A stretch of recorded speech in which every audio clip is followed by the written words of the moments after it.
Hello, everyone. This is the sound of my voice. Can you hear me?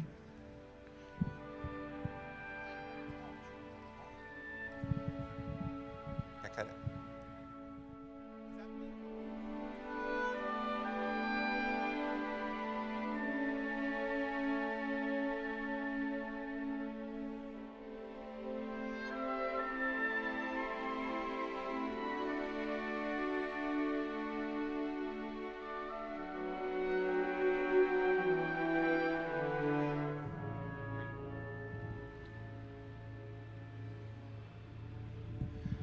One more time.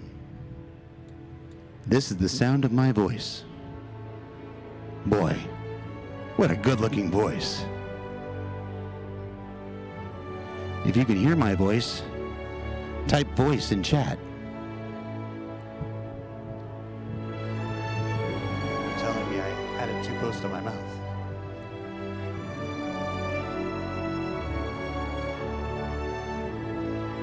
I want to do it like a Run DMC. You tell me I can't do it like Run DMC, Anthony?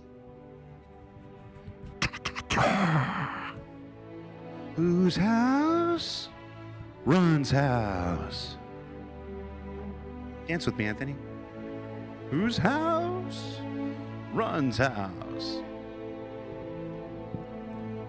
All right, we're gonna sit. How's that going, Justin? Are they hearing me? No, it's certainly not the voice of that. Maybe the other place. All right, everybody, that's a successful audio check. We're going to be live with the pre-show at approximately 10:30 Pacific. We'll see you then. Thanks.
It's a beautiful day for a CitizenCon.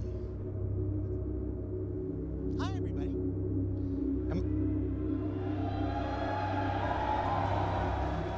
Do you hear that?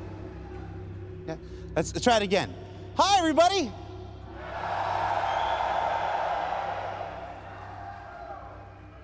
I don't think we got it. One more time. Hi, everybody. Honestly, that was too much. Welcome to CitizenCon 2953. I am Jared Huckabee, sometimes known as Disco Lando, sometimes known as Junior, or if you ask my mom, Mr. Dummyhead. Welcome to... Wait, we did not account for the peanut gallery behind me.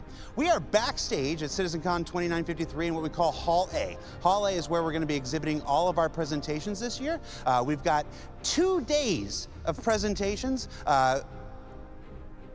Honestly, none of us quite know how the second day is going to go. Usually after we do the first day, we're all just kind of like for the next day over. So we're going to find out what day 2 is like. Day 2, I'm going to start right here, and it's going to be like, hey, everybody. Welcome to CitizenCon Day 2. Let's go to the presentation.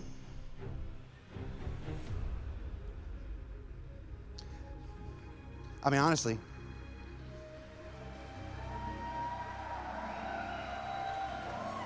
I have no idea if you can hear the applause, but they're applauding my amazing performance right there. Honestly, we're all dead tired putting this thing together. This is by far our biggest and baddest CitizenCon yet. Two main halls, Hall A, where the presentations are happening, Hall B, where we've transformed it into a virtual pyro playground. I want to start talking about Hall B. So the folks, when they let in, we opened doors at 8 a.m. today. They entered this, what did I call it? A pyro playground? I call it a pyro playground. Can you believe I get paid for doing this? In the pyro playground, people entered what was called the rundown entrance, which was modeled after Rundown Station, which is one of the stations that's coming in the upcoming pyro, which is on its way.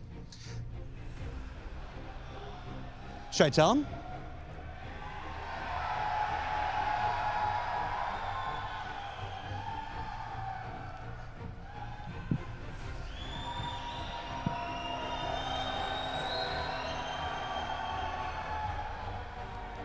I think I'm gonna let the boss do that.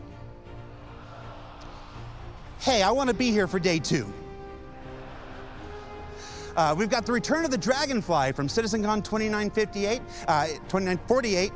Oh, lost 10 years. 2948, repainted with a brand new rough and ready paint scheme that is available in your digital goodies pack or on the store and whatnot.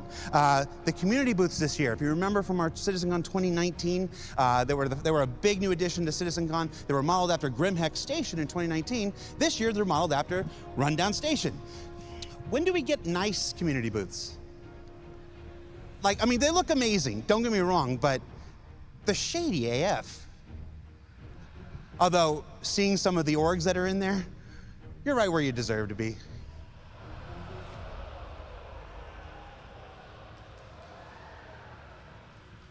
Atlas Defense Industries, you know who you are. I was gonna blame the card, but that's not on the card. We have our special guest this year, Atmo Esports, and their Fight and Flight Live. We're gonna be cutting to them in just a few minutes with my buddy Dan Halbrecht. They are doing the finals of their yearly Fight or Flight, oh, that was dangerous for a second, Fight or Flight contest over in Hall B, so you can check that out throughout the 2-day event. Then we've got the Content Creator Corner, where you can go and meet your favorite Star Citizen streamers and content creators, as well as Astropub. We've got, now that one was on the card. Talk about Salty Mike and make sure he gets his check. General Lounge. The General Lounge, where you can meet and greet with many of the CIG developers throughout the 2 days. There's a meet and greet schedule available. It's posted somewhere in the other area, so you can go and meet all your favorite developers and John Crew. Yes, I recycled the joke. Don't look at me. He knew it was coming. The VIP Lounge, where you can go and meet your developers if you are a little more important.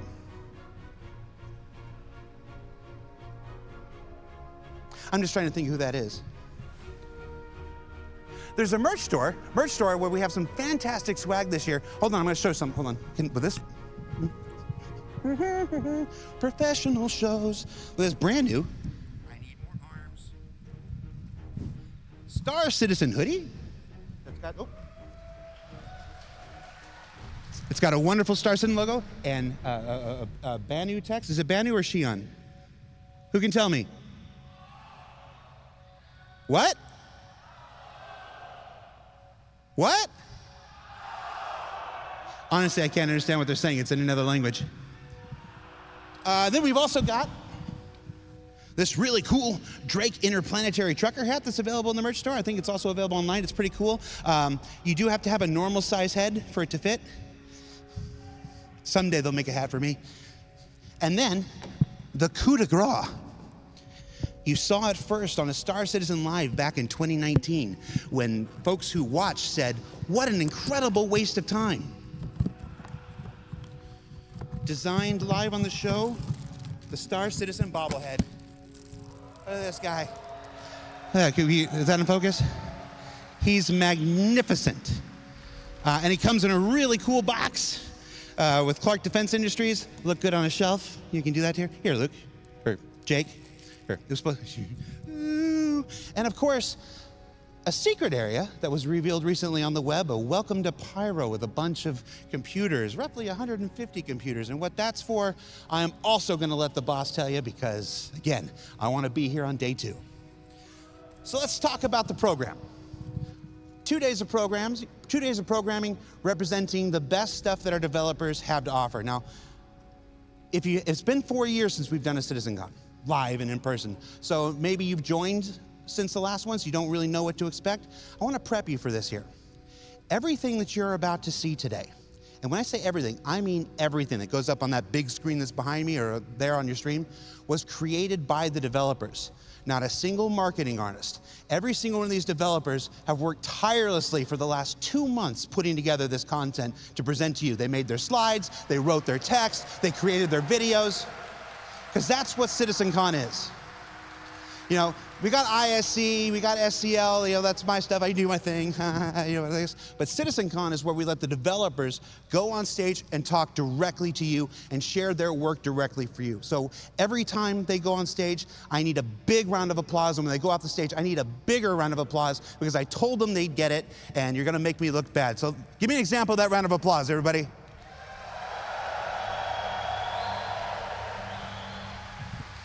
All right. So let's run down the itinerary for today. At 11 a.m. Pacific, which is in roughly 22 minutes, Chris Roberts, founder and CEO, is going to take the stage, and he's going to do a keynote.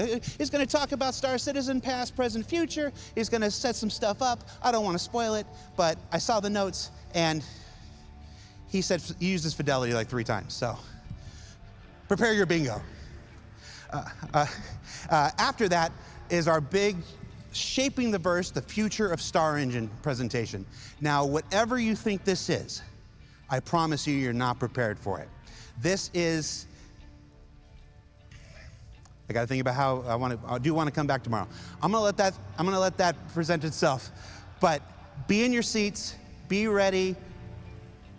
It's unlike anything we've ever done here at CitizenCon before.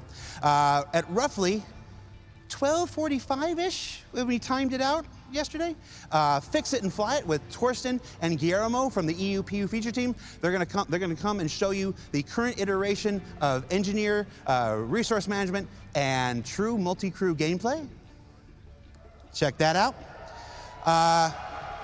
Then around 1:50, these times are all approximate, you know, from our rehearsals yesterday. We got a cosplay contest hosted by Galactica, our social media manager. That's gonna be right there on the stage. Then we break for a lunch. We have a lunch break. 2 p.m. Pacific, we take 45 minutes. We recharge our batteries. We fix the things that broke in the first half, and we'll be back 45 minutes later with the stream.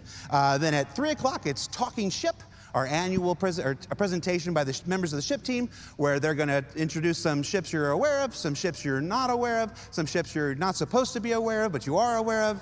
And then, yeah, there's just no way of getting around that. And then finally wrapping up the day is Navigating the Universe. That's with members of our UI team and everybody that's been talking about it on Twitch and YouTube, trying to figure out what it is. You're right. Be in your seats. It's effing awesome.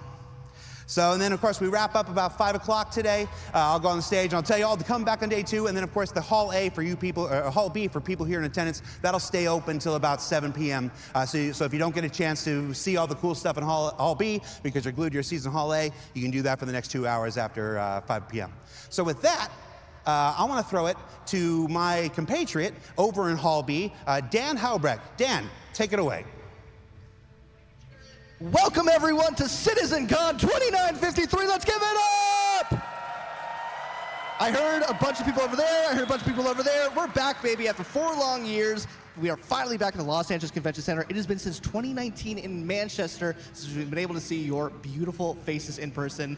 And we've missed you so much. Now, if you're wondering who I am, that is a very valid question. I'm the community producer here at CIG. I produce the community content for many years. I produce subscriber content behind the scenes for many years, just like that bobblehead that you guys saw. You're welcome. And I also produced the Battle of the Bricks from last year, the charity stream we did with Eve. So I've been producing content behind the years for a while. If you guys have enjoyed the things I've been producing, let me know on socials. Use hashtag CitizenCon2953. If you guys have hated the things I've done, let me know on socials. Tweet me at DiscoLando. Sorry, Jared, you're just an easy target. Where am I right now? Well, I'm at the community booth section here at Hall B of CitizenCon 2953. As you can see, everything is decorated to look like we are on Pyro. It is fantastic to see what an amazing job these booths have done to represent their orgs, their booths, their organizations, everything. It's so cool. We're going to be visiting a bunch of them throughout the weekend, so we're only going to focus on a few right now. Come follow me right this way. We're going to focus on one of the biggest community orgs in Star Citizen, Test Squadron. Now, I believe these guys are one of the biggest orgs in all of, video games, basically. You guys are, one of the biggest single-player orgs for a single game, right? You guys are, one of the biggest orgs for, a single game? We're the largest organization for Star Citizen, as well as the Guinness Book World Records for the largest MMO guild. So they're kind of a big deal, is what we're saying. They're here at the community booth section. They have a bunch of cool swag to give away. They focus on, professional gameplay. They focus on casual gameplay, all sort of career paths and job opportunities. If you guys are interested in checking out what it's like to test out the verse, check out Test Squadron right here on the community booth section. We're going to follow me this way now over to the United Space Confederation. In a world in which the man is out to get you, one org claims to maybe have your back. That's United Space Confederacy. They are a roleplay focused org with an amazing, in-depth, lore-driven background. So if you guys are interested in joining an org where lore is this kind of driving passion and focus of why you guys would want to be playing Star Citizen, United Space Confederacy is the booth to be checking out. They're going to be doing some giveaways. So if you guys are here on the show floor, come swing by their booth, ask them about what they're doing. They're going to be doing so much cool stuff. Ask them about their org, ask them about who they are. We're so excited to have them as well. As you can see over here, we have JRDF. I actually don't know if you're going to be able to see because there's so many people trying to buy their stuff right now. If you guys haven't heard of JRDF, well, congratulations on waking up from your medically induced coma, because they go with CitizenCon like chocolate and peanut butter.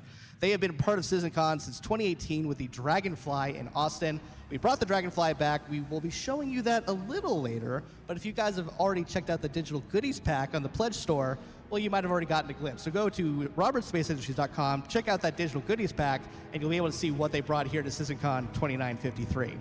But in addition to making large-scale things, and by the way, they also made some amazing stuff for our community booths, in addition to large-scale things, they make miniatures as well. So if you want to bring a little bit of the verse into your home, into your office, come check out JRDF. There was a line literally wrapped around the corner right before we went live. They are insanely busy, but if you come by their booth, they're doing giveaways for free stencils. So if you vote either Drake or I believe, of course I didn't write down the other manufacturer. It's Drake and I think Misk. I could be wrong. But one of those two manufacturers, you get a chance to win a free stencil of one of their new miniatures. So if you guys are here at the show floor, again, come check them out. They're going to be doing some cool stuff today, and they're selling some cool stuff as well. Literally, when this goes off the air, probably going to break out my wallet. So that's just how cool they are. We're going to follow me back this way. Excuse me, everybody, making my way through. And sort of on the community booth side, we have the CIG section. We have the Interactables team making a live prop here at CitizenCon 2953. Again, if you guys have checked out the digital goodies pack, in that digital goodies pack is a trophy. It's a CitizenCon staple. We always include it in a digital goodies pack. Well, they're making it live here at the floor. Look at how cool that skull is. It's going to be part of the decoration of the trophy. These are members of our Interactables team in Manchester. They're currently making it live, and you can see if you look over there to the left, they're taking suggestions from members of the community. So if you guys want to make your mark here at CitizenCon 2953, come on over to the Interactables booth, start giving them a little bit more ideas, and maybe make your mark on history. Now, I don't think it can be said enough that we are so excited to have CitizenCon here for the first time in 4 years. I'm an LA native, so to have it here in my own backyard is beyond cool. It's beyond phenomenal. Everyone here who has worked so hard, whether they're at the community booths, whether you're just a regular person showing up, or they're a member of CIG who helped make this possible, we are so grateful that you guys are here. We hope you guys have been enjoying the sort of pyro sneak peek of the community booth so far. Like I said, we're going to be checking those out later this weekend, both later today and tomorrow. We're going to be trying to get all the booths, all the orgs, so you guys can see exactly what kind of passion and versatility and creativity drives the members of the verse. That's you guys. You guys are the reason why things like CitizenCon are possible.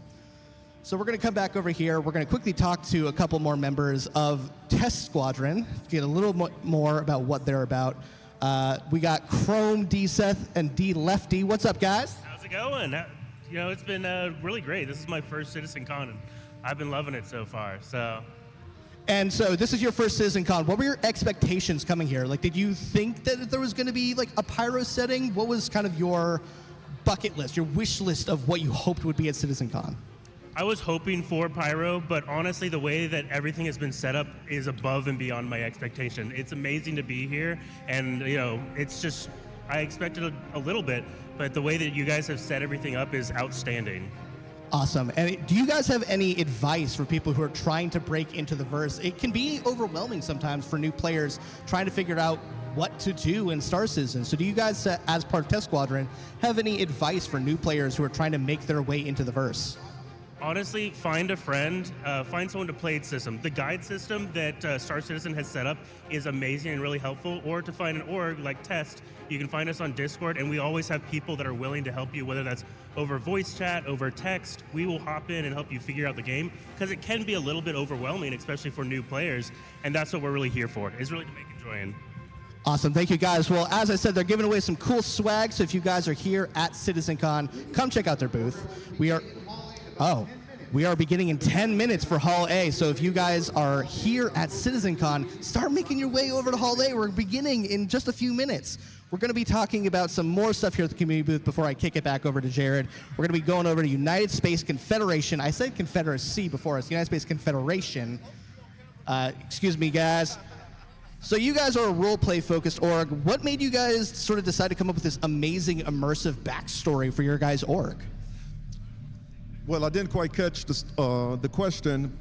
What made you guys come up with such an intense lore-driven background for your org? Oh man, we've been around since the beginning, and we saw the effort that was going into the creation of the story by CIG writers, and we want to dovetail into that. Yeah, I mean, it's a bold choice to go, you know what? We are anti everything that's currently in the game.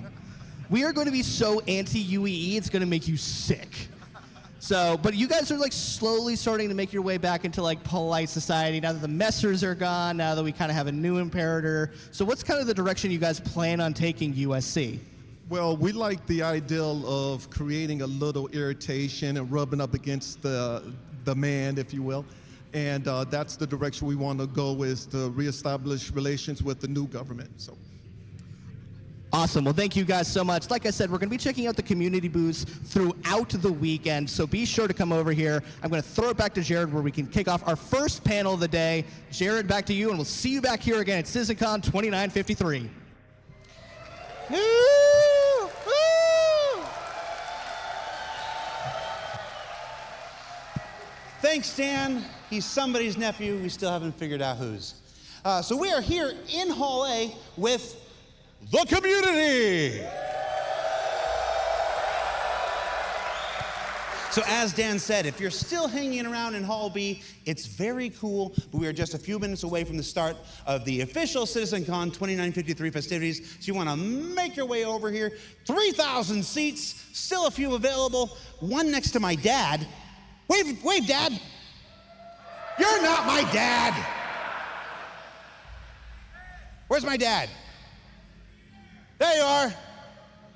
I still owe you money. All right. So again, we're just a few short minutes away from CitizenCon 2953. Thank you for enduring our sales pitch during the pre-show. I told you, CitizenCon is entirely by the devs for the community, so we wanted to take a few minutes beforehand and do all our happy marketing stuff for you and everything. But we're just about to start, so with that, I'm gonna wrap up. Thank you for tuning in. Thank you for watching. We'll be back later on in the day. Up next is Chris Roberts, then Shaping the Verse, the future of Star Engine. Grab yourself a snack, get a drink. You're not gonna wanna miss any of this. Stay tuned. We'll see you in a bit, everybody.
Well, hello, CitizenCon 2953.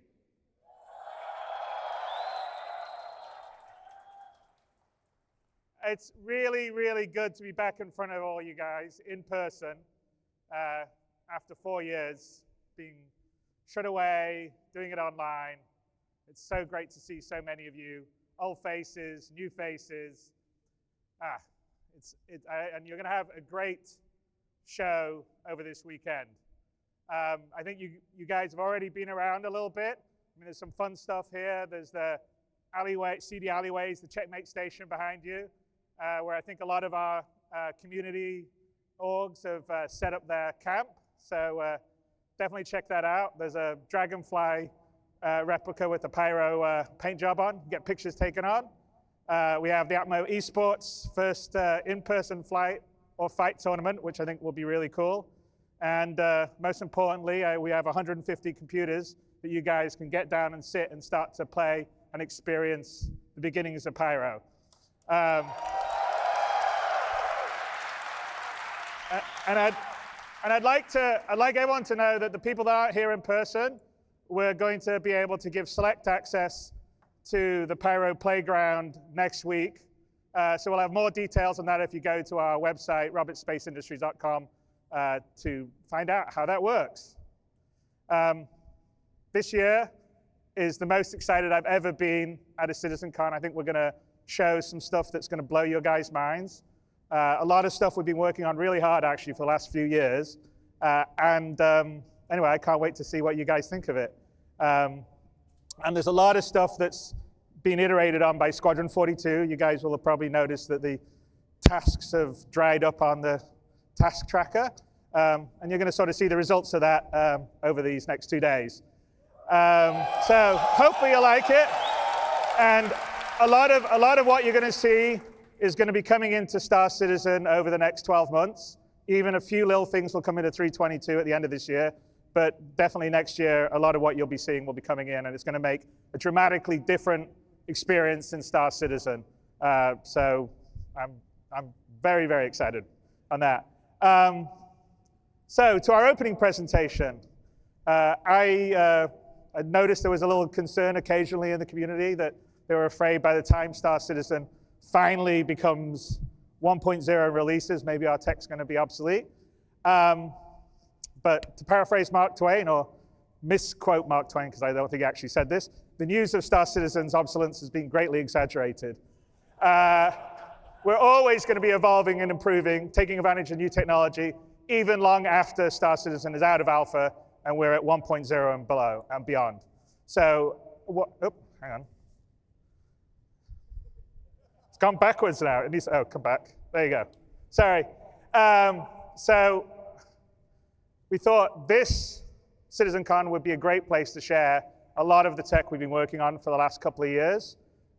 This presentation will be from our core technology group, which is what we formed our graphics and our online tech, audio tech, engine tech under, and they're responsible for building the tech and our engine that runs both Star Citizen and Squadron. And we're going to give you basically a session talking about some of the new stuff that's coming into the engine in the near future. But before I do that, we're going to run a little video here to remind ourselves just everything we have in Star Citizen and our tech does, because I think sometimes people don't realize everything that we can do all together. So let's run that video.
I think that sequence holds the record for the longest spline in the history of computer games. I think we're close to 1 billion kilometers traveled during that whole sequence. So hats off to the engine team and supported by our cinematic artists that put it together. I also need to call out Pedro Camacho's music, which is always beautiful and sets the scene so well. And it's pretty stunning to think that hopefully from this video, and we're going to go into some of the new features later on in more detail, and you'll see actually better representations of some of the simulation that was happening there. But it's pretty amazing to think that all that happens inside the engine seamlessly without switching, loading screens, or anything else. You can go from down up close to a blade of grass all the way out, looking at a whole planet, to moving to another star system. And that's actually one of the hardest things to do, especially when you do it at the scale we do online with that level of physical simulation, with hundreds of players, thousands of AI running around. It's hats off to our tech guys who are going to be coming up and talking about what they're doing.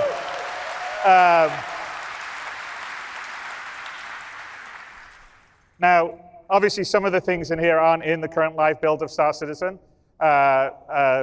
Like, for instance, at the very beginning, I don't know if you noticed the conductor with the hair blowing and the tails blowing. That's all simulated in real time, and we'll talk about it on the physics part of the upcoming speech.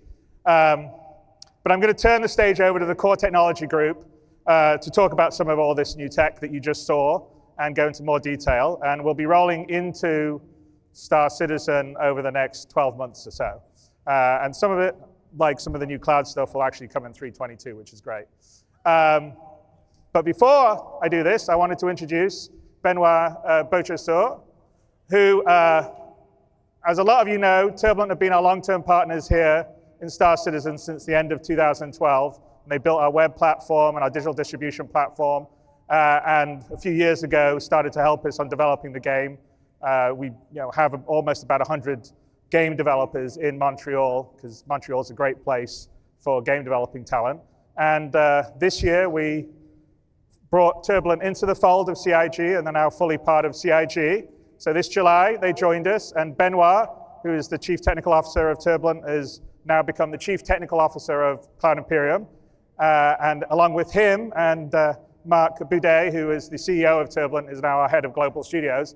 They're strengthening our management team at CIG, and I'm really, really happy to have them.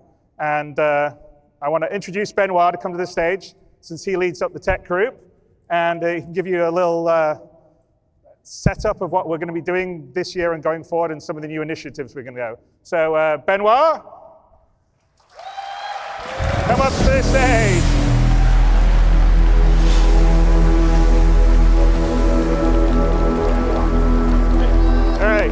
All right, let's do it. Here's the clicker, or did you take your own? Yeah, that's good, thank you. All right. Bonjour! Bonjour, CitizenCon. We are so happy to be here. It's been so long to see you guys physically, and just being able to interact has been fantastic so far. We're super excited about all this. The video you just watched outlined a lot of features in the Star Engine. It's a reminder of what makes this game so special. It's a focus on fidelity. I said it. It's a focus on immersion. And it's a focus on seamlessness, being able to go everywhere, and you're just there. The accomplishments from the tech teams at CIG have been numerous in building all the technology that allow you to run the game and allow you to experience the same things that we see in our dev setups. And so what we're about to see today is a deep dive into all these features. But first, I wanted to touch really quickly on this last year. We have launched persistence, or added persistence. It's been a rocky road this year, and I want to thank you guys for keeping on playing, giving us a hand, giving us good bug reports. It's been fantastic for us to improve the stability of the game, so thank you so much. You guys deserve a hand of applause. Thank you so much.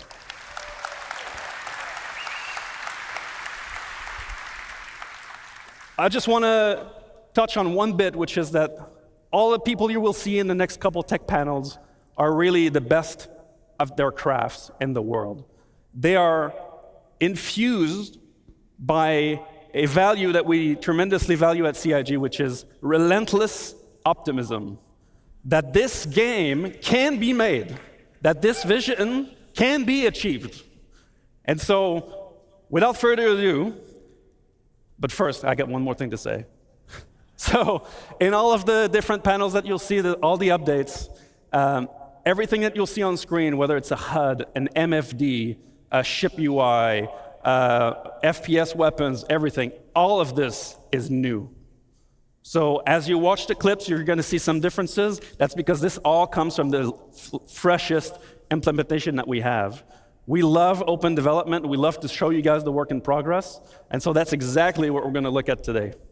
And so without further ado, I'll leave you with Marco, who will show you all the cool and amazing features of our engine and the challenges that we face. Thank you so much, guys.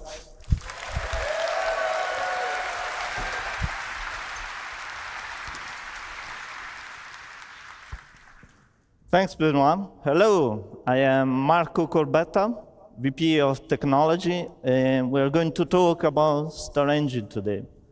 We have been developing Star Engine for many years with the goal of creating an online living universe. But creating a universe is not an easy task, and even more difficult to do everything seamless without any loading screens or invisible walls. And massive spaceships flying very fast, close to the terrain and objects, are pushing the limits of procedural generation and streaming.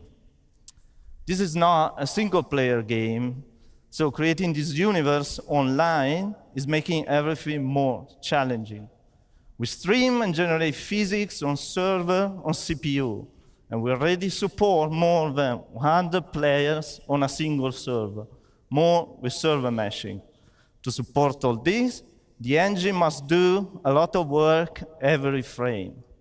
So in a typical Star Engine frame update, we got up to 64 hardware threads, about 200 software ones, over 700,000 streamed in entities and millions of entities overall in the solar system, about 150,000 updates per frame.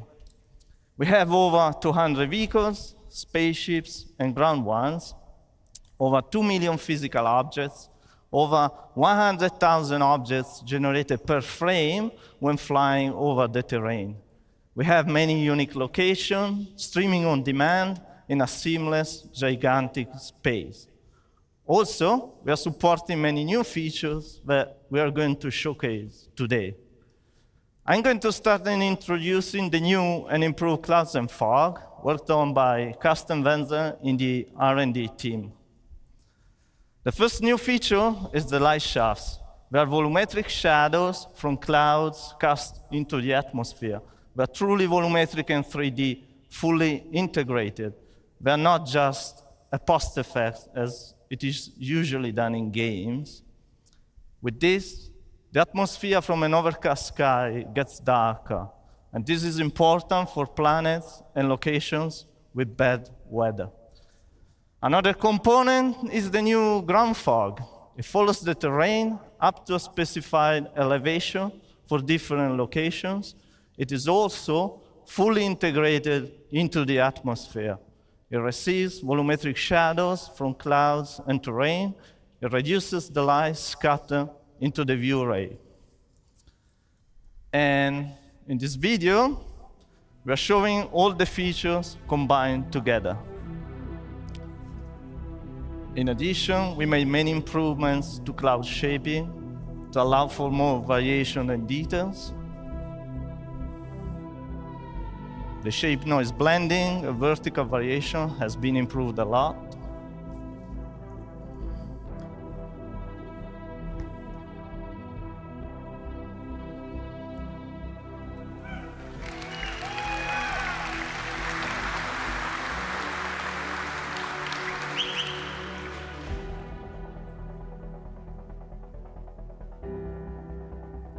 Also, we made improvements to shorten long-distance read, and the tiling is less visible.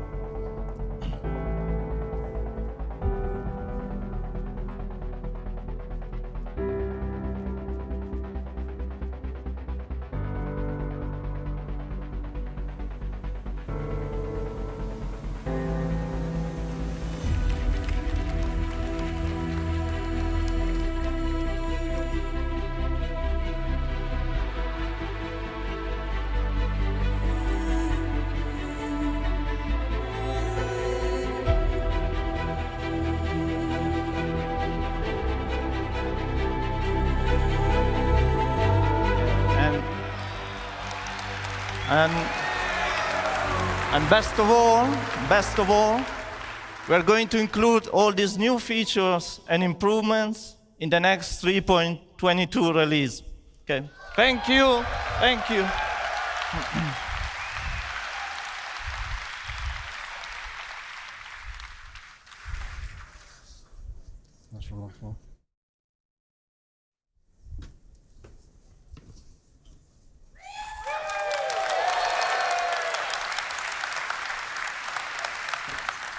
Hi, everyone. So I'm Mike Snowden. I'm the Director of Visual Effects. And I'm Ali Brown, the Director of Graphics and Procedural Tech.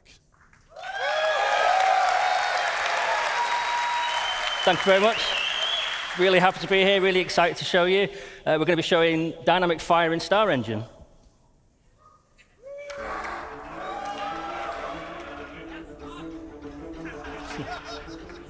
So dynamic fire is a driver for gameplay in both FPS and multi-crew experiences. It creates emergent sandbox gameplay, and it can be used by designers to craft very dangerous scenarios for players. And as you can see from the video, it gets very intense.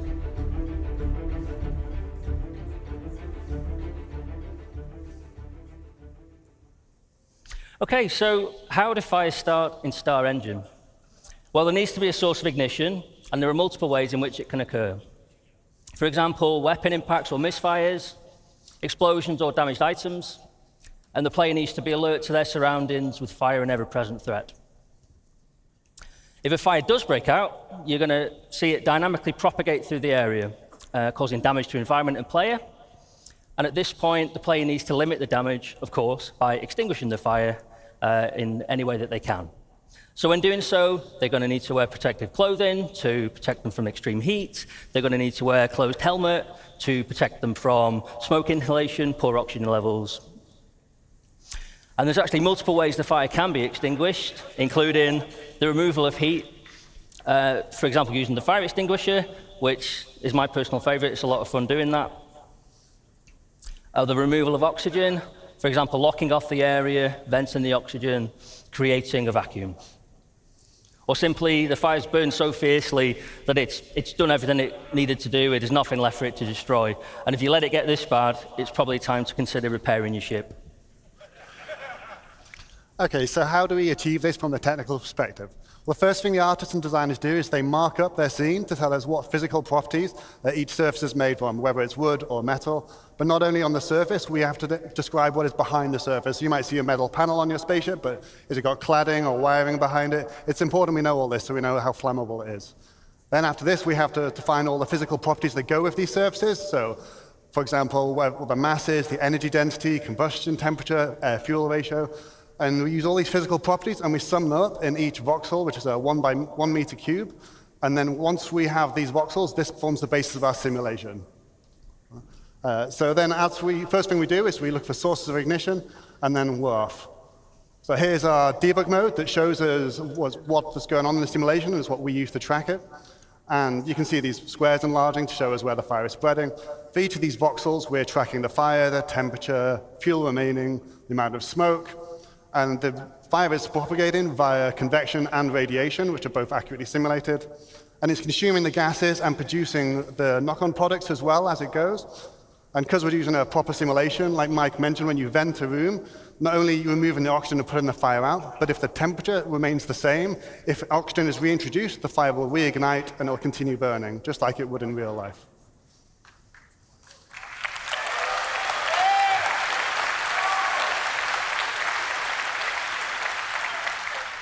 So what's next for this? So our focus has been on interiors, in particular spaceships, but all interior spaces really, and this voxel grid really helps us solve that problem.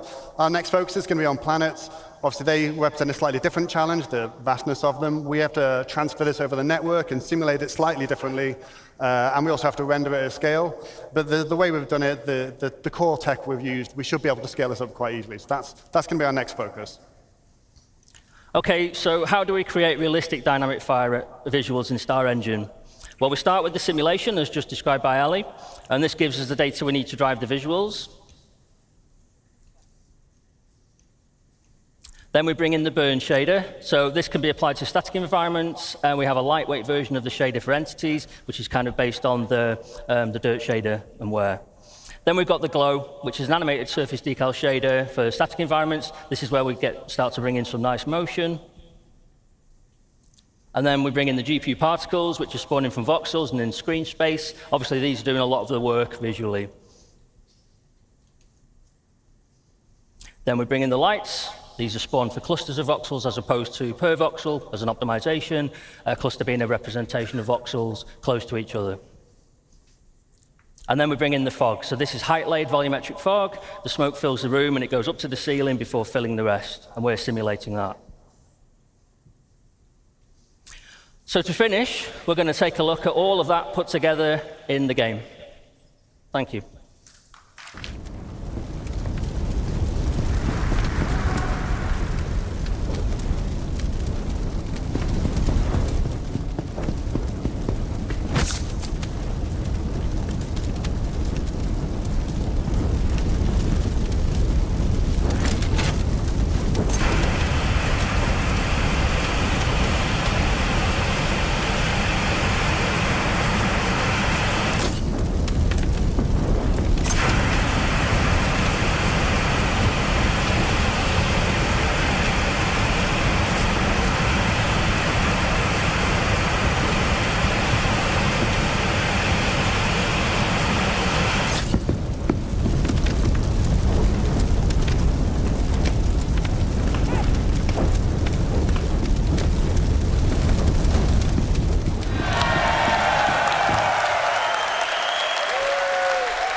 Thanks very much, everyone. Thank you. Thanks a lot.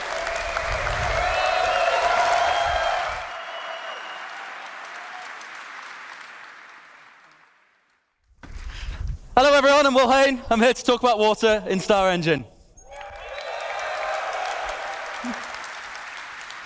So, water is a huge part of both of our games, Star Citizen, Squadron 42, and we wanted to give it a major upgrade. We were going to set 3 ideas that we wanted to impart on our water. We want it to look as good as possible, obviously. We want it to look realistic. We want it to be beautiful. We want it to be in motion constantly. It should always be moving and always be reacting to everything around it, whether that be players or objects or vehicles. And we wanted this to work on the whole scales of all of Star Citizen, all the way down from footprints in puddles to enormous ships crashing into the ocean. I'm going to talk about our updates to the water rendering first, and then we'll move on to that other stuff I discussed. So first of all, the water shaders, particularly the ocean and the river ones, were in dire need of a major upgrade. They were currently using a technique called deferred shading, which is really fast and fantastic for opaque objects, but does not translate well for transparent ones, which of course water is. So the first step that we made was to transition to forward shading. That allowed us to introduce more physically based techniques, such as proper lighting, reflection, and refraction. It allowed us to integrate the atmosphere properly into our water lighting setup. And it also meant that we could get more fun techniques, such as wave crest backlight scattering, as adding better foam rendering, which includes halftone blending, surface haze, and much more detailed bubbles on the individual bits of foam. I've got some examples of that here. In this particular screenshot, you can see the icebergs in the near frame. You can see we're refracting the iceberg underneath. It's correctly refracted. In the mid frame, you can see that the iceberg is reflected back onto the water. That is now accurate. We weren't doing that properly before. Here you can see our accurate water lighting from this really beautiful screenshot of the Gladius over the water. I love this one.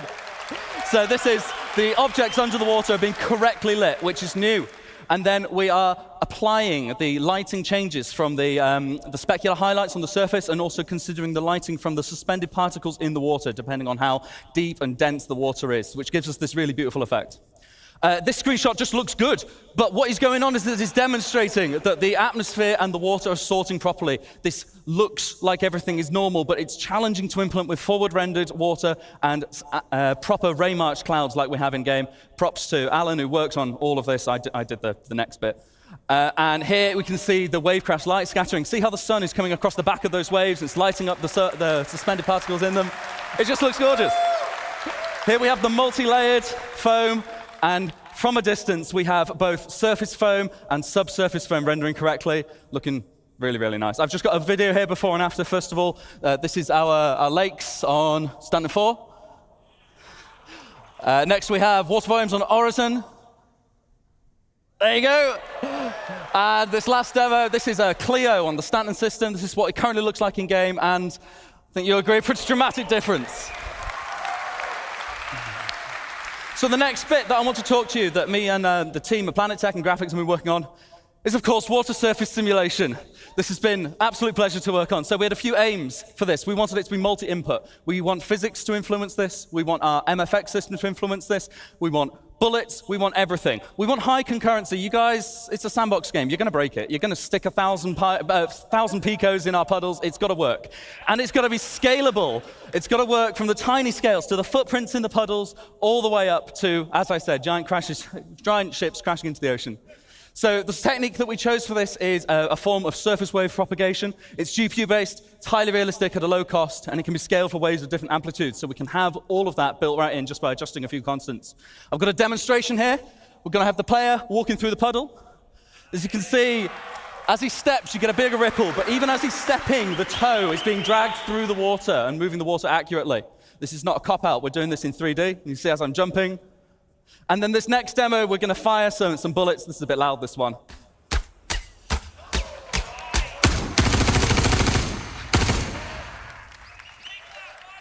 Right, the one more thing that we had to look at. So it's all well and good, this working on a puddle, but Star Citizen is not made of puddles. It's made of oceanic planets. It's made of everything. We needed to make this multi-scale. So we wanted the water near and far, not just in a square around the camera. We wanted lots and lots at once. The solution we picked was a multi-region water sim. Now, this was really, really tricky to get right, but I really think we have now. This basically means that we can dynamically allocate all of the simulation regions depending on what is colliding where and what resolution we need at what parts of the screen. We can optimize this very heavily to make sure that you get what you want to see at the right time. We still need to get that information onto the water, though, and that's a bit trickier. So what we devised is yet another set of regions. Now, the regions are slightly different. The simulation regions need to happen wherever something is contacting the water, and that needs to happen regardless as to whether you can see it, because if there's a collision going on there, I look away, and then I look back. If it stops going and has to restart, that looks bad. Whereas the water, we only need to know the total result when it's actually in view. So we have these new regions which cover all water in view. And the beauty of this is that we can use this for multi-input and multi-output systems. Anything can influence our water, whether it be the simulation, whether it be weather, whether it be VFX. And then anything can be affected by water now. So the water rendering reads from this. But then we can also spawn VFX particles from wave crests. We can add screen space effects. We can have a line across your visor. We don't have this yet, but it's accurate to the displaced water in front of you. We've got this technology now, so we can use it to influence any of our work going forward. And here's a really good video of some of it in action. I'll just let that play. This is the debug mode. Essentially, we're moving a sphere of basically infinite mass through the water. And as you see, if we pan out a bit, we make our sphere a bit bigger, we get a much different result from the sim. Spawning the foam properly. It looks really nice. Really happy with this one. So what I'm going to do in a second is I'm going to turn on the debug mode so you can see where the regions are. You see we've got these gray boxes. They light up green when there is a hit inside the box. We've also got different sizes going on. If you look near the shore there's a big cluster of text. That is a whole bunch of other regions because there's some stuff floating there causing little ripples that we can't actually see. And as you see, these scale properly. We can add the results from multiple sizes of simulation together, and they influence and interact with one another accurately. You see those big waves crashing over the little sim there. It works pretty nicely. I've gone ahead of my subtitles, but I'll just let that video play out. So, what does that look like when we bring it all together? What's it going to look like in game? Now, you did see a little bit of this in the Star Engine trailer, but actually, I think this video does a little bit more justice to it. So I'm just going to let that play out for you.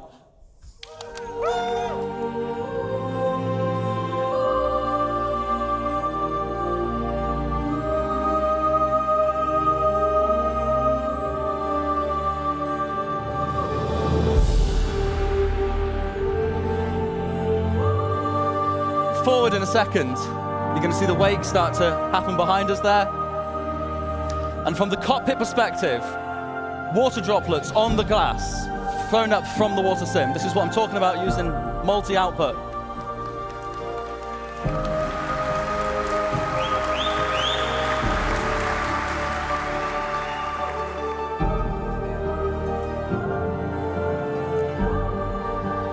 And And that's us. Thank you so much, CitizenCon. Handing back over to Ali.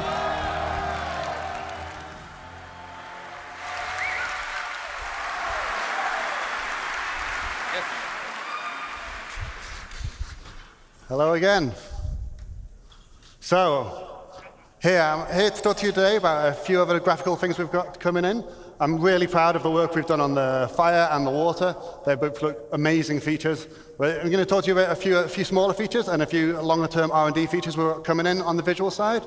This first one, something we wanted for cinematics and telling a story, but also to tie into our active feature system, which is to get the face to tell a little bit more story on our characters. So this blood, sweat, and tears system is something we implemented recently, and it allows us to use a GPU particle simulation, which we project onto the face, and then we integrate it into the skin shader so we can get realistic reflection and refraction of water on your face. And we even make the skin go a little bit redder to simulate the extra blood flow when you're tired or upset.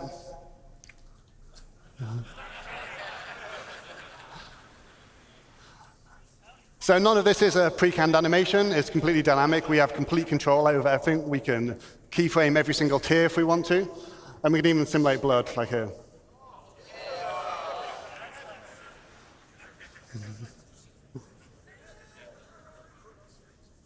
So next thing I want to talk about is our scope shader. Design came to me telling me that they really wanted to up the game with our rifle scopes. They weren't quite good enough. They didn't really feel realistic for them. And they thought it was a real core part of the first-person shooter experience. So to give you an idea of what we used to do, we used to use these type of fake scope meshes, which you see here, which is where we type of slice the scope in half so you can see through it. And sometimes we put these big black planes around them to obscure your vision. And we put a bit of glass on the front of it, but there was nothing really to tell you that it was a lens. So we've worked on a new scope shader, which is now going to be on all of our scopes moving forwards. And I'll give you a quick show of what that looks like in game. So on the first scope here, we're going to see it's got an infinite projected red dot scope sight. We've got lens distortions. You can see this little refraction and bending of light on it. You see it works when you don't have to be actually holding the rifle for it to work. We've got a correct emulation of eye relief on the scope. So we have the blur, distortions, chromatic aberration. And then we've also got support for digital displays like this one, which has light amplification and has support for EMPs. If you get an EMP, you're going to have the display's going to get distorted. So we're quite proud of this. We think it's going to give a much better, more realistic simulation of the scopes in the game. And I think I've kind of mentioned before, but it's not a fake effect. It applies to our scopes no matter where they are. You don't have to be using the scope. You could look down somebody else's scope and see the same thing. It's fully integrated into it, so it's really quite proud of that.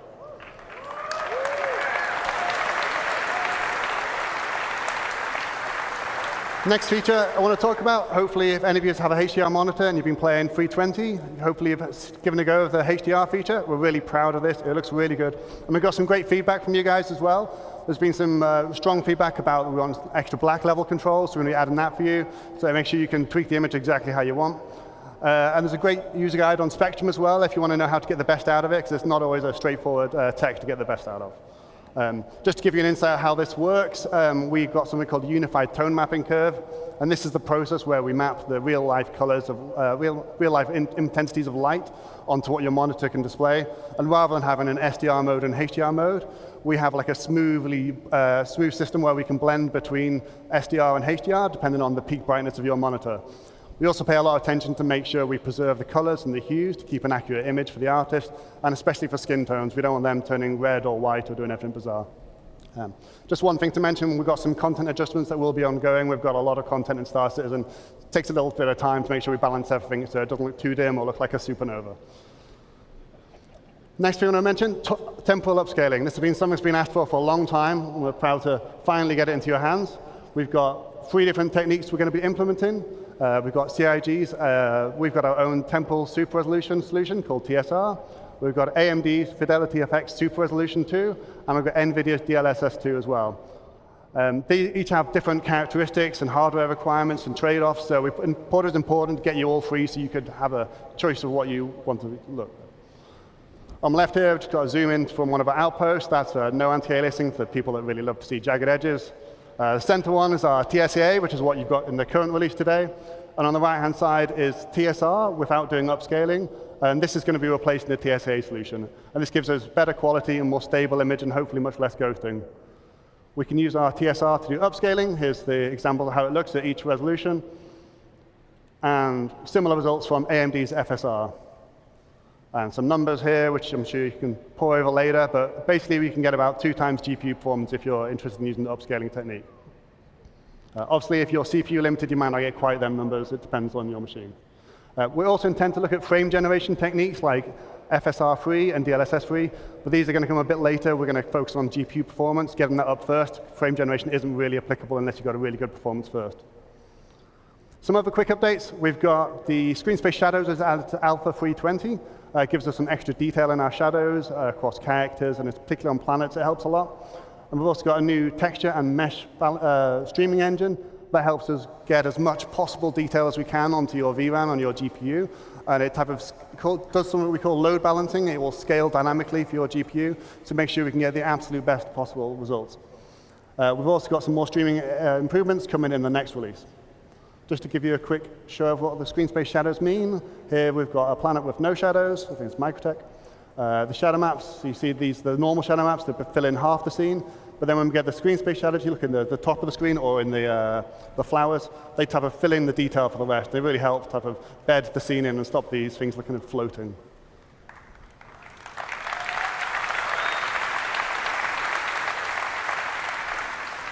Next up, I just want to talk about planets for a little bit. It's something I get asked about a lot of what's happening next with planets. So we've got quite a lot of R&D in progress. First thing, we've got 2 new pieces of tech being started recently. First is virtual terrain texturing. It's quite a technical detail, but what this means for you is we're hopefully going to get much less popping or no popping at all. And we're going to achieve this by moving all the calculations to the GPU. And we'll be reusing the same type of patch-based system that Will talked about in his water presentation. And it should give you major CPU savings as well. So we're quite looking forward to getting this in. Another benefit is that it's going to give us the ability to add more complicated logic on, so we can type of do more diverse and interesting terrain, like things like, you know, we don't have beaches at the moment. We'll be able to achieve that. And there's other similar things where, based on the local conditions, we're able to do more advanced decision making. Next thing we want to look at, which is probably the thing we asked about the most, is our scattering system, which is what's responsible for putting all the trees and the rocks down in the world. We're going to, again, move this to 100% to the GPU, and that should let us have vastly longer draw distances right up until the horizon and much better performance. So we'll finally get rid of the dreaded pop of trees coming in for you. We also have to integrate it with our harvestable system, the resource system, and the awesome fire system you just saw a minute ago. Another point is it's going to be a hierarchical-based system, which what that means is we'll be able to use nearby vegetation or rocks to influence what other vegetation and rocks can grow or will show up. And this lets us produce much more complicated rule sets, so we can do things like have a tree that maybe underneath it doesn't have any grass, or maybe certain trees come together in clumps. And we'll get a much more natural distribution of vegetation. And final thing we want for planets is we want to be able to build them much easier, much faster, and we want to make sure they are truly unique. At the moment, our planets are unique. However, they are built from type of tile sets, like pre-built things that get mixed and matched together and blended in complicated ways so that you don't see the repetition. But it's not truly unique, not in the same way that the Grand Canyon might be, or the River Nile, or Mount Everest. And that's what we want. So to get that, we need to replicate the complicated natural processes on Earth, like geology, climate, erosion, and these things aren't trivial. So we've got 3 options. We've got offline tools, Houdini, TerraGen, things like this, where you could simulate all these processes in the engine. But we've started some R&D a few months ago on whether we can use machine learning to do some of this. So just to give you a quick idea of how that would work, or how it could work, if you just start with some random input here, it's just like some noise.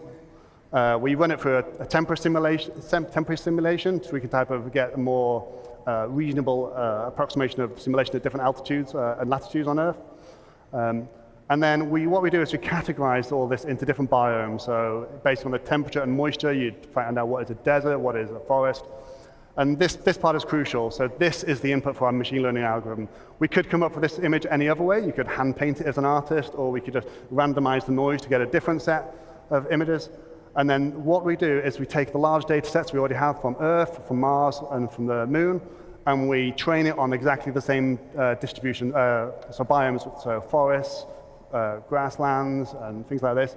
And by training it on exactly the type of data we get in reality, we can take this and then push just that, and then we can get these lovely height maps out of it that tell us a really realistic distribution. You can see here, this is a height map, so the black areas are low. You can see all the little rivers and valleys, and this had 0 art input aside from this image, which is a very nice result. It's early days. This is based on something called a custom diffusion neural network. It's, like I said, it's pre-trained on Earth data, and it's been built up in patches so that it just doesn't become too expensive to build. And the little circular patches get added together, and to avoid any seams in the image. And just to help you visualize it, I've just put some colorization on it to show you where snow and beaches might be, and just wrapped it around a planet to give you a better sense so it doesn't look quite so abstract. Yeah, but this is very early days, this stuff, but we're hopeful this will be helping the future of how we build planets quickly and efficiently. Thank you.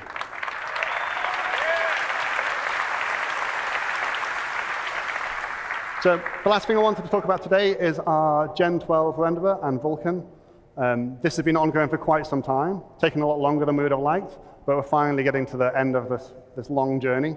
For those who don't know, the reason this was being implemented is largely for performance. We're going to be getting at least 2 times better performance on our CPU submission for rendering, which is often the bottleneck for the game, so that will directly, hopefully, translate to performance improvements. We also get better control of memory with advanced GPU features like resizable bar. And it also opens the door for some things like ray tracing and new mesh shaders.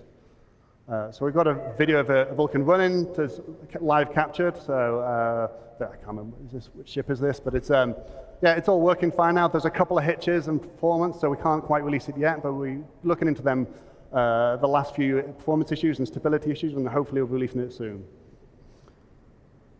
So, like I said, one of the things we really were interested in by implementing Vulkan was to get support for new hardware features, and one of the big ones was ray tracing. So with that, I want to hand you over to Ben, who's going to talk about some of our lighting research.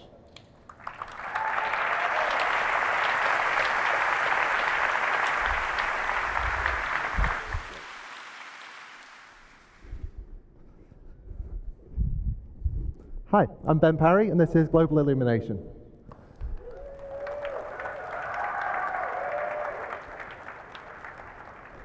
So, as Ali just said, moving over to the Vulkan renderer, and now that that's fully online, we've got access to hardware ray tracing on the GPUs that have support for it.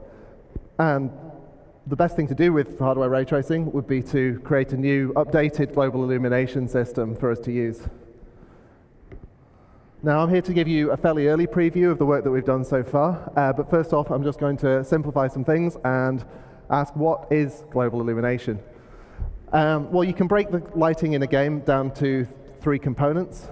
First off, you've got direct lighting. That's not global illumination, but that's the sun, lights in the level, that kind of thing. Next up, you've got diffuse global illumination. Now that's like a whole hemisphere, like a soft lighting that affects that takes from the entire scene and lights up the pixel. And then finally, you've got glossy GI and reflections. That's like your shiny surface glints, your mirror reflections, that kind of thing. And now all of those combine together to form one glorious penguin. Now,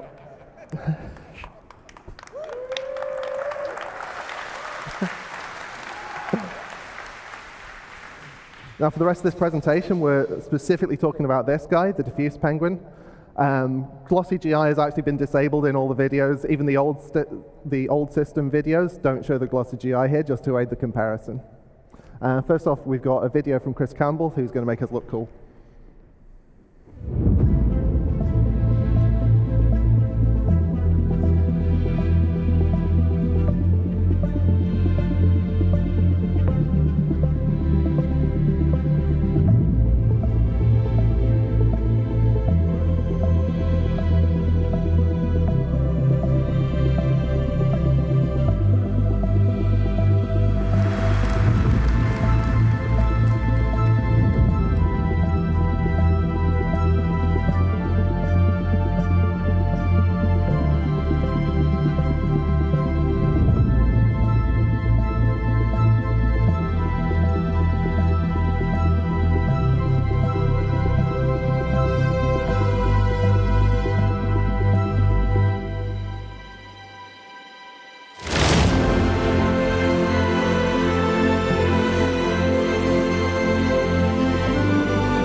So next up, the boring or the interesting bit. How are we doing it? How does the tech work? I'm just going to dig into that just a little bit. So we're closely based on AMD's recent paper, GI 1.0. We're probably going to build on top of that, but at the moment we're quite close to it. We ray trace against a simplified world so that we get like smoother lighting for the, since it's a diffuse scene, we want a sort of diffuse, smooth signal. This also means that we get more rays per millisecond, which is always good. And we do generate a lot of probes. So the new system is generating, well, for comparison, the old probe was about 1 probe per room, and the new system is about 25,000 probes that are all on screen at the same time. And we're going to see that now. So here's a scene that I've dramatized a little bit just to give trouble to the old lighting system. And this is what the ray tracing sees. So it's a simplified single color per object kind of thing. But then we've also got this kind of a 3D dictionary of average light values so that the light is kind of shared over things in a similar area.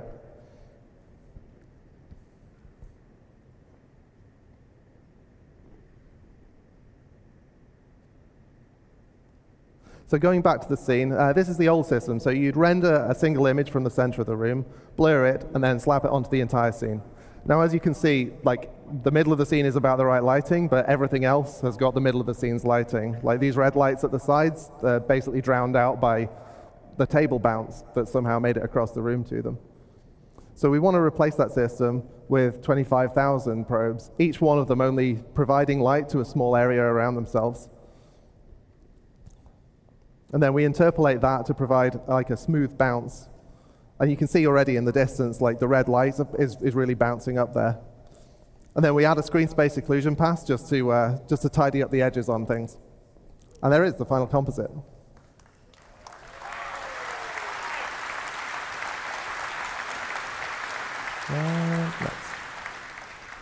So, what else does it do? Well, because it's real-time generation, it means we can do a real-time bounce, and we can do that with quite small areas. You can get like a really vibrant bounce that picks up off small objects in the scene. Ooh. And that means that the art team can really lean into like strong local variation on color. As again, we will see. So we'll do a side-by-side comparison on this one. As you can already see, like the spotlight's really like throwing stuff into the scene. This is just one light in the room. And we did have live updating, as you can see in the old system, but it was designed for like time of day changes rather than this continuous smooth view. And finally, it means that we can do things like glowing surfaces can just illuminate the world without having to add special lights to fake it.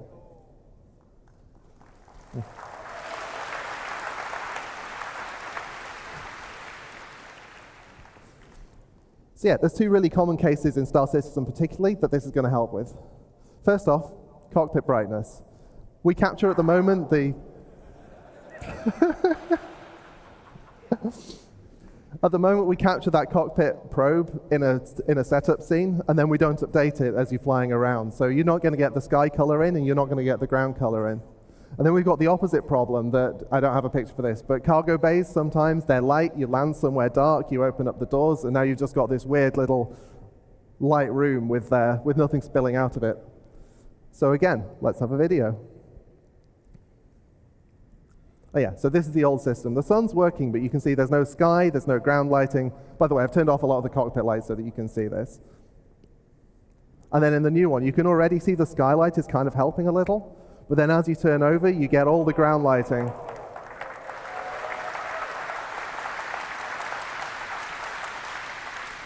And yet there's more. See, one of the concerns we had was that we didn't want to create a two-tier system.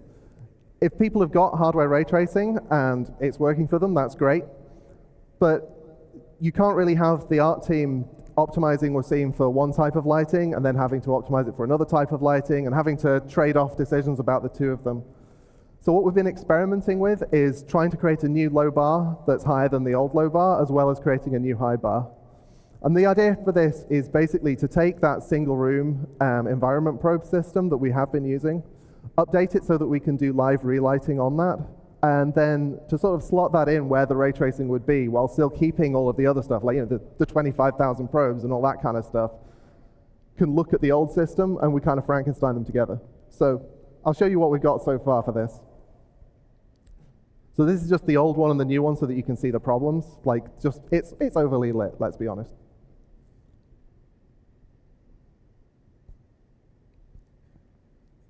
And now this is what Star Citizen would have looked like if we released it on the PS1.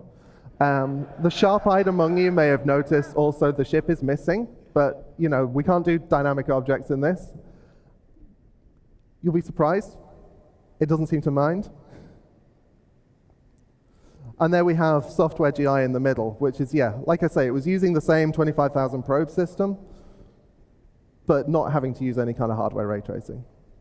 As you can see, it's not a perfect match. It's not identical, but it's a lot more dynamic than the old system.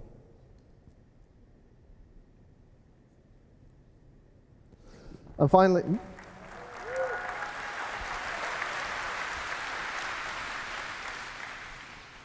I'm just going to show you a to-do list here. I don't have pictures because it's stuff we've not done.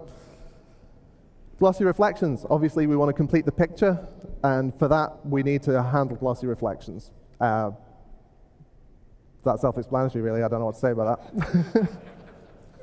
Secondly, you've only seen it on opaque surfaces so far. The next step is to extend this so that it can support glass and water and all the other transparent things in the game. And beyond that, we've obviously got fog, we've got other atmospherics. We want to expand GI to make sure that it affects everything smoothly and equally. And the final thing is a Star Citizen thing. We've got giant scenes, we've got a ridiculous scale on some things, and we've got plans to make sure that this GI extends to handle that full scale. Anyway, that's all I've got to tell you now. I've been Ben Parry. Next up, we've got Star Cloth with Chris Rain.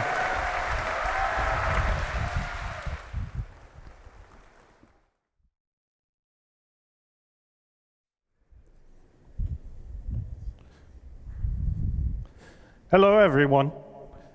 Hi.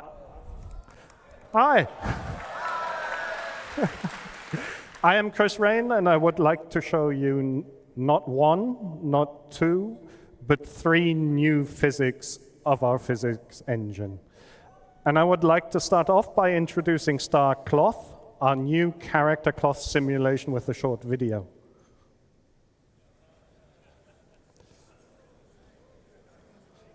So this is just regular player movement. That was actually me playing. You can see the cloth collides with the ground.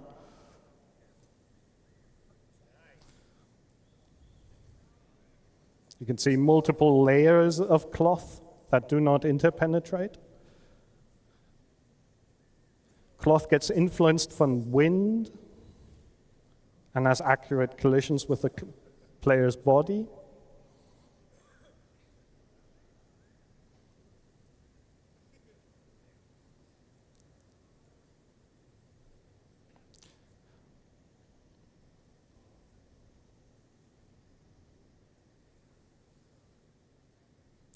We now have support for collisions from dynamic objects.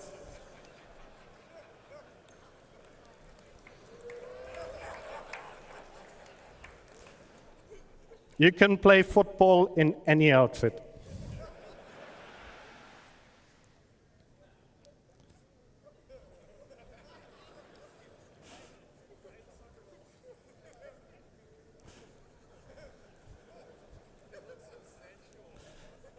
StarCloth supports the full range of motion a human can make, from fast movement to extreme poses.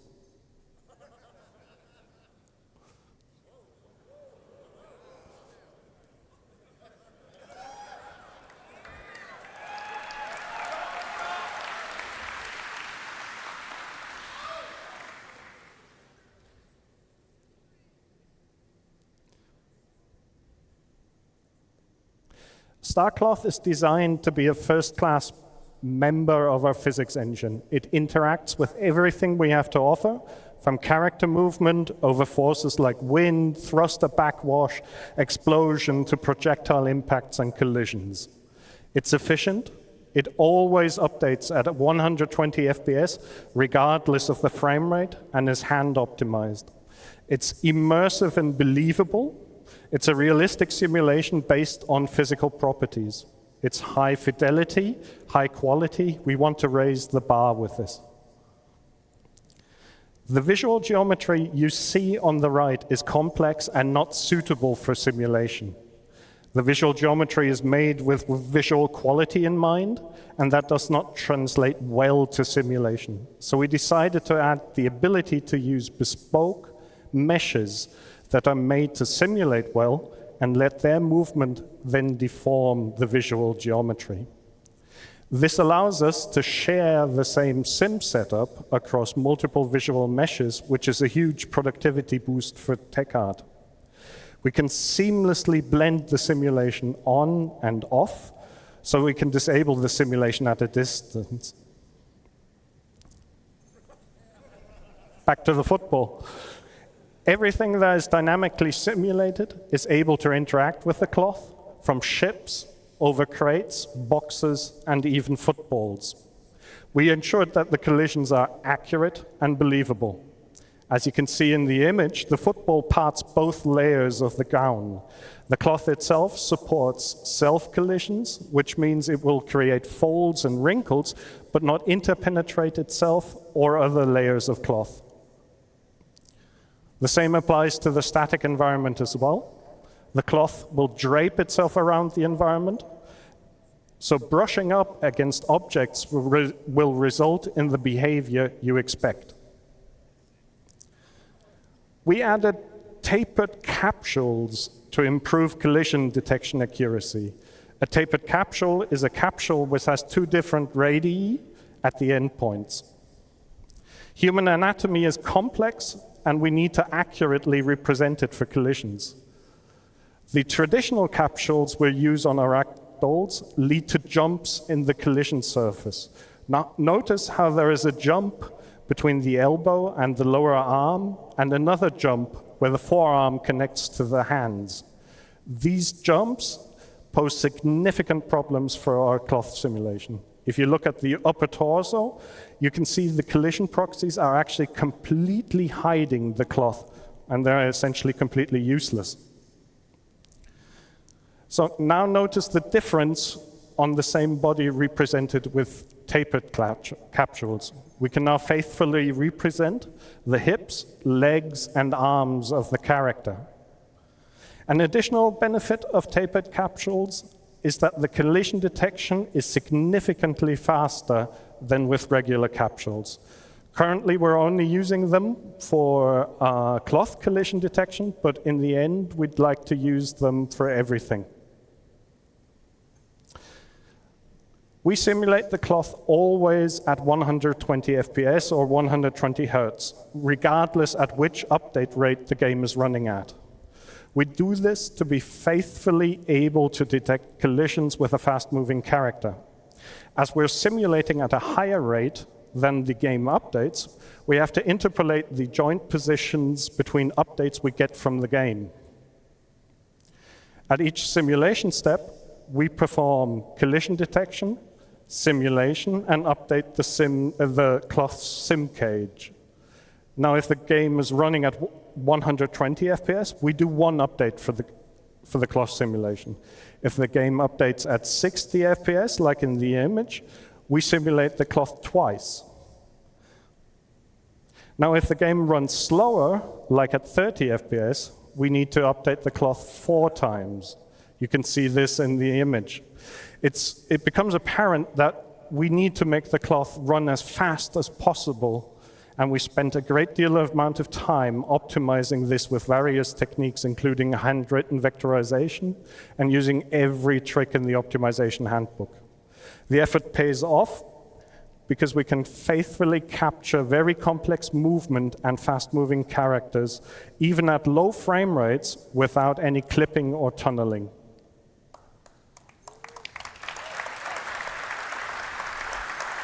Thank you. One area that poses a significant challenge for character cloth is when multiple pieces of garments layer on top of each other, like a tight-fitting jacket that lies on top of the pants, as you can see in the image above.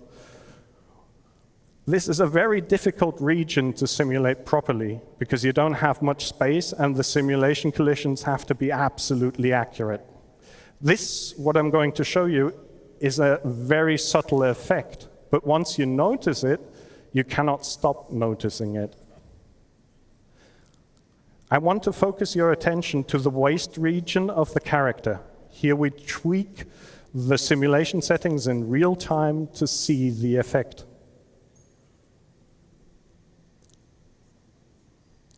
Here you see a rendering with a high fidelity cloth disabled. And here the same scene with it enabled.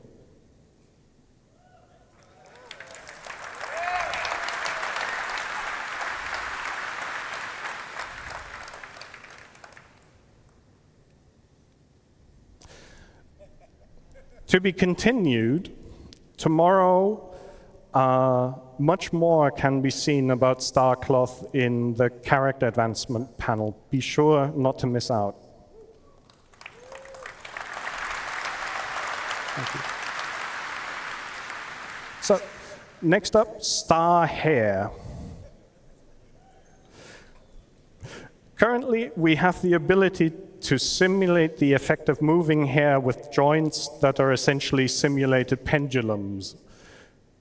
The hair is skinned to these joints, and when these joints move due to the pendulum simulation, the hair moves with it. This leads to a fast and believable movement of hair. However, the quality is directly correlated to the quality of the skinning, which is tedious for tech art to achieve for some complex hairstyles. Further, apart from gravity, the pendulum joints do not react to external forces like collisions or wind or explosions. So we asked ourselves, can we somehow improve upon this?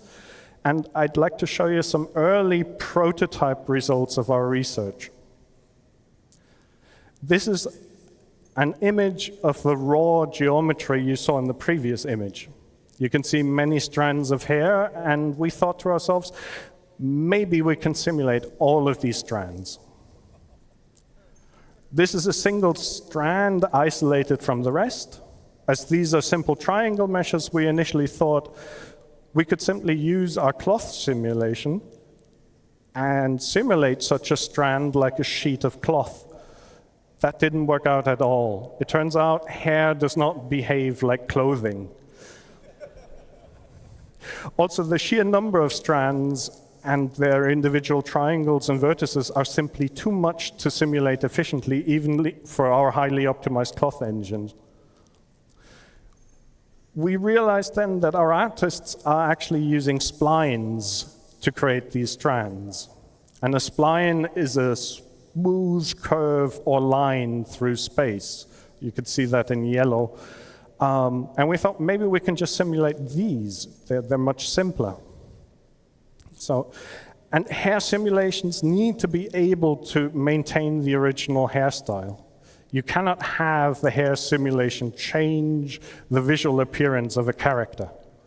One of the reasons why using the cloth simulation for hair did not work out at all is that the cloth only simulates vertices, and they have no concept of orientation. So you do not know how the next segment has bent in relation to your current segment.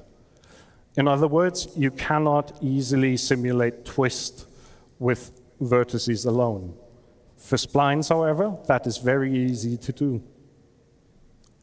So all of this together allows us to simulate the strands according to the theory of Cosserat rods. A Cosserat rod allows you to model the behavior of slender one-dimensional rods, exactly what our splines are, and simulate bend, twist, stretch, and shear, exactly what we need. Hair also needs exact collision detection to not intersect with the head, the ears, the cheeks, the jaw region.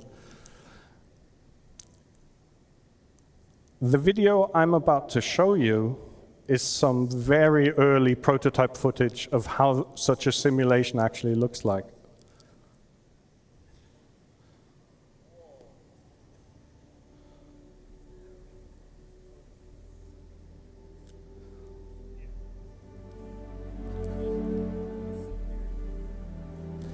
So this is a test of various head movements to see how the hair reacts. Hair simulation is one of the hardest things to simulate, especially in a real-time context, and very tricky to get right. We're actually simulating all the hair strands.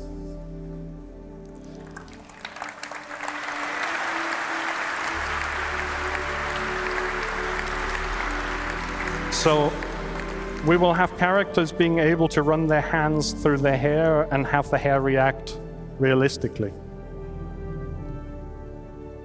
A barber simulation next.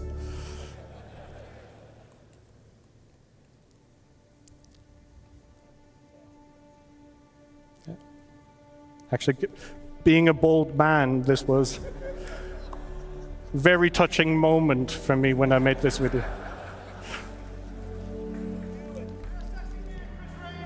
Thank you. Thank you.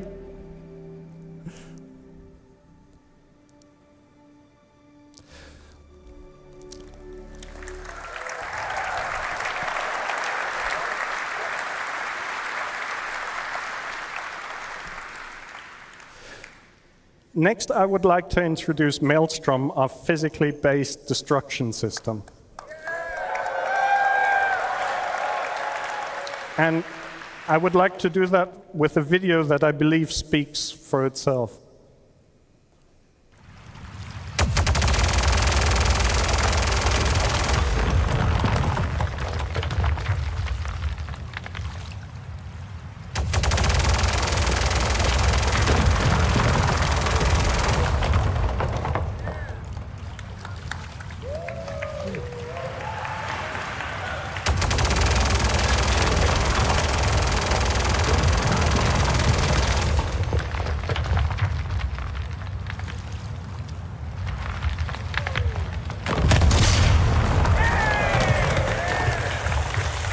See the water splashes?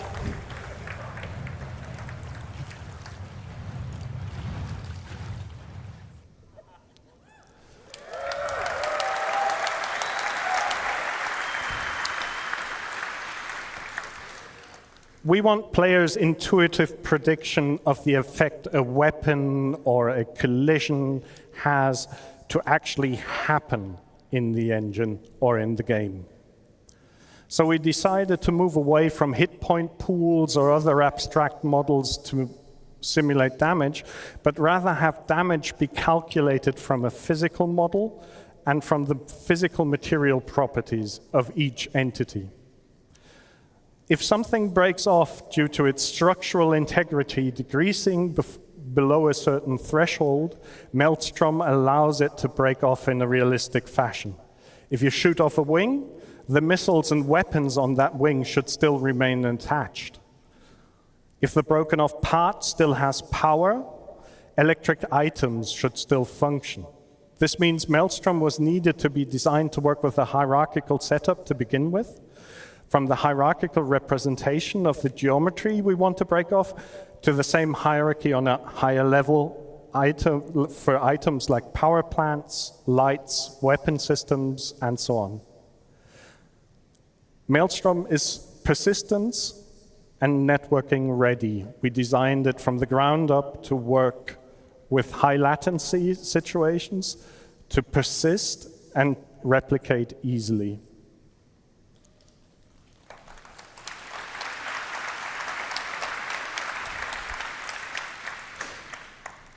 To achieve all this, we gave each physical geometry instance an identifier to be able to uniquely identify it within the universe. So your Gladius wing is your Gladius wing. We added physical material and damage properties that can now be replicated across the network. One of them, and that's the most important one, we call integrity. And this determines how much structural or internal integrity a physical geometry has. Integrity is modified from dissipating, or rather absorbing energy from kinetic impacts or energy weapons, and also in the future from absorbing energy from external factors like extreme temperature or fire, as you've seen before. We also track which physical part or geometry belongs to which visual geometry and which high-level entity. So if the structural or internal integrity collapses, we know which visual geometry is affected and which item might be affected as well. So a power plant will cease to emit power or implode, explode. A weapon will cease to fire, and so on. To make things break apart, we create what we call breakable clusters.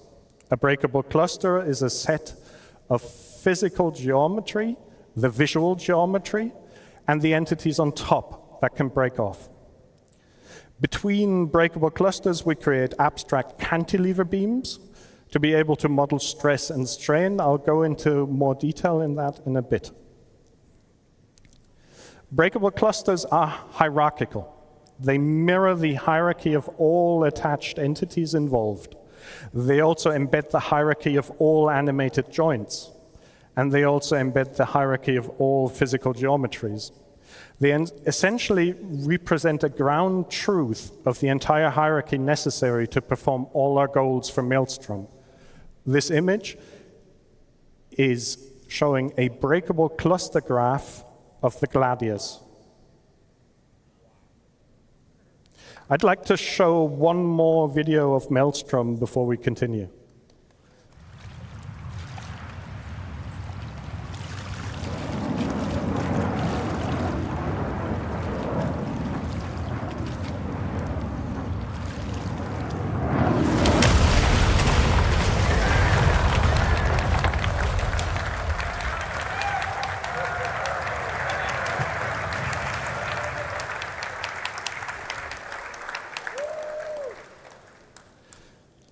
We needed to find a good way to easily and efficiently determine when a breakable cluster breaks. We chose a well-established model from material sciences and structural engineering, cantilever beams. In essence, a cantilever is a structural member that has a fixed support and a free end. Forces experienced on the free end can be used to calculate the amount of stress the fixed support is enduring. The basic ideas behind that are best explained from a very simple example. If a ship were to collide with the horizontal part of the crane in the image, far from the vertical part, the fixed support would endure a higher stress as if the ship were to collide closer to the vertical part. But not only does the point of impact determine how much stress the cantilever beam experiences, also how large the surface area is connecting the cantilever and the fixed support has a large influence on when a cantilever beam will break.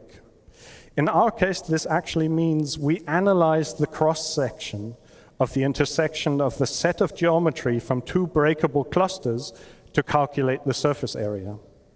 A wing attached to the body has a rather large connecting surface area compared to the surface area calculated for the stabilizers connected to the body. We then project forces from impacts and explosions onto these cantilever beams and calculate the stress the beams experience. Over time, this stress turns into strain, and if we reach a certain threshold, the beam snaps. The result, simple, efficient, and deterministic breakability. But this is not just about ships and buildings that you saw in the videos before. We want Maelstrom to be a systemic system that we can use on all types of entities. So here's some video of some test footage of AI shooting each other behind breakable cover and Maelstrom barrels.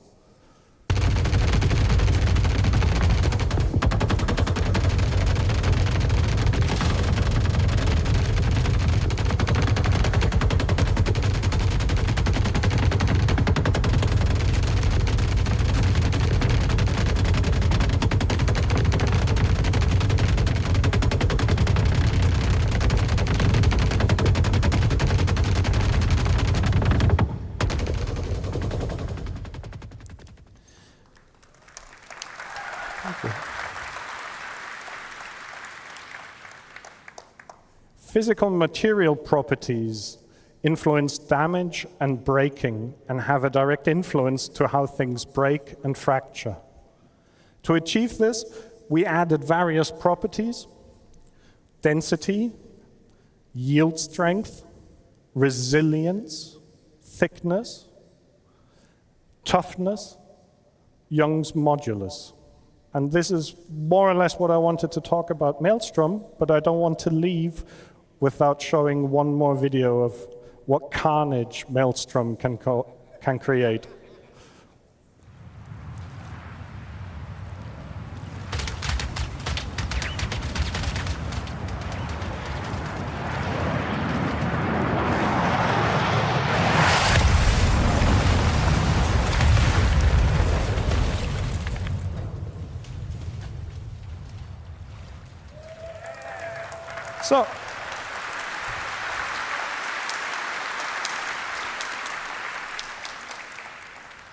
So thank you very much.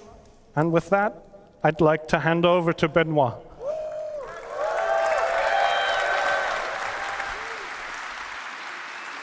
Great, thank you. All right. I am not this person, but I'm filling in with him. So far, I mean, you guys think this is gonna change your game up to now? All these new features? Hell yeah. Okay, so we've seen updates from fire, water, we've just seen force, we've seen sun and light. So the next thing that's left to build a ludicrous space game is audio. And so I'll leave you with Graham, who's gonna show you some of the new audio enhancements we bring to Star Engine to make it even more realistic than it is now. Hi CitizenCon, Graham here. Good to see you. Recently in the audio team, we've been looking at how we can create a greater psychological connection and emotional impact within our games through the use of improved audio technology. Audio can play a crucial role in the immersion of the player, and with that in mind, the audio code and technical sound design teams have been looking at all of our tech from the ground up. For example, when you're under threat, you should feel a real sense of danger. When you're armed, you should feel the dangerous power that you hold within your hands. Earlier this year, we showed you our resonance tech, which allows us to bring the action much closer to the player even when they're deep in the bowels of a ship and far away from where all the hits and the explosions are happening. But that's just one part of a much larger push to create a better, more immersive audio experience. With that in mind, let's take a look at some of the tech we've been working on. First, let's listen to some of our weapon sounds in action.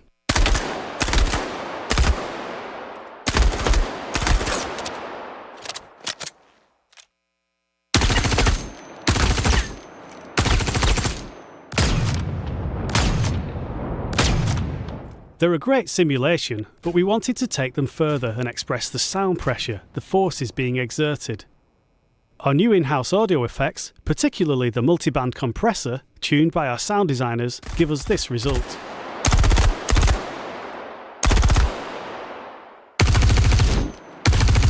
The compression serves to illustrate the power of the weapons and the effect that they have when going beyond the limits of the listener.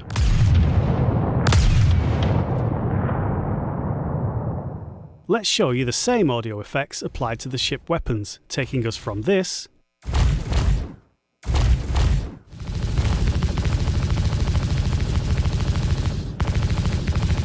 to this.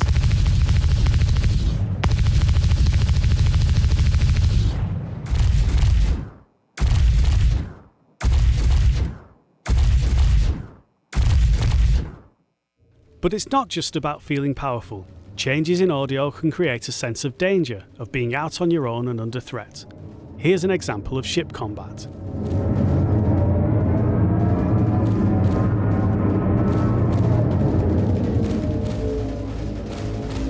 Sounds good, but what if we wanted a little more realism?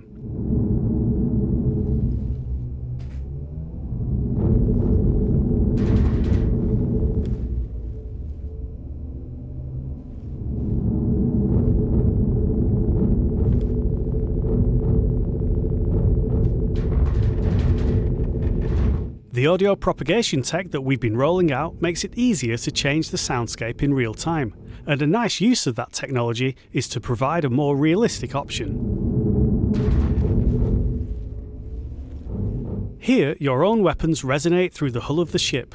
Only what's in the pressurized cockpit is heard clearly, and the threat level feels higher due to the isolating lack of enemy weapon and ship audio.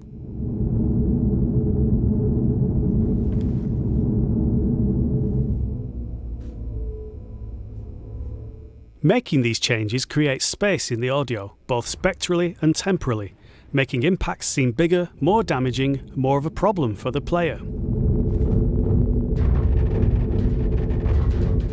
This realistic mode isn't limited to the flight experience, it's applied appropriately to the game as a whole. Here's an FPS battle in a depressurized area.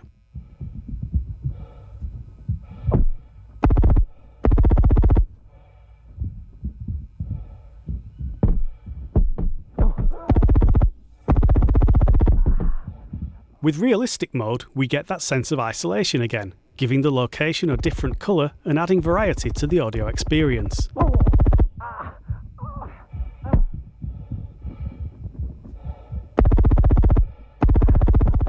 Player breathing and foley are exaggerated, and other sounds are transmitted through physical contact.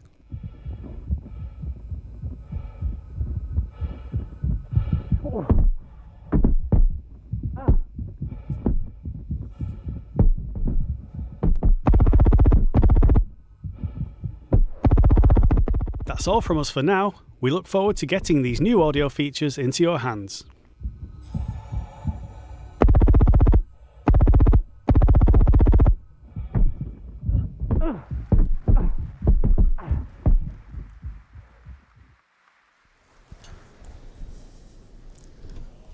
All right. Hello, everyone. So, persistent entity streaming, replication layer, and beyond. My name is Paul Reindel. I'm Director for Online Technology. And I'm going to show you a little bit insight in our technology for persistent entity streaming and the replication layer. I thought about what's the best way to show you something about that tech. And I thought about putting some technical drawings on the slides, or maybe show video, like we did 2 years ago. But really, the best way to show you how persistent entity streaming works is to give you a live demonstration.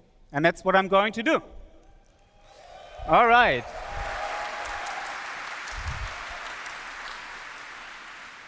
So this will all be live, so please bear with me if there's any glitches.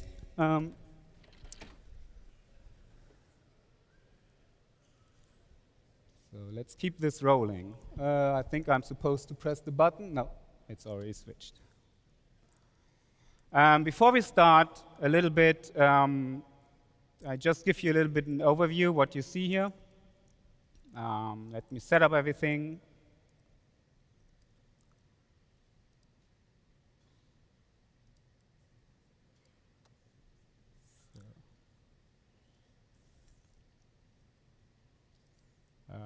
One moment, sorry. So on this left side, you will see my client window. And on the bottom side, you will see the server renderer. So for this demonstration, and I start a second client, I'm just stopping that. Sorry about that. This is live, all right. So again, on this side, you see the client. And he just logged out because I started a second client. So let's do this again. One more time. On this side, you see the server renderer, which is currently, it has nothing streamed in. I'm showing a small demonstration level. And on this side, you see the entity graph, which is our online database. That's powering what you see in persistent entity streaming, what you play since 3.18. And I also have some metrics on the screen which shows the entity graph worker, the requests per minute, per second, the mutations, and you also will see entities created and destroyed once I do that. All right, so let's wait for my client to come up and join this level. So the first thing that will happen when I join this level, you will see on that server everything streams in, and my client connected and also streams in everything on the client view. What would happen on the behind the scenes is that my player just got unstowed into that shard, and we at real time created everything for this player. So you will see his body is attached to the player. You will see his mobi-glass, his head with all his customizations, his undersuit, and then all his customizations as well on the undersuit. What you also see is that this player just got unstowed and attached to a static zone object container. And this is how our zone system works. Basically, on the server, you will see 3 different zones, purple, green, and red. And each zone comes with its own coordinate system and its own physical grid. And this is how we actually, on live, do zone transitions between your ship, empty space, space station, or a planet. And you will see, as I walk between those zones, I will, at real time, update it in that entity graph. And this all happens seamless. So for a client, this is completely transparent. You don't notice that. But this is actually what's happening when you step in or out into a ship. And this is very unique to our engine. No other engine has this zone system. And that allows us to do all the amazing stuff you saw in the videos before, transitioning in and out of planets and go from the smallest scope to the largest scope. So everything we do in a shard, so this is like a mini level, like the mini PU level, is also persisted in this database. When we create new entities in our engine, in Star Engine, those entities get pushed into our entity graph, into our online database at real time, and then from there replicated to our clients. So if I go ahead and spawn a couple of plushies here, you will see they spawn, they get created immediately on my entity graph and replicated on the server and on the client. So let's spawn a couple more here. And you see this, the pengus I spawn in the other zone get attached to the other zone. And then if I go and transition one of those, they will also transition between the different zones. And the same works for ships or more complex entities. If I spawn this buggy here, you will see this one gets created with all its attachments and everything else attached to it. And this is just my small demo level here. On live, we have up to 600,000 dynamic entities that get created for one single shard. And this is just the initial state. After 2 weeks, 3 weeks of gameplay, when you guys go in and destroy stuff, spawn stuff, play around, it goes in the millions of entities. So this in itself is pretty amazing tech. The next time I want to talk about is our streaming system. Most engines do stream on texture or geometry. We actually stream entities, and we do stream persistent entities. So when I turn on the streaming system here and I walk into this, if I walk over to the red area, you will see that the purple area will stream out together with all the entities on that server. So it does not only stream out on my client, it actually streams out on that server. And when I come back in the green zone, that purple zone streams back in with all the entities in there with their full persistent state. So now I have a second player join. Benoit is going to join me. So Ben, if you want to join, okay, I think we see him over there. Hey, Ben. Sorry. Nice. All right, I'm going to spawn a couple more penguins here. Because the next thing I want to talk about is new technology we are right now developing, and we are about to put on the tech preview for you to play. And this is actually the replication layer split. And that's the big next step in our great vision, obviously, as you might know. So in this demo, my client and my servers, they are no longer directly connected. Actually, I have a new service running here, and that is our replication service. So my client is connected to this replication service, and my server is connected to this replication service. And the replication service, the sole purpose is to get all the entities which are in the entity graph and stream them to clients and servers which are connected to.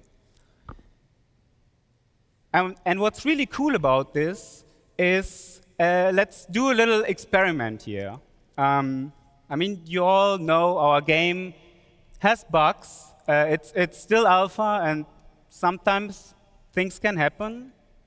So let's see what's happening when I kill my server here. And so this is my server, the actual console. So let's just shut it down. And yes, this is where you would usually see a 30K or something. You can see Benoit kind of froze there for a bit, and the buggy does a bit weird stuff. I can shoot those pingus, but the world is really in a frozen state right now. But I didn't disconnect, because I'm connected to the replication layer and not to the server anymore. In the meantime, I'm just starting a new server. Let's be a bit patient for it. It should come back online in a second.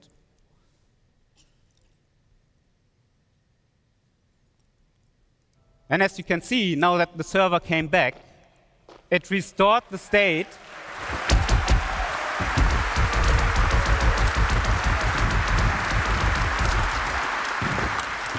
It restored the state, and the simulation just continues to work as before. So this will be, again, this is very early tech, but this is a great benefit of what we have with our replication layer split.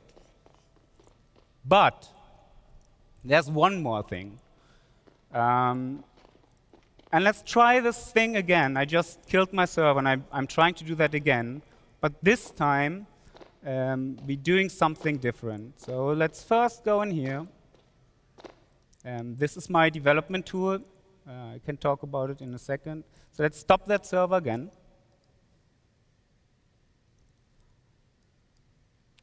And restart.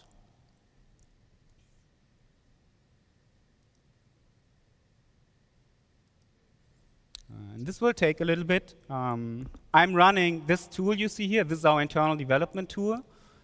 This tool runs the entire stack of our game on this PC.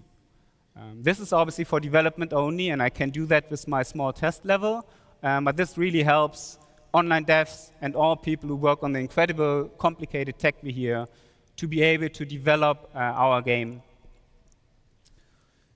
And because I run everything on this PC, it's a bit slow. So let's wait and see what's happening here.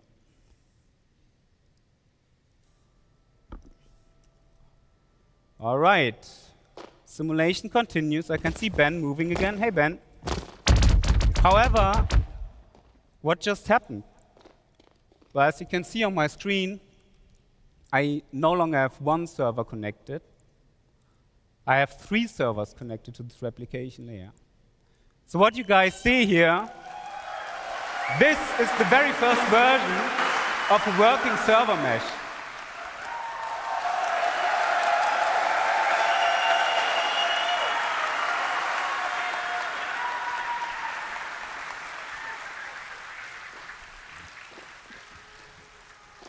All right. So now I'm going to explain a little bit how this magic works, because it is truly magic. Each server, when it came up and the replication layer realized there are 3 servers, we assigned different zones to those servers. And we said, OK, server 1, you are the authority over the purple area. Server 2, you are the authority over the green area. And the last server is authoritative over the red area.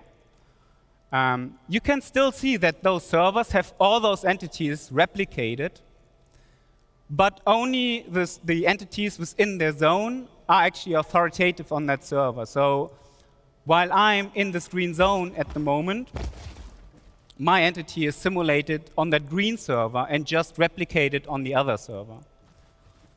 And now, as I transition between those zones, you will see that on that green server, I just lost authority, and on that purple server, I just gained authority.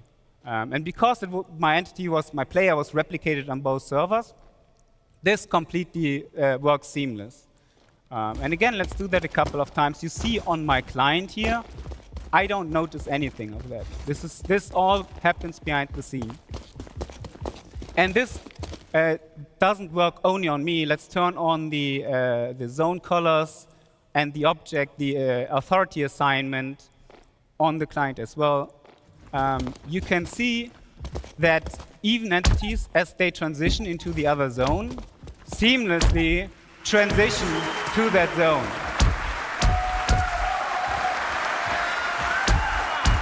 And not only that, I can also interact with entities that are on the other side. So if I go on this green zone, for example, and I shoot this, I can still shoot that purple entity. And I can also just go ahead and destroy that buggy which sits on that other zone. There you go. Always fun to blow stuff up, right? All right. So there's more to this. The first thing I will do, let's spawn a fresh buggy. I just destroyed my old one. When I go into this buggy, I will become part of the aggregate. And that means that now my buggy and myself will transition authority together. And this is how we make sure that my player, while he's driving this buggy, is always authoritative on the same server. So you can see, as I drive around with this buggy between the zones, I will switch between the different servers. All right. But there's more to this. So remember when I turned on the streaming earlier? The same streaming mechanics work here as well. Like, obviously, in this example right now, you can see all those servers, they have all those entities replicated. And it's a little bit wasteful because you have 3 servers, all need to replicate all those entities. And that's where streaming comes into play. I can turn on streaming here, and you will see that suddenly my purple server no longer has the red area streamed in. And the red server no longer has the purple area streamed in. So let's see what's happened when I drive my buggy backwards into that into the red zone. What happens on that purple server? And I just disappear. So right now, on this server, there's only Benoit replicated. And Benoit, if you come to me over in the red area, you will see that now on this server, there's no client at all. And in theory, we could now completely stream out the entire area on that server, or stream in a new area.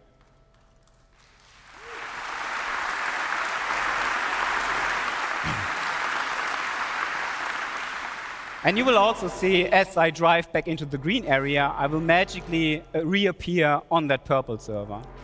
And this obviously works on the other side as well. Let's get a couple more player join. I have a couple more QA in the back, so you can just see the whole thing running in live with a bit more things going on.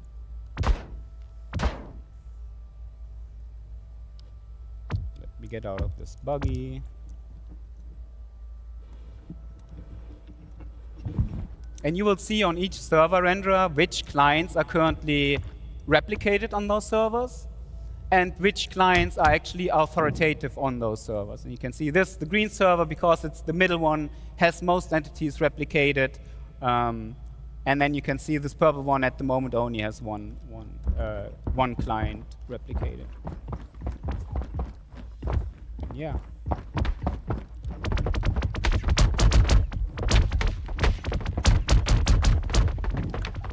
So yes, this is pretty much it.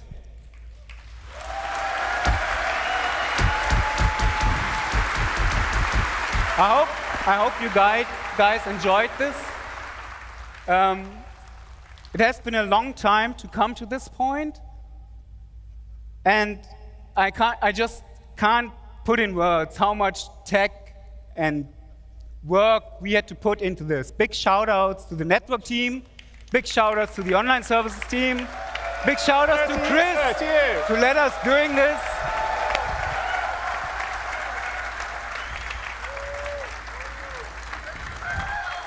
It's been a really long journey to get to this point. And I've got to say, the team has done an amazing job. They've been working diligently for the last 4 or 5 years. We've had a couple of false starts.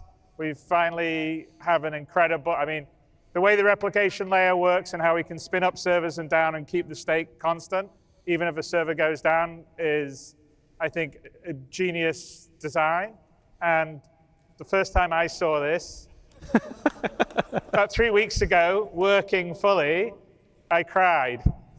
It's like giving birth. We did it! And we wouldn't have been able to do this and work on this kind of tech without all your support. That's right. 100%. Now, you guys and your trust. allowing us to take the time to do it right, to really build it. So thank you. Thank you, guys. So much for everyone, and thank you everyone at CIG that's really worked hard to deliver all this amazing stuff that will be either in your hands now or in your hands very soon. And this is just the beginning of CitizenCon. We got a lot more stuff to show you. Yeah. That's what we need for this MMO, guys. Thank you. That's what we need. Great demo, by the way. That's good. All right. That was great. Come on, come here. Thank you, guys. Thank you.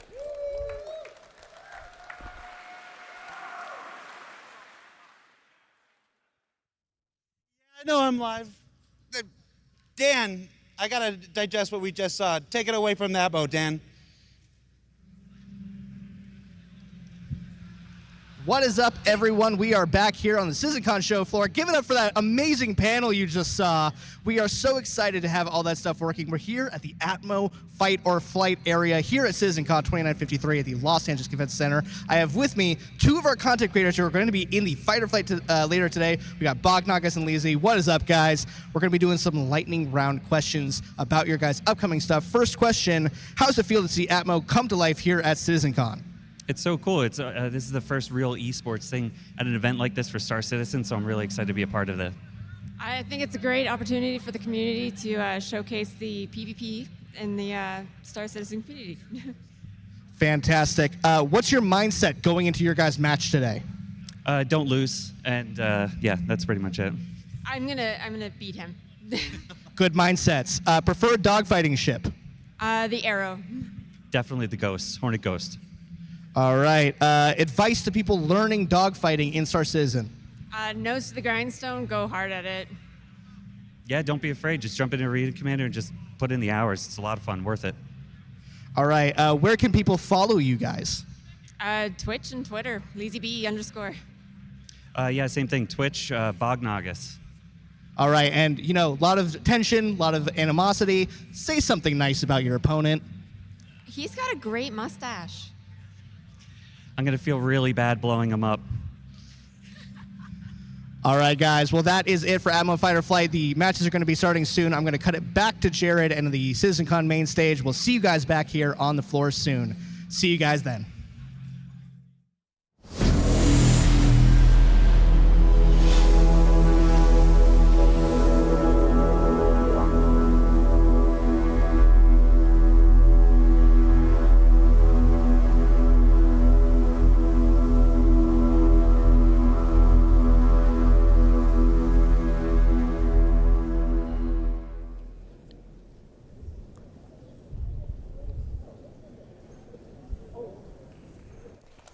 Hello. I'm Thorsten Leimann, lead systems designer for the EUPU team, and welcome to this little presentation of our most ambitious feature that we are working on for quite a while already. We already talked about it several times, but this time it will be a little bit different. So before we start jumping into the presentation, here's a little disclaimer. Everything that you're about to see in this presentation was done by the EUPU team, so, well, mostly. We got help from the vehicle content team and the vGPU team. So what you will see here is mainly placeholder art that was either done by Guillermo, Bastien, or me, so members of our team, and it's gameplay that we focus on in this presentation. So what you will notice here is also that the UI is still work in progress, so visual changes even throughout this entire presentation. So we are still iterating. But let's start with the actual presentation. Those that follow us for quite some time probably know about the resource network already, but let's do a brief recap. We will be talking here about our technology, that is resource network, and the engineering gameplay that can be called a child of the resource network. The engineering task will allow you to manage your ships, outposts, and possibly other things. Let's have Guillermo talk about the technology first. So welcome on stage, Guillermo.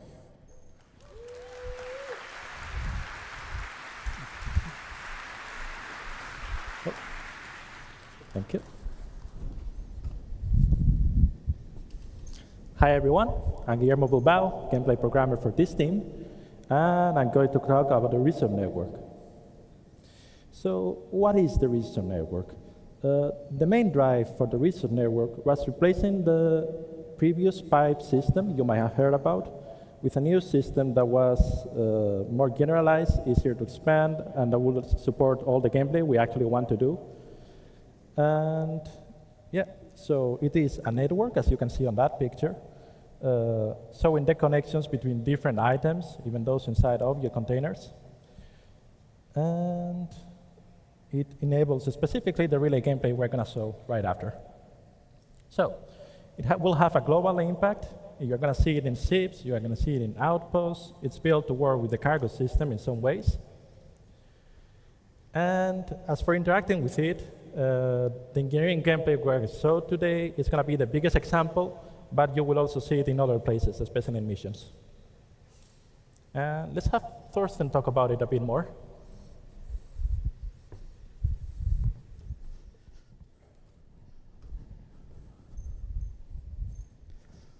So hello again. So as a crew member of a ship or as a person managing an outpost, you have several responsibilities, where the engineering topic can be split in 3 activities, and you can decide to share those responsibilities or take them all by yourself. It's really up to you. Every task requires their own skills and their own tool sets. There is tuning.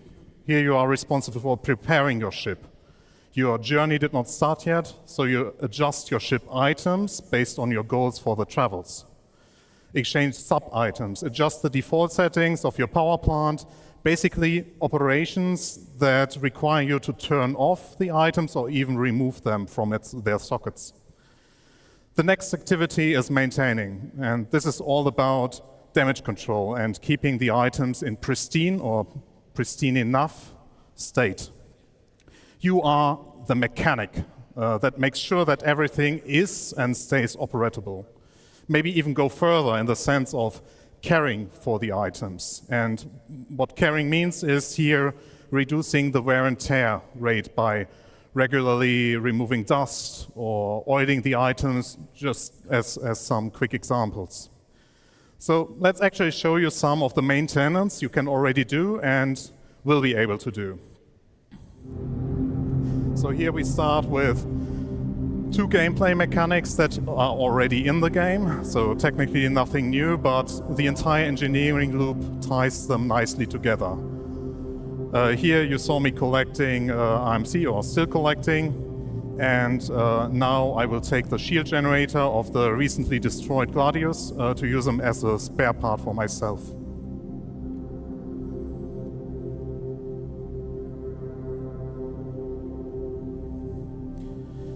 So all of this is, of course, optional. So you can purchase those items already and in the future even assemble them for yourself. So crafting. While the Fury approaches, you might get the glimpse of a debug UI. So there's the Fury now coming. I activated the debug UI to show you the health state of each item. And what you should have seen is that the shield generator is fully destroyed and the power plant that I'm about to take out now is in low health. Low health means you can still repair it. So which will be happening now with Guillermo and Pete repairing the power plant after I removed it from the Fury. So it's making it fully functional again. And here you see the debug UI, the health is now fully up again, and that means that it runs at full efficiency again. And here you also see that the shield generator is at 0 health, so the destroyed shield generator cannot be repaired because it's destroyed, so I have to exchange it with the spare one that I collected from the Gladius.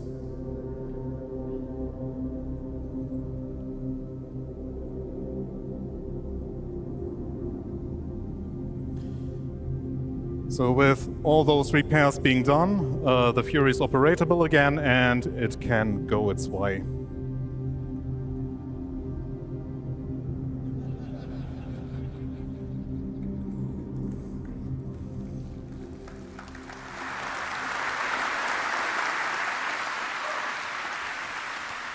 So getting back to the responsibilities. A big one is managing your ship, which includes resources, but also more general aspects. You have to manage the power distribution and come up with informed decisions, like reacting to hazards like malfunctions, fire, low energy, but also calling out items that need repair and maintenance. You will delegate the rest of your crew to keep your ships intact, like giving clear priorities of what needs to be done first. Let's take a look at another video here. So this is the first glimpse of the engineering UI in action. It is still being worked on, so it's heavy work in progress. Let's start with looking at the item view.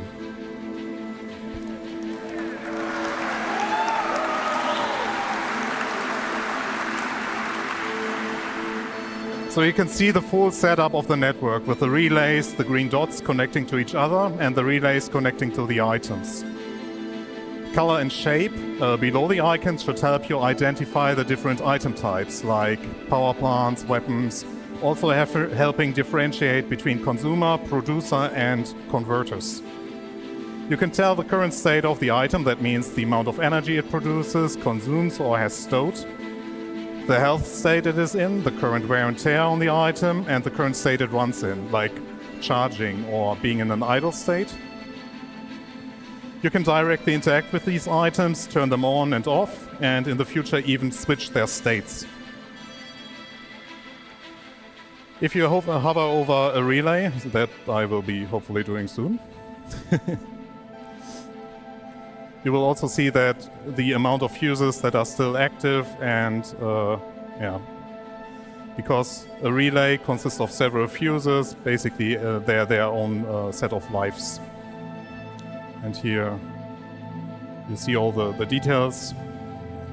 Like you can click on the items to see a 3D render of the power plant here, the quantum drive, sorry. And here's the relay overlay.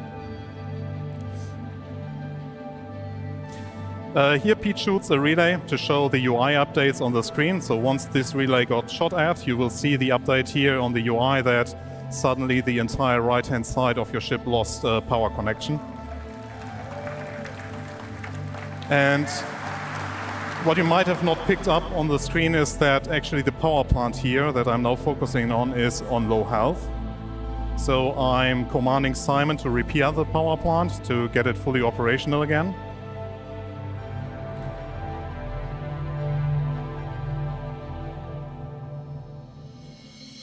So something to highlight here, take a closer look at the doors. Since we also track the door states, you see that you can watch movement inside your ships now nicely.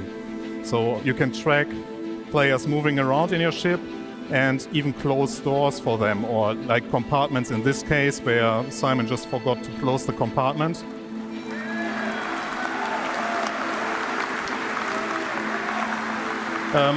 Yeah, so Pete destroyed the relay, but we need the ship in fully functional state. So yeah, I'm running now with a fuse and place it on in the relay, so make the relay work again. What you can also do with the doors is that you can create safe pathways, because you sitting at this engineering screen have more information in regards to your ship than the others. So you open doors to create a path that the players on your ship have to take. Now to the room view. That is mainly the life support controls plus controlling all doors. Again, we show the details of each room, like the temperature, pressure, atmosphere composition, so everything that is relevant for like you living on a ship. We also show the door states, where you can now have precise control over each door in your ship, as you see here. This will also allow you to have more control over which door or compartments to open. So here, again, showing opening the power plant. That also helps very much in already telling players, hey, you should repair this item, so I open that door for you, and they directly know which item you mean. It also allows us to control like the outside-facing doors much better. So you can directly open, if you just want to open the left side ramp, or the front-facing ramp, or the back-facing ramp.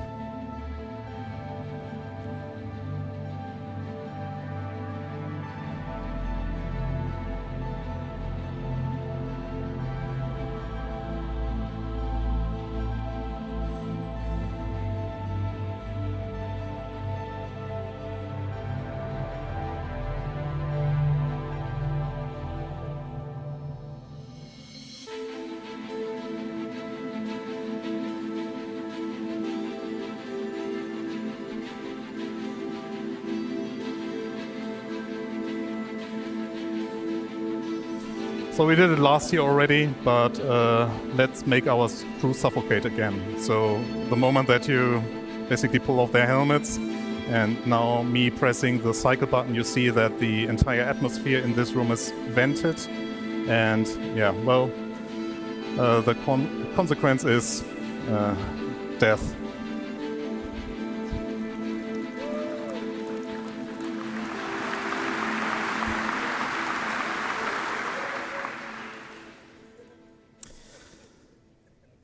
So, as you can tell, engineering gameplay will bring a lot of changes. Some of those changes are adding batteries to ships that will allow you to get a little bit of extra power for a short amount of time. Allowing you to control items directly, where it's not only their on-off state, but also their resource consumption. And where the biggest change that will come in this update is basically to the resource consumption and generation. So let's talk about energy balance. Currently, ships are balanced such that they consume less energy than they produce. What I mean with that is that the sum of all items requires less energy than the power plant will provide. And this has to change. The energy rebalance that I will explain to you now will affect mainly bigger ships. Single-seaters will still behave like they do now. For big ships, we will focus on item groups. Those require energy, but your ships will not provide enough energy to have all components run at 100% all the time. Instead, you have to decide what you want to have permanently powered by your power plant. So managing decisions will have an impact now. You could decide, as in this example, to shut down your thrusters to turn on the weapons. Isn't the best choice, since you will not be able to maneuver, so might not help when you are attacked. You would be able to shoot though. And here comes in the batteries. In scenarios where you need to react, you can activate the batteries and use the additional power. Batteries won't last forever, but you at least can power additional systems. You will be able to recharge the batteries again, but you need to free up energy from the power plant to direct into the batteries. I think that was a little bit more than just a recap, but now Guillermo will talk about malfunctions.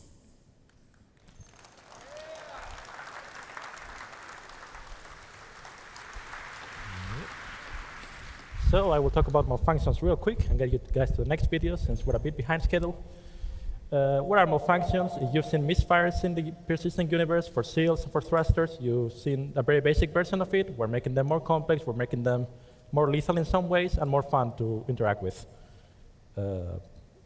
Also, some of the new malfunctions will include fire, spreading misfires that represent electrical surges going through the ship, or signature bursts, which increases your signature and makes you show up on enemy sensors more easily. As for how you will counter them, you've seen suffocating people with life support. You will also be able to suffocate the fire with life support, which is probably more useful. You will be repairing them, not necessarily only with a repair beam, but also replacing parts or some bespoke behavior per misfire. And if all else fails, just turn it off and on. And here's a video of the fire in action. You've seen in other videos the fire. This is a small fire. You can just put it out with a fire extinguisher. Pretty simple. It just works. Here's a bit of a bigger fire.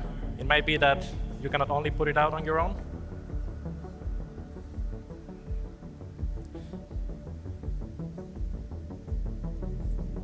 So here we have one crew member that's going to try to put it out with a fire extinguisher to mixed results.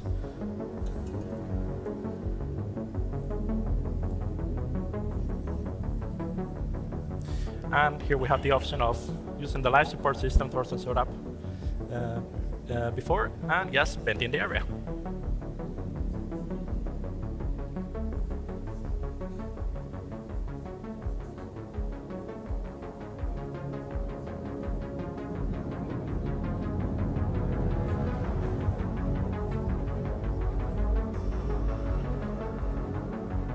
And now you can see that the fire, once we get to that compartment, has been successfully put out.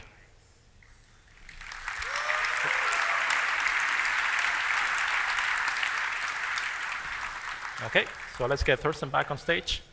You saw a lot of the systems in action, but let's get a video of one of our play sessions, which is going to probably show it a bit better.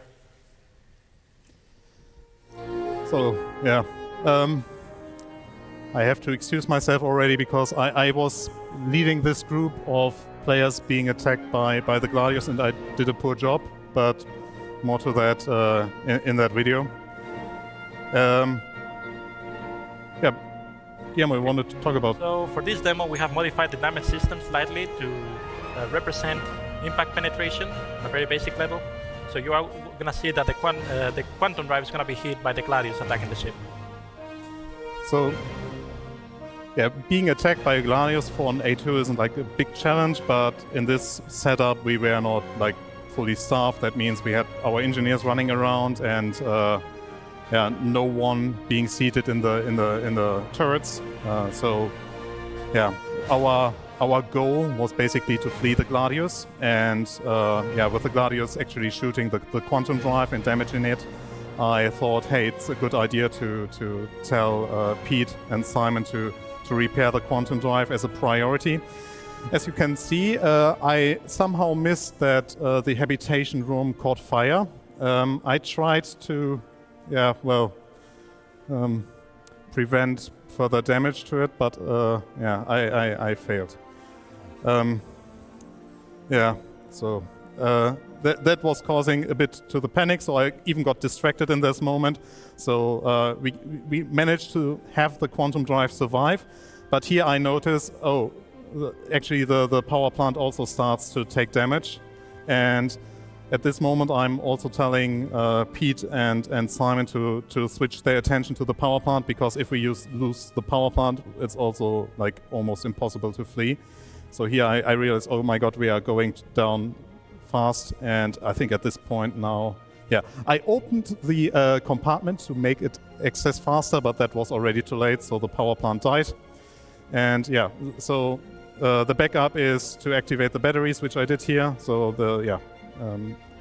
Simon and Pete still tried their very best to fix it, but yeah, didn't manage to. Yeah, the attack moved to the forward side, targeting the batteries, because the player who was attacking us actually knew the ship layout.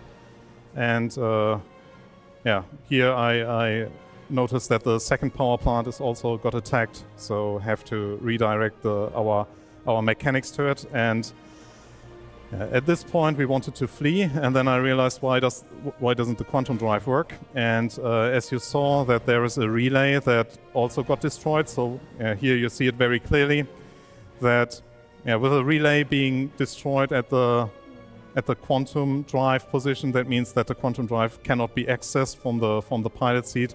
That means that I also had to get that repaired. So it was a bit chaotic. Everything was also happening a bit too fast. Here, trying to save the second power plant because were already running out of battery life. So if we would have lost the second power plant, that would have been our certain death. And I think in the next part of the video, we basically asked someone to fix the relay at the back so that we still be able to jump away. So we at least managed to save one of the power plants.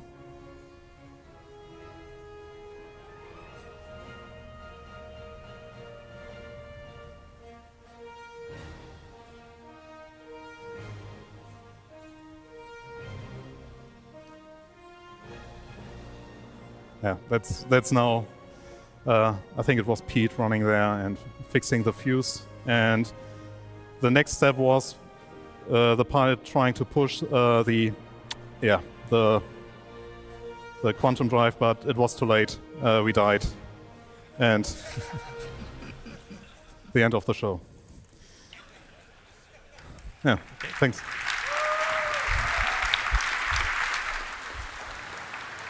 So what you just saw gives a good idea of how busy ships will be and what meaningful multi-crew gameplay will look like.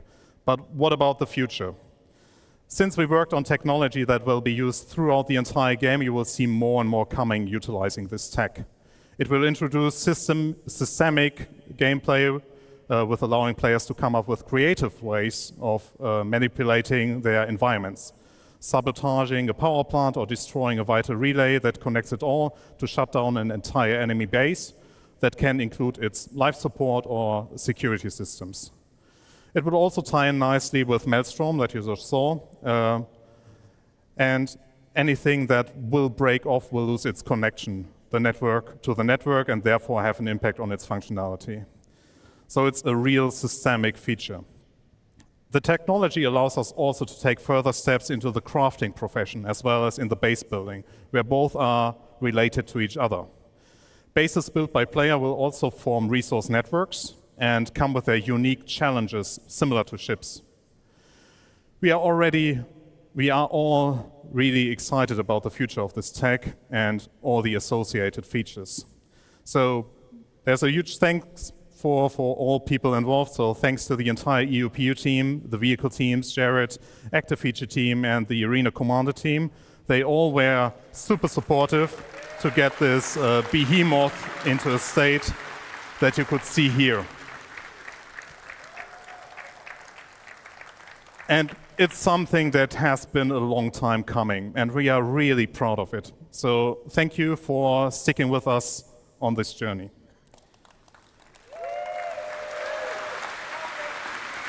Wait, there's one more thing. So we really want to get your hands, we really want you to get your hands on this because we already had a lot of fun with it. I hope all of you have heard of the experimental mode in the Arena Commander.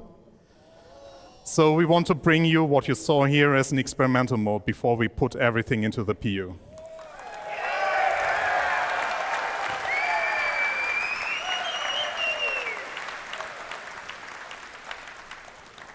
And this will be soon.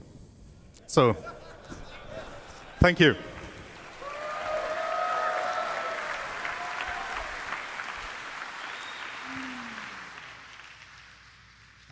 Camera 4. Hi, everybody. I think it's there we are. You know, when we started this, we said we'd have a nice, relaxed pace. That's a lot of new content coming in just the last 2.5 hours now. We are going to slow things down. We're going to take a little fun break here. We're going to do a cosplay contest, because why the heck not? And then we're going to take our lunch. So all you restreamers during the lunch, you can have a time to open your mouth and talk to your communities, because I can imagine you over the last 2.5 hours just trying to get a word in edgewise. So let's go to the cosplay contest, hosted by Galactica, our social media manager, with special judges, Kat, Forrest, and me.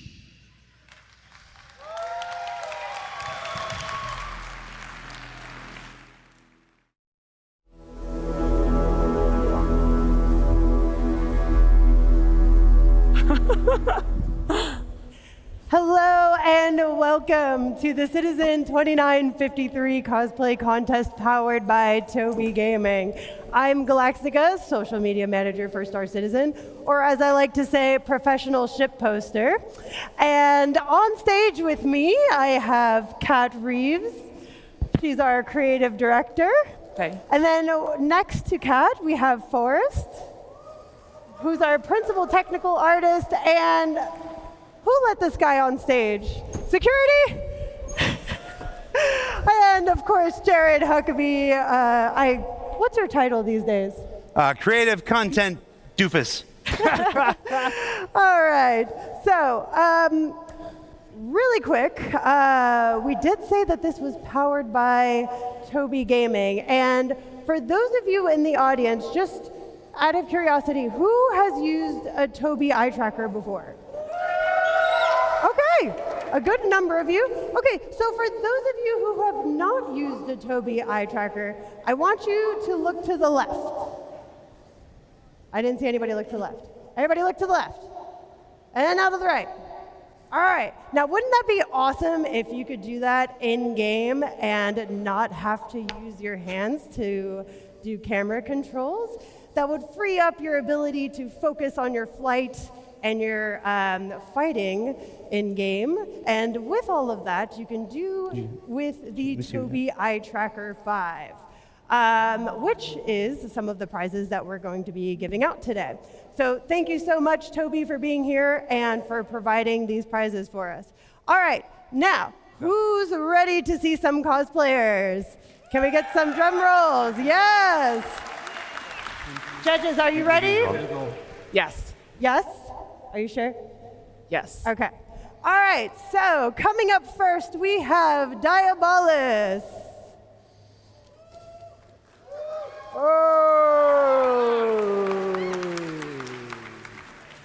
Oh my goodness.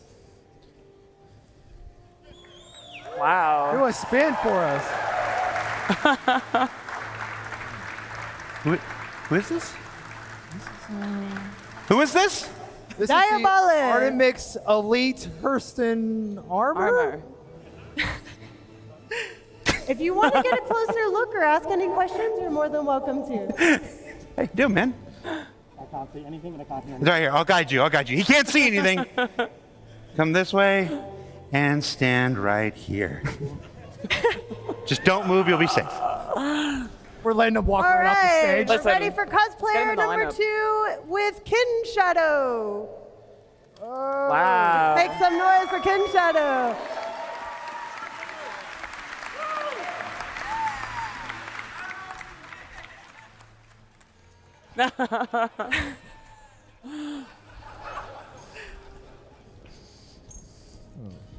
That was Ken Shadow? That is Kin Shadow. All right, and number 3 is a little bit special. We have the entire Ninetales gang. Quick. Hey, you guys know this isn't Grimhex, right? I think we're human shields right now. All right, I think Jumptown might be safe right now. How tight are those pants? Not that tight. Not for a good time. Do this? Squat test confirmed. Okay. Next. All right, next is Hindrosa. I want to move you. Oh, come on down here. Everywhere. I got you. Right there. Good job. Okay.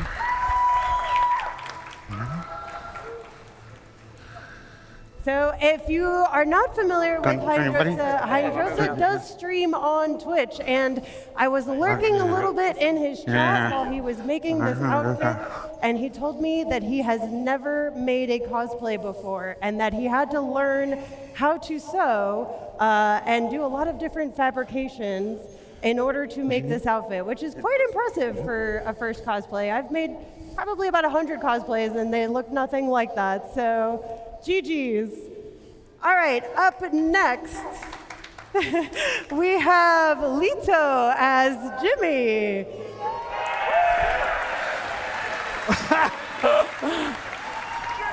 There we go. I was waiting for that.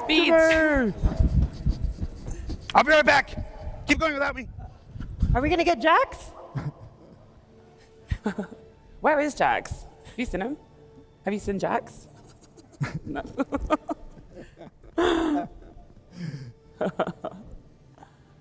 Are we waiting for Jax? Yes. Okay.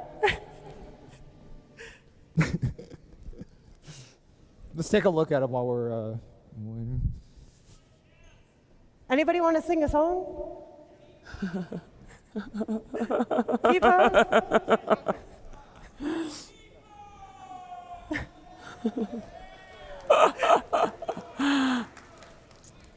All right, for everybody who's on stage, I want you to do like your best in-game emotes impression.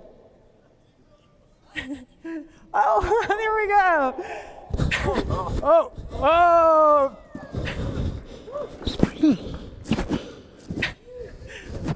Will the real Jimmy Did he just please have stand that? up? Like, He always has that. can't see. All right, and up next we have Britty Kitty. What's your name? Wow.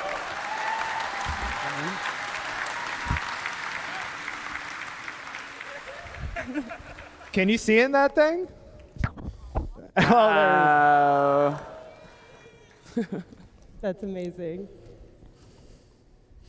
All right, and next we have Jack Montana.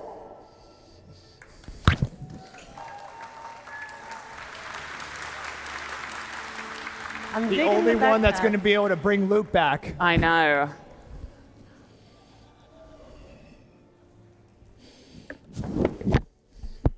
All right, and next we have a familiar face, Sigelian.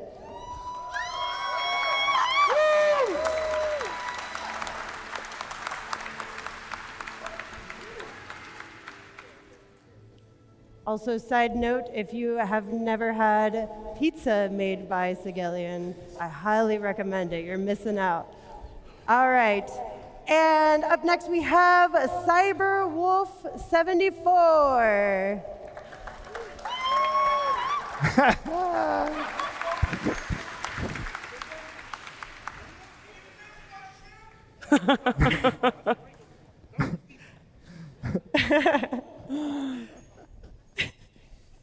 Minus 5 points.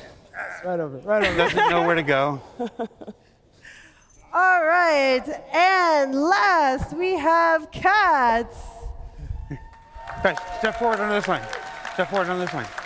In the middle of this. And her Pico sidekick, of course. We can't forget Pico. I love your nice That little is so speaker. great. Forward. Perfect. All right, judges, feel free to go around, ask questions, think really hard, and let me know when you have your top 3. All right. Hey, John, can we kill the... Good. Thank you. Testing. My mic is on.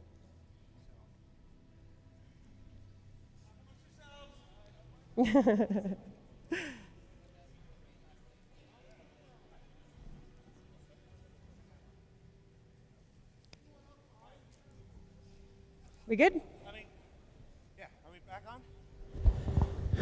Are we back on? All right. All right. So that was that was easier than we thought. You got yours, right? Yeah, I got mine. I think I got mine. Yeah, we're good. All right, let's announce our 3rd place winner. Step forward. I'll let Kat announce it. So in third place, we have Diabolus in the Artemex Elite Hurston armor, and you win a Tobii Eye Tracker 5 and an A1 Spirit. Congratulations. Congratulations. Awesome job. Wait, and a Spirit? Yeah.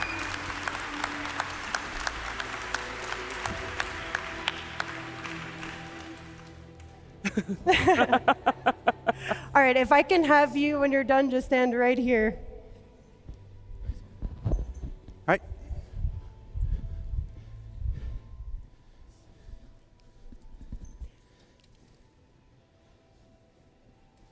All right, let's have you stand right here, because then we're gonna have everybody line up. I don't know if he can see very well. I was gonna lead you along. All right, right here. Okay, right. Yep, don't need to get off stage, but right here is fine. Okay. And second place winner, Forrest. Who do we got? I'll step back, right here. For second place, went with Hydrosa with the advocacy. Woo! Oh. Congratulations.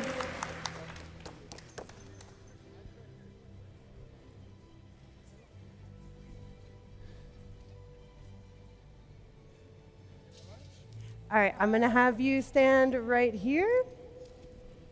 And can we get a drum roll in the audience, please? Make some noise. All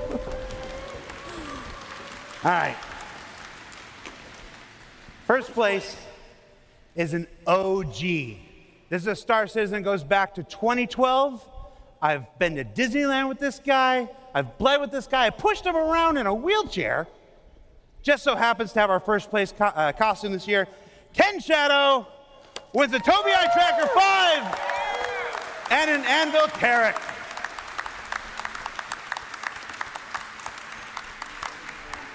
All right. Pictures.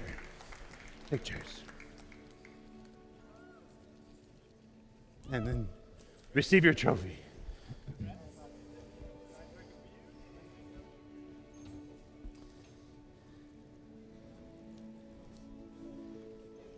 Congratulations. I'm going to have you stand right here. So we know that these cosplayers put a lot of work and time and dedication into their outfits. So as a little token of appreciation, we're also going to give everybody here on stage with us today a free ship that I cannot announce until the next panel. So if you want to know what that ship is, stay tuned for the next panel and you'll find out. But thank you all for being here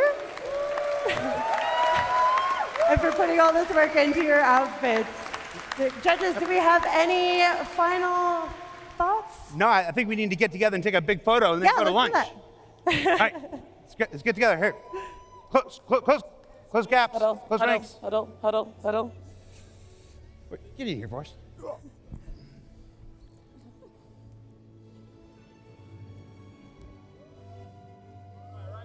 Woo! Say Soul Citizens. Now, say Star Citizen. You too, Tyler? Yeah. All right, everybody, that does it for us. We're going to take a break for lunch. We'll come back at 3 p.m. with Talking Ship. So.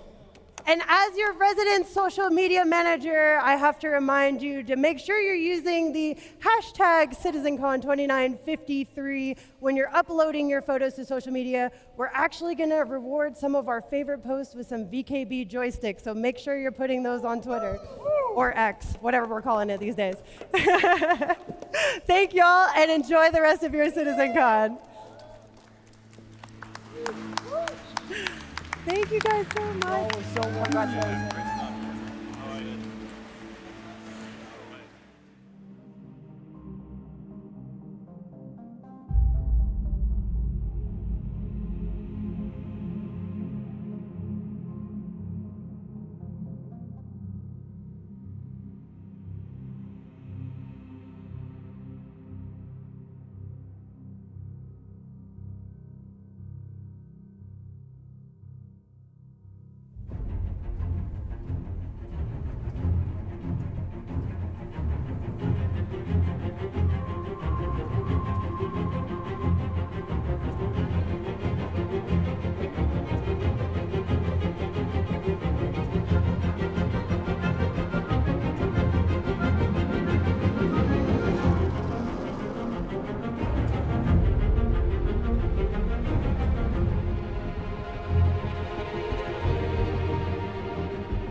Hey everybody, welcome back to CitizenCon 2953.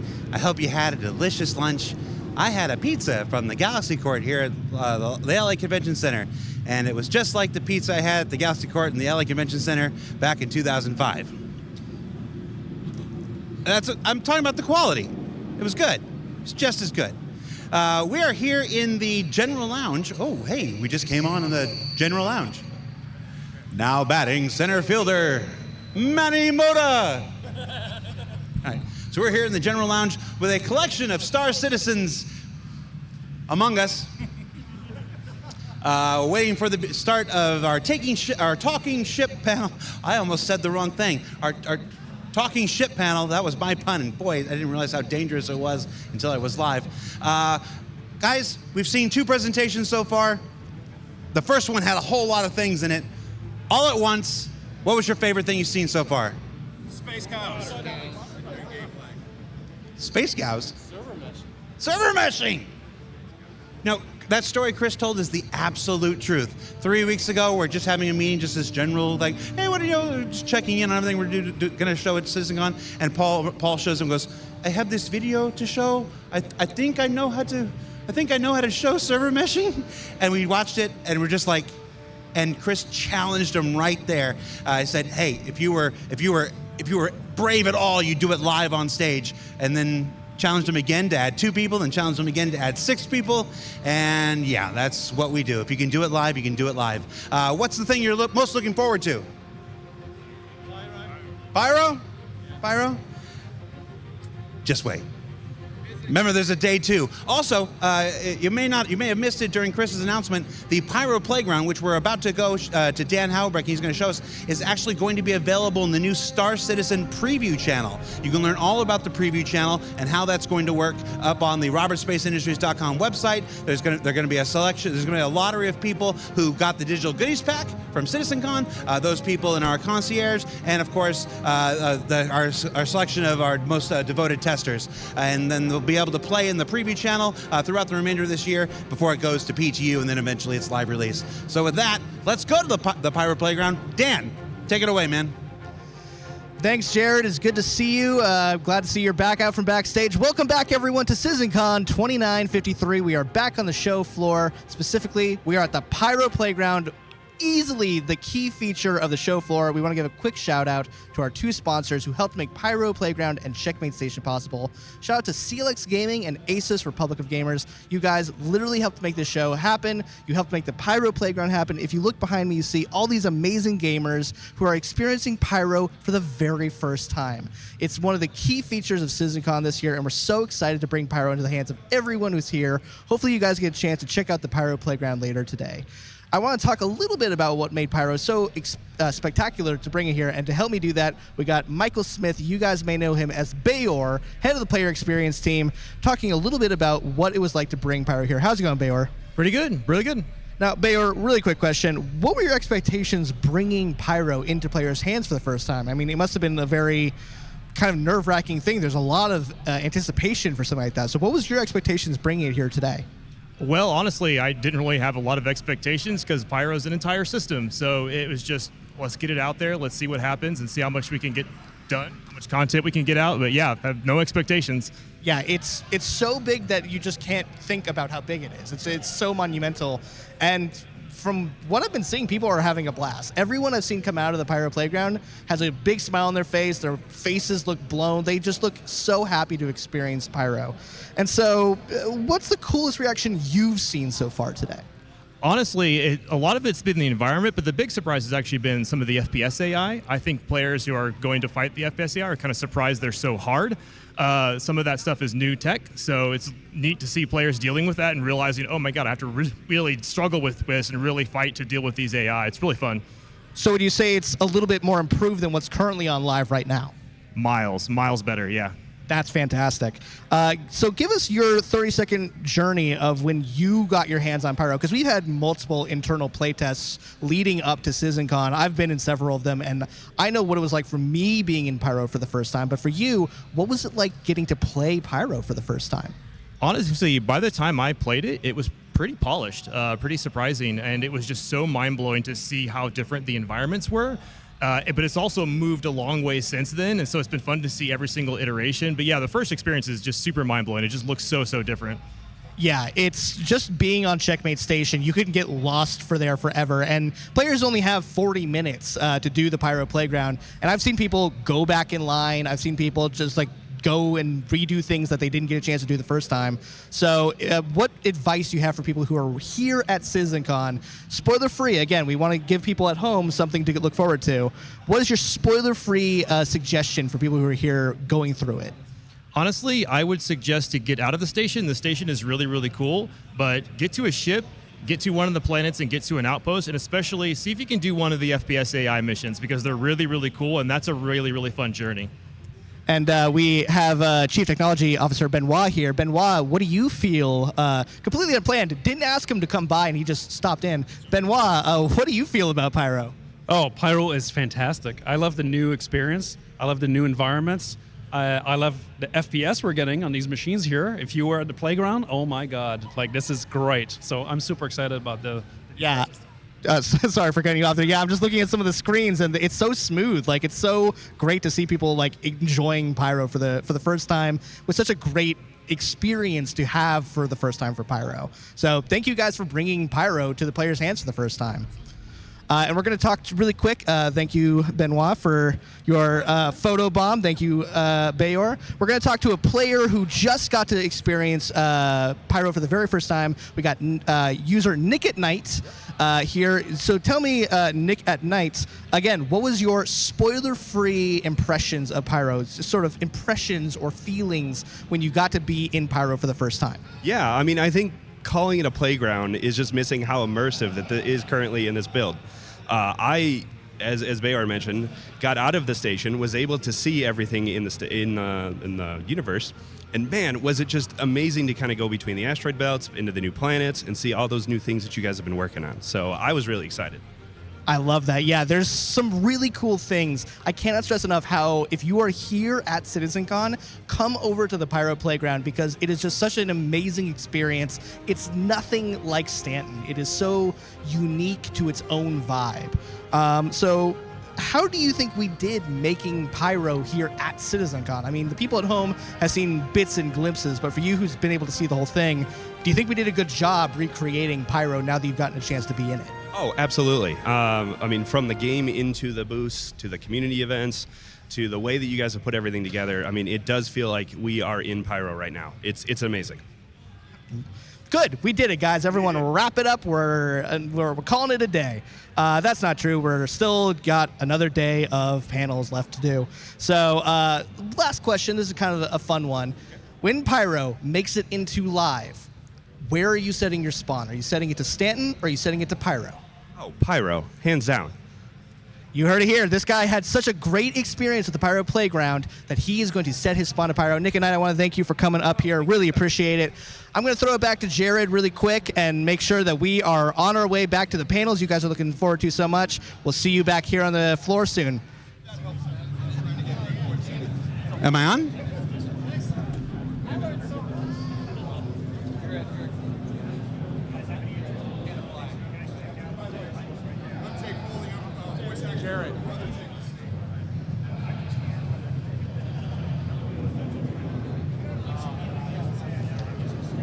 Am I live? I can't hear anything. Wave to me. Okay, there we go. Hi, everybody. It's very loud here in the community booths area. We're here in front of Soul Armada, Altoma Energy. There's Atlas Defense Industries.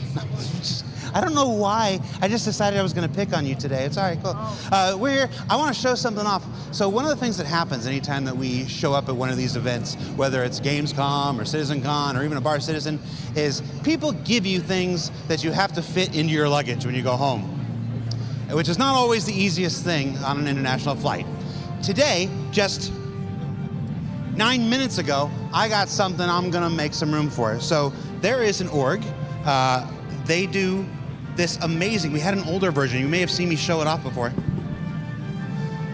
Delta Consulting Aviation Products, they make air traffic controller manuals for every landing zone and POI in the Stanton system. The one I've had for the last 5 years is one of my absolute most treasured items, and the guy just showed up and handed me another one. So I don't know what I'm leaving behind from my luggage, but we're gonna have some like Survivor style, you must leave the island. So we're leaving something behind. So with this, let's take a look at Sol Armato here. Sol Armato is one of the community orgs that have a booth here. I don't have time to interview. We gotta get to the show. I just want to see your jacket. Yeah. Show us your jacket. Big Benny patch from Star Citizen. The Star Citizen, that's the killer. You got a giant Invictus patch. So what legal clearance did you get in order to make that? Absolutely nothing. I'm sorry. It's one of one. Toast! I thought He's floating around here somewhere. I won't tell him if you won't. All right, let's come on over here to what is this? Altama Energy. You might have seen Sigelian from Altama Energy in the cosplay contest before we went to lunch. Altama, how you doing, guys? I noticed this full-size Starfarer in Lego. I will trade you a flight deck man. No, I'm just kidding. There's no way I'd get that back through customs or survive on my luggage. And then, of course, over here, we have Atlas Defense Industries. Oh, hi, Jesse. Hi, how you doing, Jared? I work with Jesse in the office. We have Atlas Defense Industries over here. What do you guys got going on? Oh, we got a raffle going on, so if you haven't come by, sign up for You got a raffle? Yeah, we're giving away 3D printed stuff, so I printed out some awesome stuff like this Tiger's Claw here. I've got a little Pisces here, and then some 3D printed artwork here that I've done up. So if you want to come over and get in the raffle, we're also giving out a ship at 5. And we're giving out every hour, so come on over. What happens if I win? Oh, well then you get an awesome back rub from our lovely JDM.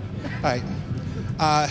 You might think Jared's being really bad at this and he's not putting the microphone in front of this guy's face, but he just offered me a back rub, and it's just better if that didn't go out on the live stream. Okay, we got one more thing to check out. What is this? This is for me to take home? Is this touch me? Are you going to make room for it? Touch me? Oh my goodness.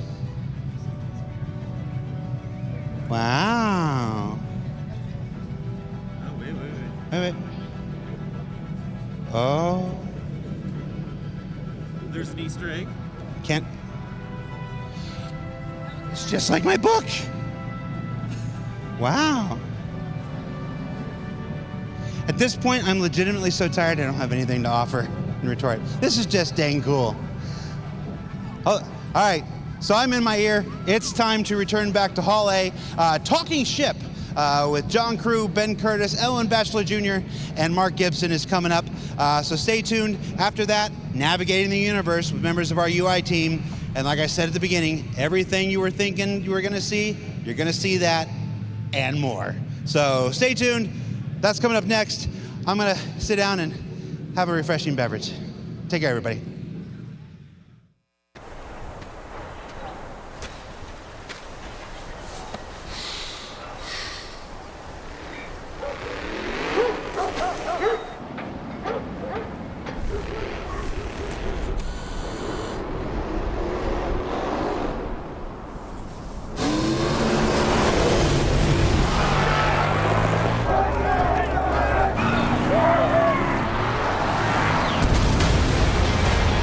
Someone is in need of hope. You can feel it in the atmosphere. The spirit of Crusader.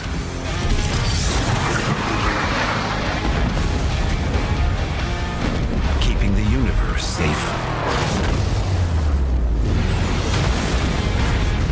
and secure. Forge the future you want to see. The A1 spirit from Crusader Industries.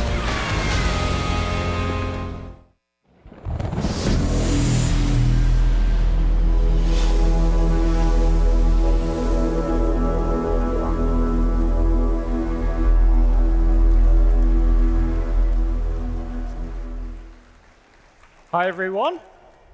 Have we all had a good morning looking at cool stuff? Great. My name's John Crew. I'm the vehicle director here at Cloud Imperium Games. And my name is Ben Curtis. I am the vehicle art director at CIG. So we're going to spend the next 45 minutes talking ship. We're going to show you some cool stuff that you've hopefully seen, some cool stuff that you're not supposed to have seen, but you probably already have, and some cool stuff again, you're not supposed to have seen, but what you've seen is wrong. So hopefully we can clear that up for you all. Right, so that was the A1 Spirit trailer. Pretty cool video. But we're now going to do a bit of a slightly deeper dive into the actual art and visuals of the ship.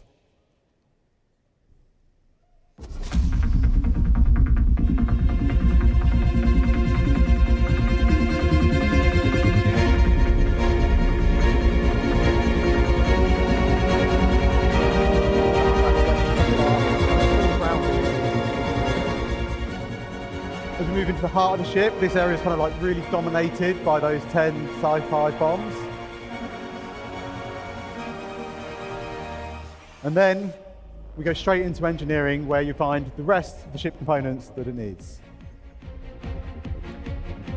Up front, we've got a completely fully featured habitation area, suit lockers, weapon lockers, pod beds, everything you're going to need. And then right at the cockpit, we have a two-pilot cockpit, and I think the Crusader engineers have done a fantastic job of putting everything that the pilot needs right at their fingertips. So, you know, in the heat of battle, you kind of might just eke out that advantage.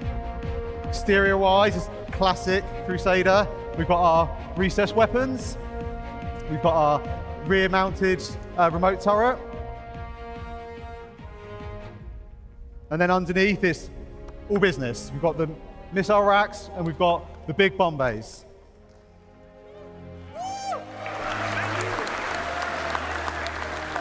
And I think overall, Crusader have done it again. They've done a amazing job of packaging something that's like super feature rich and something stylish, sleek, looks fast, but still super aggressive.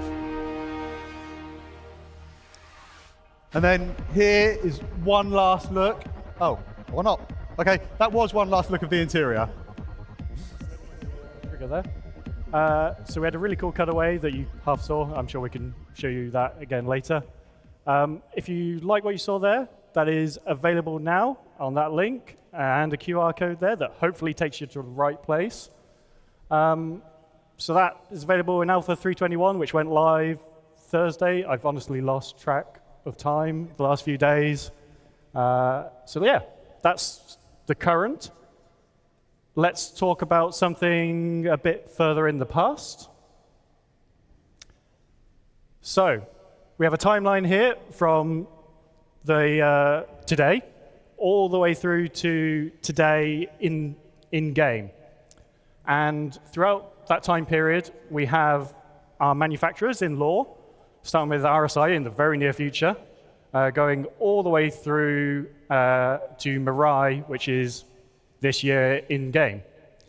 And over that, we have some very old ships, ships that people think are quite old. We have the Hornet, we have the Aurora, and we have the Gladius. However, as you can see, there is quite a gap from the current day to these old ships. So let's talk about one that is a bit older than that. So, the RSI Zeus. So, in 2130, RSI made some major kind of advancements in quantum technology. They developed, or they released, the first ship that was kind of available to the mass market that had quantum capability. This kind of mid-range explorer really put RSI at the kind of forefront of ship development. Now, it was a really good thing, it really kind of boosted them as a company, but it wasn't kind of all good. The original RSI Zeus had some major issues with its hull integrity. That being said, there's always kind of been this demand for RSI to release the Zeus. It's kind of had this cult following that's grown up over the years. I'm kind of very happy to announce today that RSI have kind of taken that challenge on board.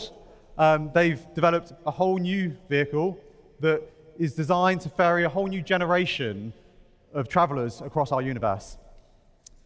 Visually, it's something that pays homage back to the original Zeus and something that's really is justified to have that name. And I'm even happier to say it exceeds all current safety standards and all our current ship production techniques. So, do you want to have a look at the all-new RSI Zeus Mark II? Okay then. Here it is.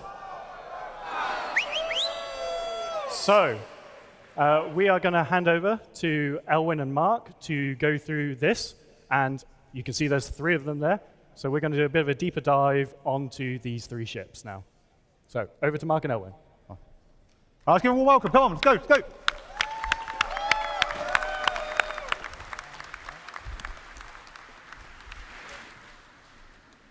Hi there, everyone. My name's Mark Gibson. I'm the lead vehicle content designer at Cloud Imperium Games. And I'm Owen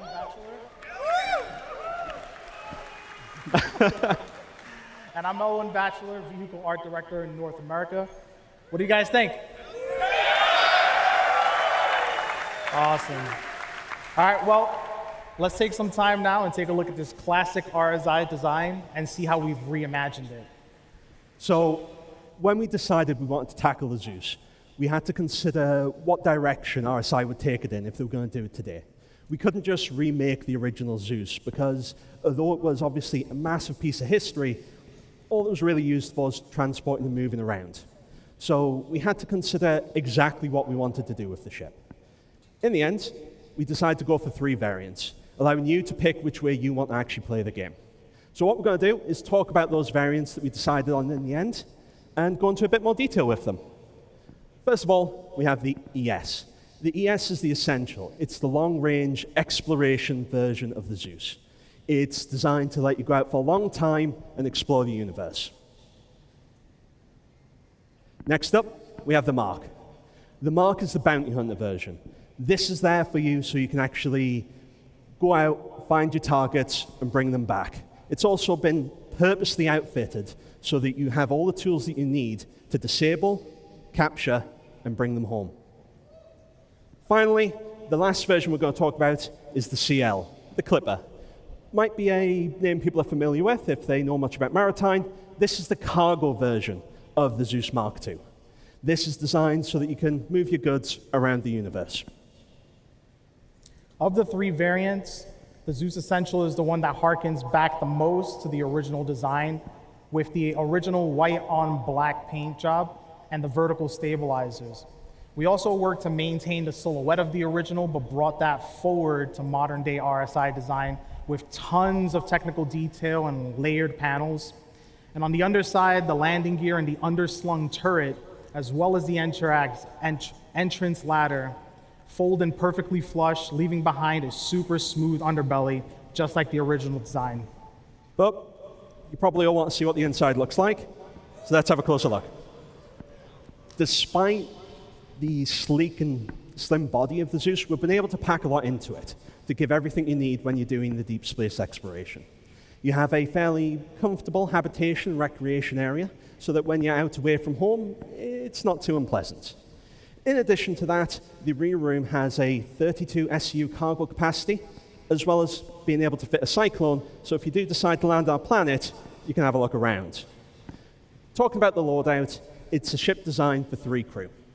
It comes with 4 size 2 shield generators, 2 size 2 power plants, 2 size 2 coolers, and 2 size 4 pilot-controlled weapons.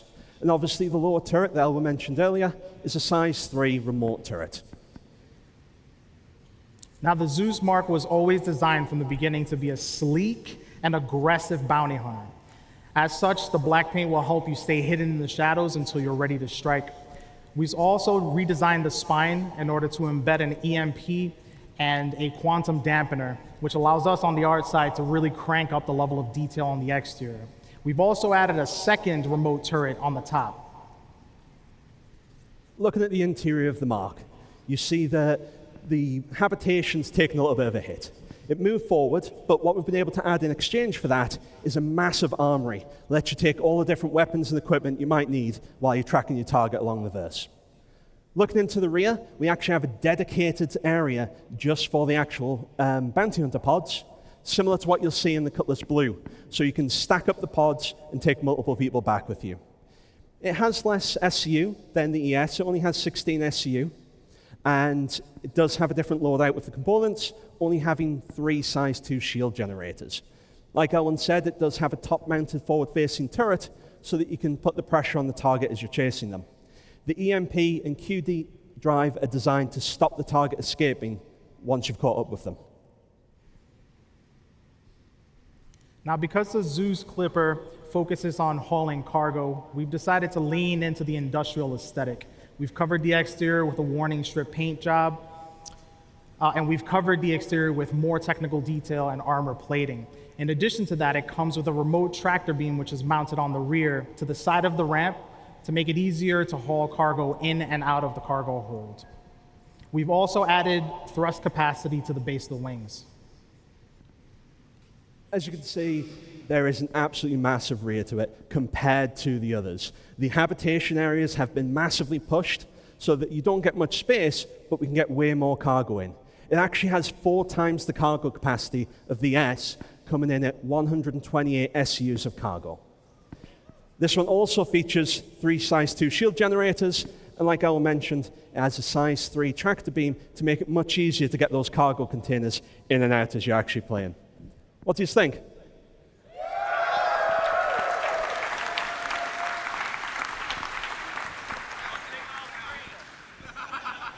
So, last year we introduced the Spirit, and anyone that may be playing on live for the last couple of days might have seen a new ship adding to the verse, the A1. We hope to follow a similar route with the Zeus, where we announce it today, and then in about a year's time, ready to reveal to the public to actually play with. But this isn't just a concept. We're not just going to show you some images.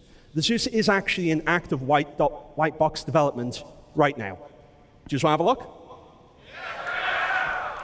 Shall we? Okay.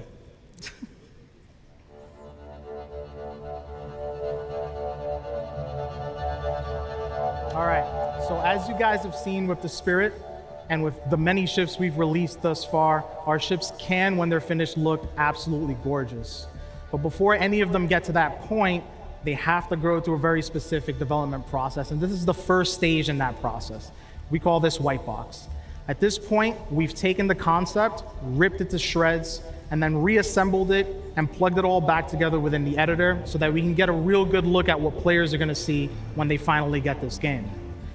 At this stage, with the Zeus, we've already ripped out all the thrusters, we've ripped out the landing gear, the turret, the seats, the beds, all of the interior spaces, plugged those guys back in, and we have what you see here.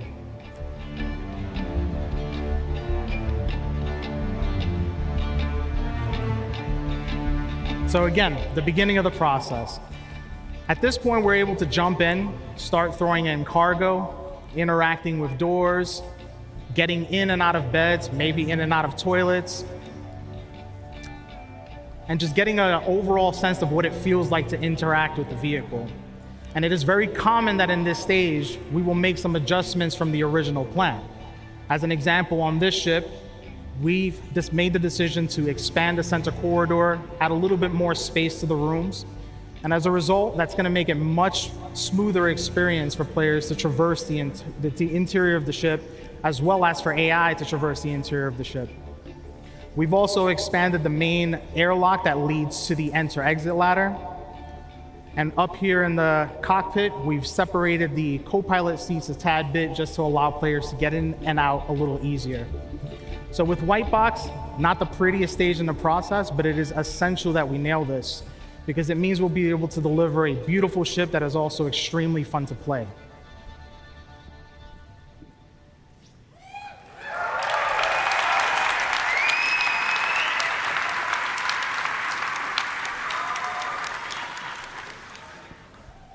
So that was the RSI Zeus in the 3 variants. Obviously, as the screen says behind me, it's available now on the Star Citizen website. You all follow that URL or the QR code behind me. Now, we've just talked about the ship with the longest legacy in the universe. It was the first ship with the quantum travel. Let's change pace a little bit and talk about a much newer ship. We're going to talk about the Cutter. Good little ship. So, obviously, last year, IEE we unveiled the cutter, and you guys seem to love it. Some interesting information about it. It was actually the single most popular straight-to-flight ready ship we've ever released. You guys really, really liked it. In addition to that, it's actually the best-selling Drake ship to date. But what people didn't know, and we kept a very good guarded secret that no one managed to figure out, no one, it was always meant to be a family of 3. Now, what everyone is already familiar with is the base. That's the version that's out in the universe right now that you're already enjoying. What we're going to do today, though, is we're going to talk about the next variant in the family, the Scout.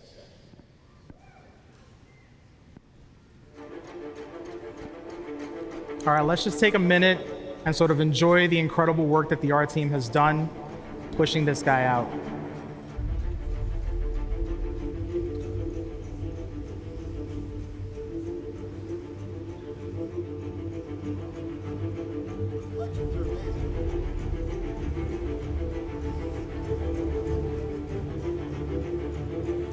When the original when the original cutter was released, it helped us to refine the Drake aesthetic. And now with the variants, we'll be able to add a unique identity to each version. On the Scout, we've decided to replace the main thrusters with a dual thruster system. And you'll see here we've also added a radar dish to the top, which relates directly to the scanning gameplay that comes with this ship. In addition to that, we have a series of exterior bottom modifications to just push that flavor a little bit further. And you'll see here a transition between the default and the Scout, so you can clearly see the differences.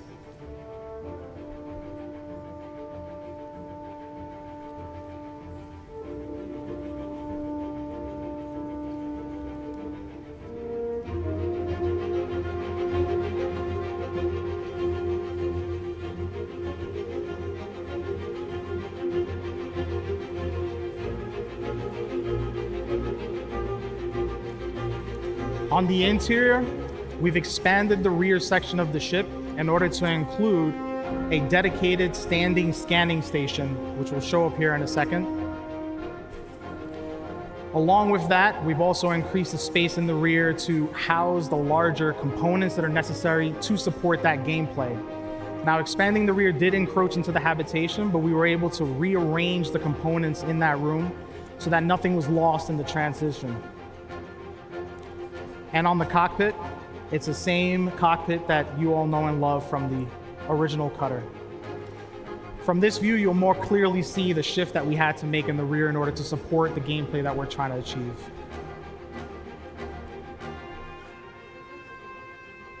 We're really proud of what the team has done with this ship, and we hope you like the Scout as much as we do.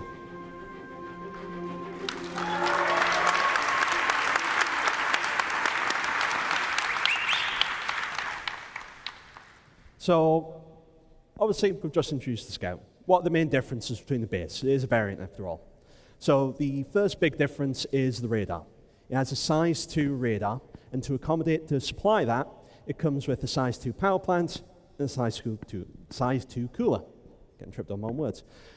As well as the dedicated scan terminal that Ella mentioned earlier. Obviously, as you saw, habitation got a little bit cozier, and unfortunately, it has lost 2 SU compared to the base, so it only has 2 SU cargo capacity instead of the 3. Now, what we also want to do is talk a little bit more about the future of scanning, if people are interested in hearing about that.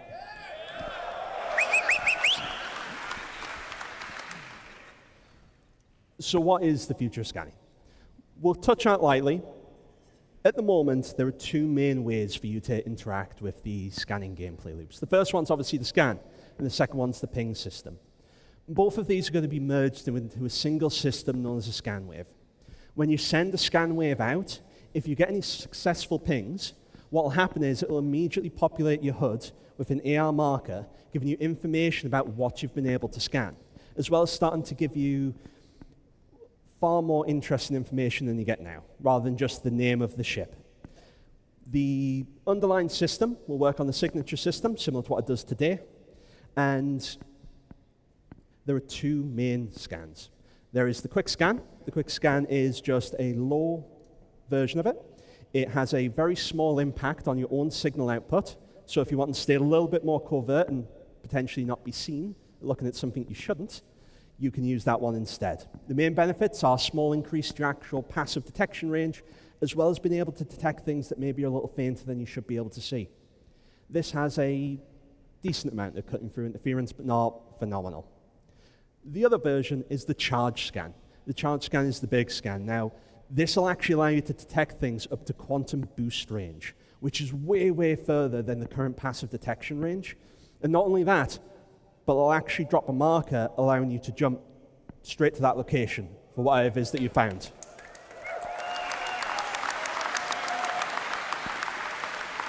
Now, you don't want to be jumping in blind. And as I said, it's going to give you way more information than it did before. Some examples, but not limited to this, are things like whatever it is it charging a quantum drive? Is it firing? Is the shields generating? Does it have any shields? Is it perhaps charging an EMP? Maybe it's got a snare up trying to catch you. It gives you that additional information so you can make the decision whether you actually want to get to that location. That's just a brief glimpse into the future of scanning and what our vision is for it. Right now, the Cutter Scout is actually in 321. It's available.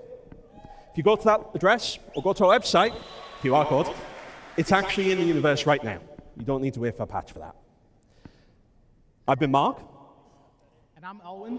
And before we step off, if you haven't had a chance to get one of these hats, this one in particular is signed by 7 members of the ship development team. And if you want it, during the meet and greet, if you can tell me the name of the 7 people who signed this, all of who are in attendance here, by the way, today, the first person to give me those names gets to keep it. Other than that, thanks, guys, and have a great CitizenCon. Small hit for you. John Crew is one of those names. Well, fantastic, guys, everyone. We're going to hand you back to John and Ben. They've got a few more surprises for you.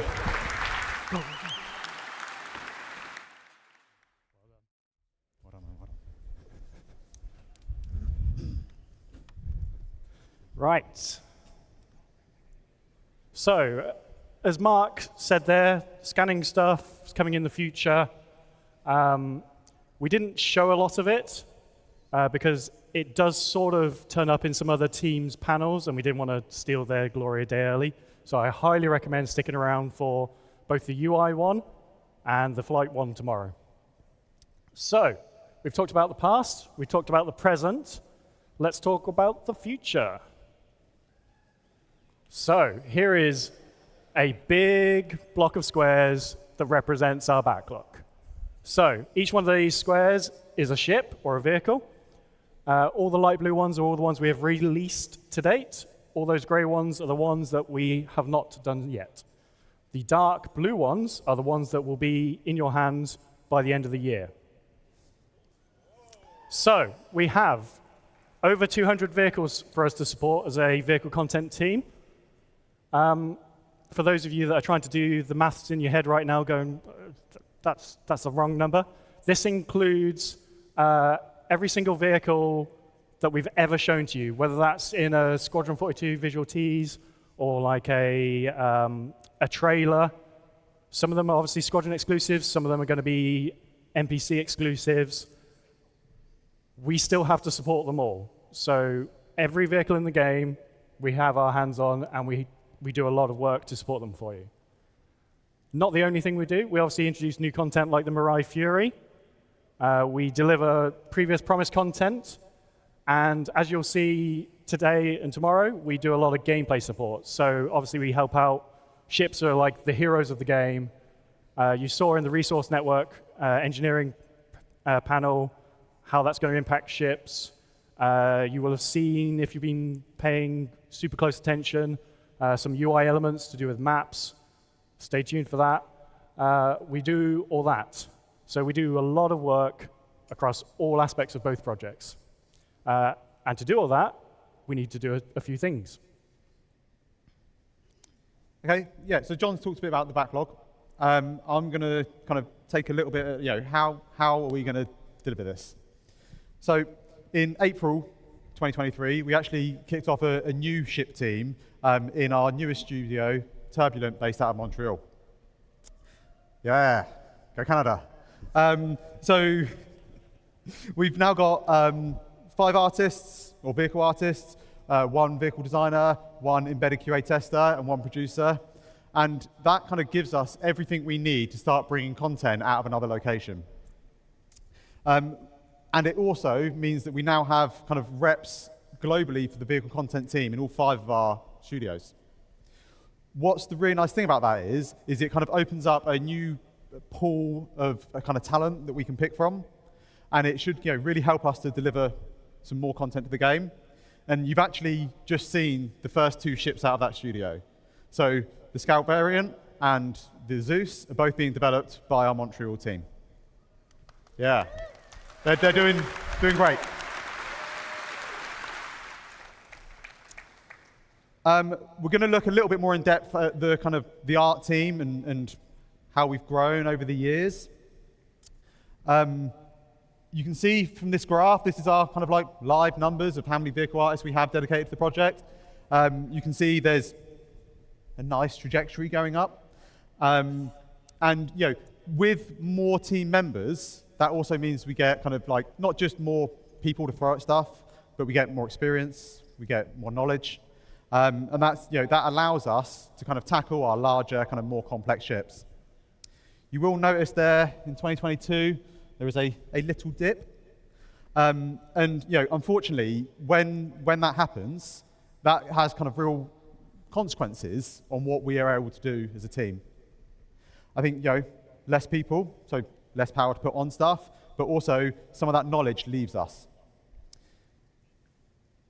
With that leads us to have to make some kind of pretty hard and heavy decisions about what we're working on. And I think most recently, and probably most well known, is the Bounty Merchantman. Yeah. Now, we're going to take a quick look at where we got to with the Merchantman, just to show where we were up to before that happened in 2022.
So that video shows where we got up to with the merchantman. You can see we'd finished white box. We were kind of into grey box. Some areas were further than others. And I think one of the best things about working at a company like Cloud Imperium Games is that we're able to be pretty honest and pretty open with our development. One of the biggest questions we get is, what's up with the merchantman? Where is it? Why did it stop? And the merchantman brought a lot of unique challenges to us. It was a completely new art style, something that's very, very different from what we normally do with our human manufacturers. I think, we could have paused other ships. We could have moved some of our other artists onto the merchantman. But with the kind of exodus of our kind of senior team in 2022, we didn't just lose people. We lost a lot of the knowledge that went into building out that white box and really kind of delivering that art style. What we decided to do at the time is, rather than try and rush something out and just get something out to get it done, we looked at where we were, and for us, the most important thing was growing our team back up. We wanted to invest in our team and use our seniors and our kind of managers to help get us up to the point where we can tackle multiple large and capital ships at one time. I think the graph previously kind of showed that we've got the head numbers now, and now it's about onboarding our new staff members. It's about skilling them up and getting them to the point. And I would absolutely love to be stood here on a stage and going, yeah, look at the merchantman, it's amazing, like it's done. But we're not at that point just yet. We do see all the comments. I do see all the notes about it. And I absolutely want to get this ship out and done. I just wanted to be open and honest as to where we are up to with the development. Yeah. To add to that, it is probably the most question I get asked at any event, and I really want to get it done, get it out for you guys, but we don't want to give you a half-baked thing. We want to give you a really great product that we can all be proud of, and it's delivered alongside gameplay. So, let's talk about something else quickly. So, Squadron 42 vehicles.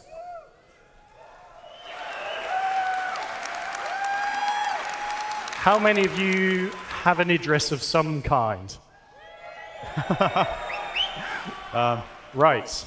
So, we plan to deliver the Idris alongside Squadron. And that doesn't mean just the M. We're going to deliver the M, the P, and the K kit all together in one delivery.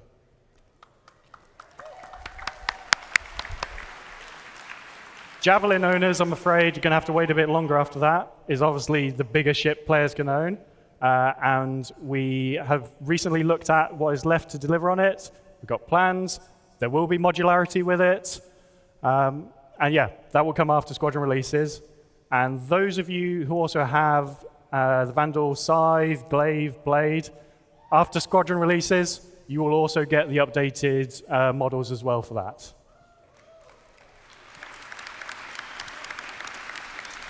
Right.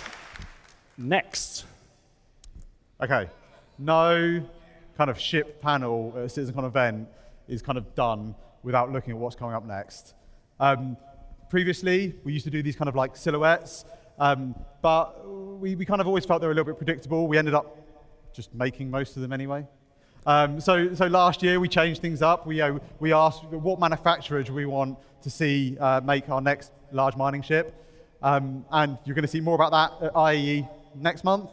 But again, this year, we decided just to mix things up a little bit with how we wanted to deliver this. So you're about to see in a minute a video. It shows some ships you might recognize. Hopefully, it will show some that you don't recognize.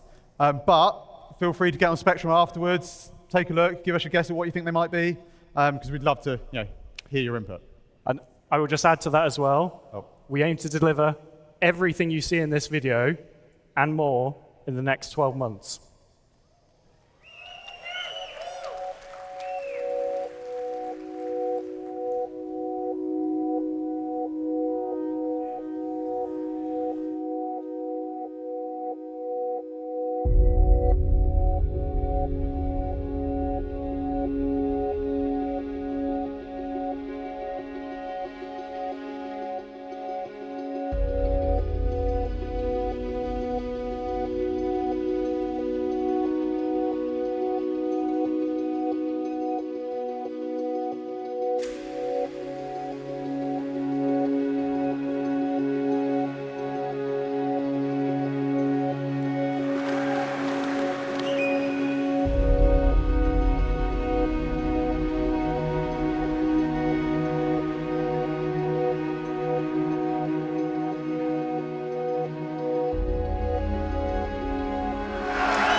don't know if you noticed, but there was quite a big ship at the end of that video.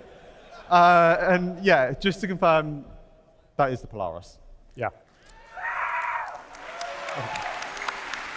So, we've done a lot of talking.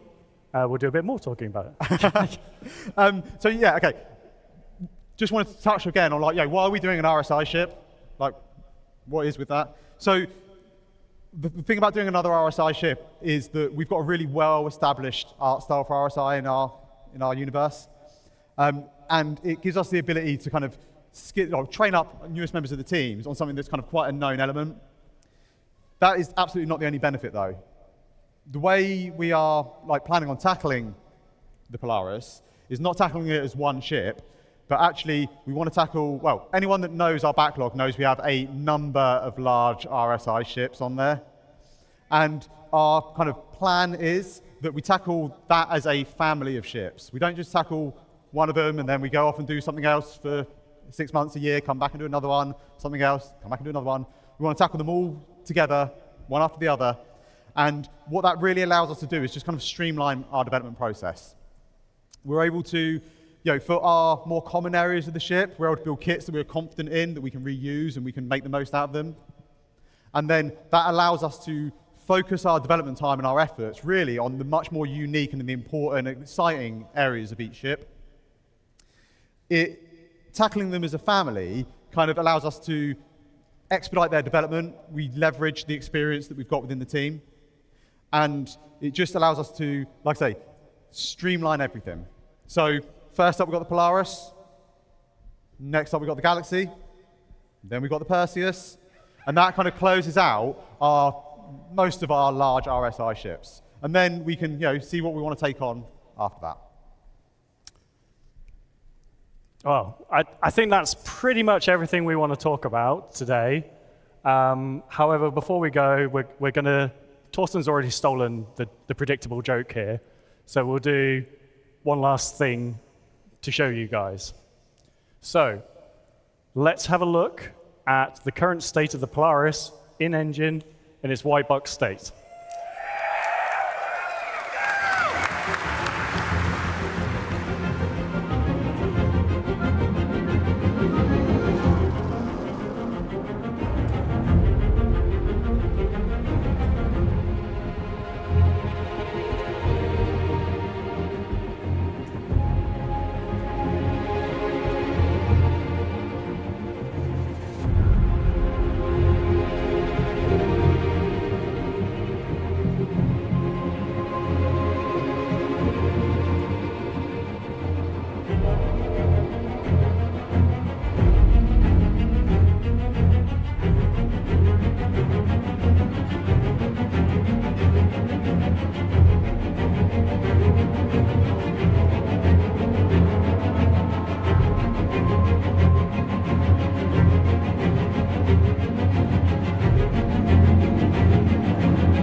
amazing! Give it up for the ship team, everybody. That was amazing. We're back on the show floor at CitizenCon 2953 to show you more awesome things you guys might be missing if you're not here at the convention center. Come follow me a little bit. We're going to go on a little bit of a journey down just a leisurely Sunday road drive. And when I drive, I take my favorite vehicle for driving, the Drake Dragonfly. That's right, it is back from 2018 with a fresh new pyro paint job that you can see in the digital goodies pack if you purchase it now from the Robert Space Industries pledge store. Check it out now. JRDF did an amazing job making the Dragonfly look super pyro themed.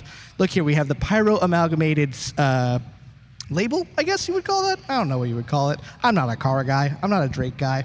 We have like some very cool details, designs. I'm gonna try and hop on it. Let's see how badly this goes. Like a glove.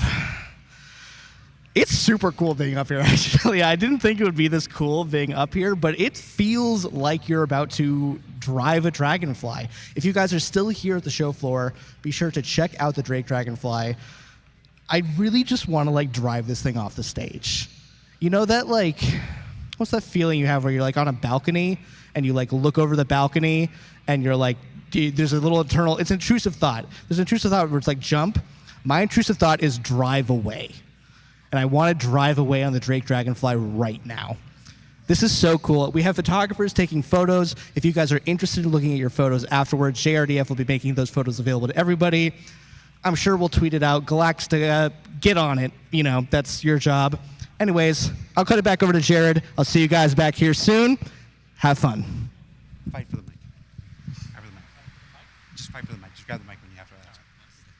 All right, so we are here with members of the vehicle team. I want to say at the start of the show, I made it very clear that marketing did not make any of those videos. Developers made any of those videos. I can't help but notice that Polaris took out that Idris really quick. Are you trying to start about 50 different arguments on Reddit? Oh, yeah. We love for the arguments. Love them. Polaris for life. F the Idris.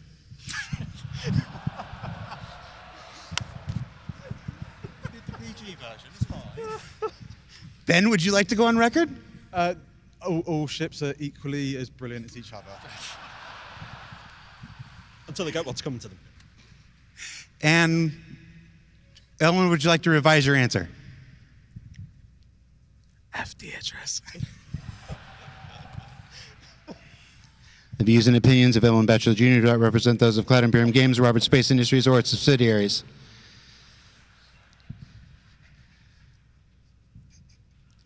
Don't look at us.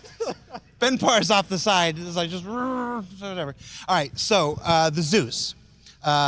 First question that I see a lot of people had on Twitch watching the stream is obviously it doesn't look like the Zeus that we've all known from the lore and stuff. I mean, I think the first image of the Zeus was probably in 2012 or 2013 in that really early lore post.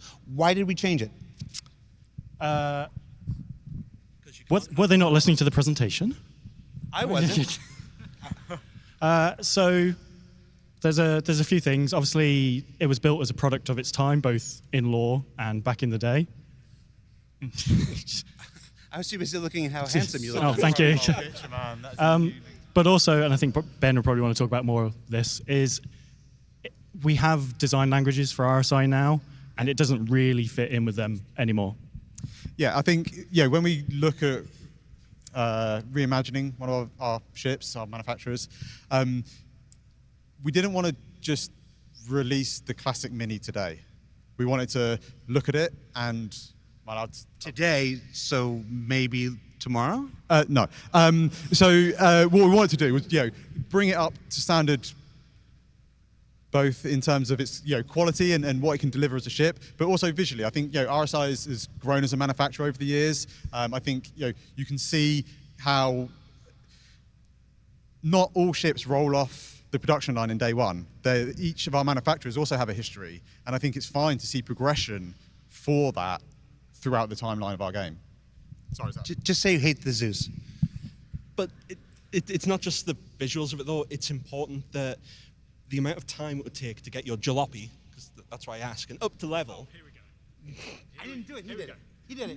This is the real reason. You can be in the center. You can be in the center now. Go ahead.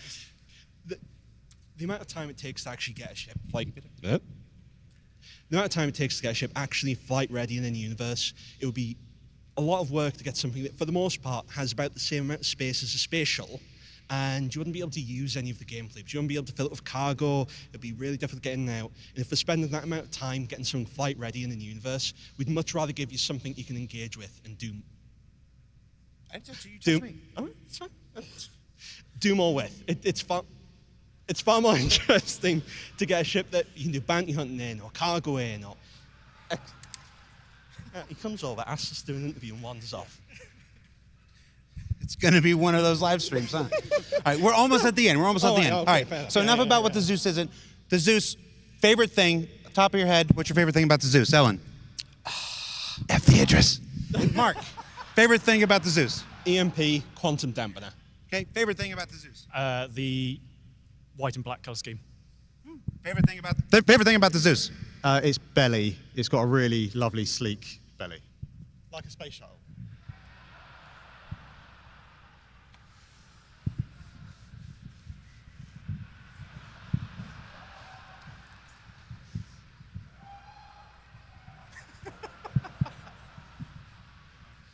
I just had this image of a Zeus wearing Spanx.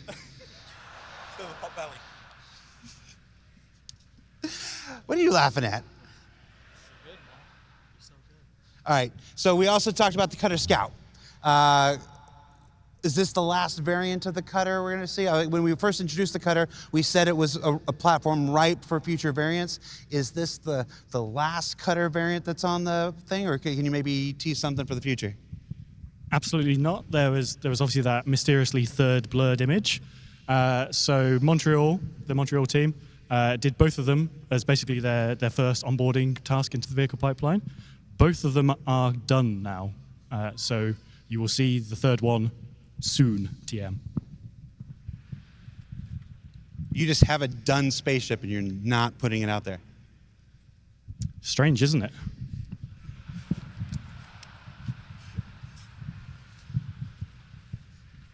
That entire talk about the pipeline was BS. You've got a done spaceship. Put it out, John Crew. No, we've just really streamlined it. It's about the belly. All right.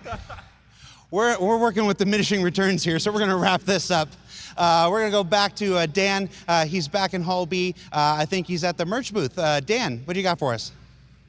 Well, the opposite of diminishing returns is amazing merch. I am here at the merch booth with some amazing merch that we made just for CitizenCon. Now, if you guys are at home feeling the FOMO, that's fair. You guys should have been here, and I'm very sad you're not here. But don't worry, if you're not here, most of the merch on display behind me is available for you guys to pick up at the RSI Pledge Store right now. There are obviously some exclusive CitizenCon stuff only for CitizenCon attendees. So if you're here at the show floor, come over to the merch booth. The line was astronomical earlier today. It's much more manageable now, so if you haven't gotten a chance to pick it up yet, now might be a good time to make your way over to the merch booth and pick up some stuff. I was given a sweet box as an early Luminalia present, so we're going to do a little bit of an unboxing to show you guys some of the cool stuff. I mentioned earlier that I helped the subscriber program at one point, and one of my favorite pieces of subscriber flair that I was responsible for was the CDF bobbleheads. We have brought them to life, finally. I know everyone has been asking for a long time for us to make these bobbleheads. Sure enough, we did. You can see them. People are blocking the way. Trust me, they look exactly like the ones in-game. They're super cool, super awesome. Again, if you want a little bit of the verse in your home, pick up a bobblehead on your way out. Thank you, Luminalia Claus, for your bobblehead. This is hard to do with one hand. What else we got here? We have this very nice, people keep saying we only make black shirts. We now have an orange shirts. Take that, haters. This is actually really soft. They gave me this for a bit. I'm probably just going to steal this, to be honest. You guys won't tell, right? You guys, hey, no narking. Everyone chat, be cool. And we finally, man, this is so cool. I've heard about this, but this is like feeling it for the first time. We have this Black Star Citizen hoodie. You can see on the sleeves we have Xion and Banu. I asked Dave Haddock directly what these said, and his response was, I don't know. So whatever they say, I'm sure it's something very profound and wise from these alien races. Again, I'm just going to steal this, so sorry, merch team, if you were expecting profits on those merch, you're not going to get them. Now, we do, again, have 3 exclusive merch items for people who are here at CitizenCon. We have a Pyro t-shirt, and we have 2 lithographs. I don't know if you can get... Oh, get... I can't take him anywhere. Truly, I cannot. I don't know if you're able to see that Burnin' Pyro t-shirt off over there. That is exclusive to people who are here at CitizenCon 2953. Also in the middle there, we have those 2 lithograph art pieces. Again, exclusive. This guy, I can't take him anywhere.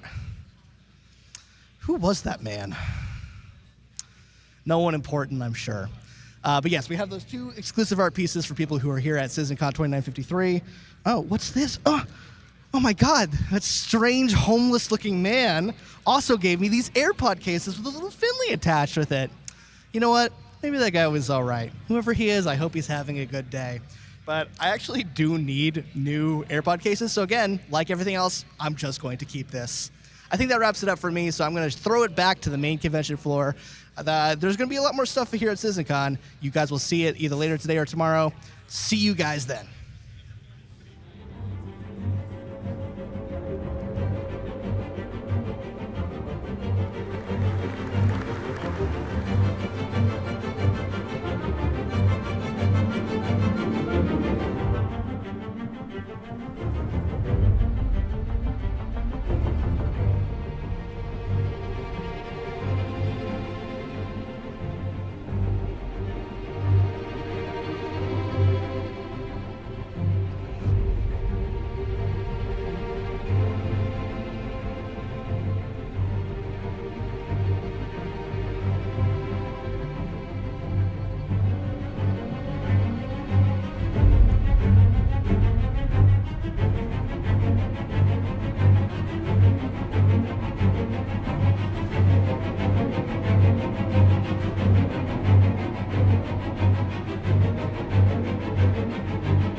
How you doing, Los Angeles?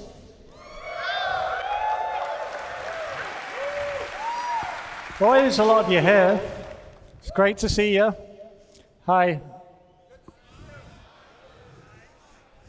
My name's David, but everyone calls me Bone. Don't ask. Or maybe ask me later.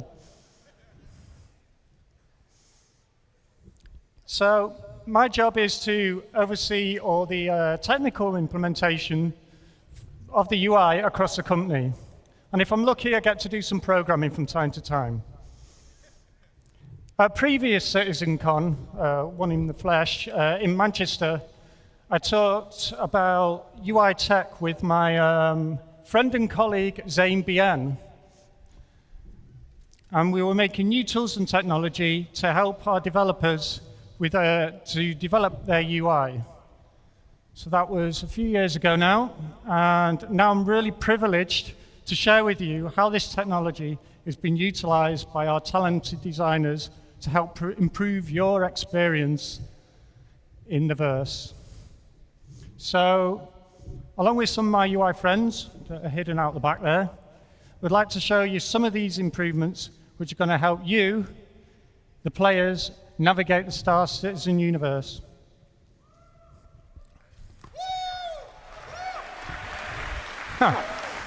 So, why are we doing this? Well, Star Citizen is big, really big. There's so many unique places, massive planets, moons, space stations, rest stops, you know, there's just loads of places to explore. We have a huge range of spaceships of all shapes and sizes, and there's an enormous amount of things to do and see and people to meet, and all this can be shared with friends online.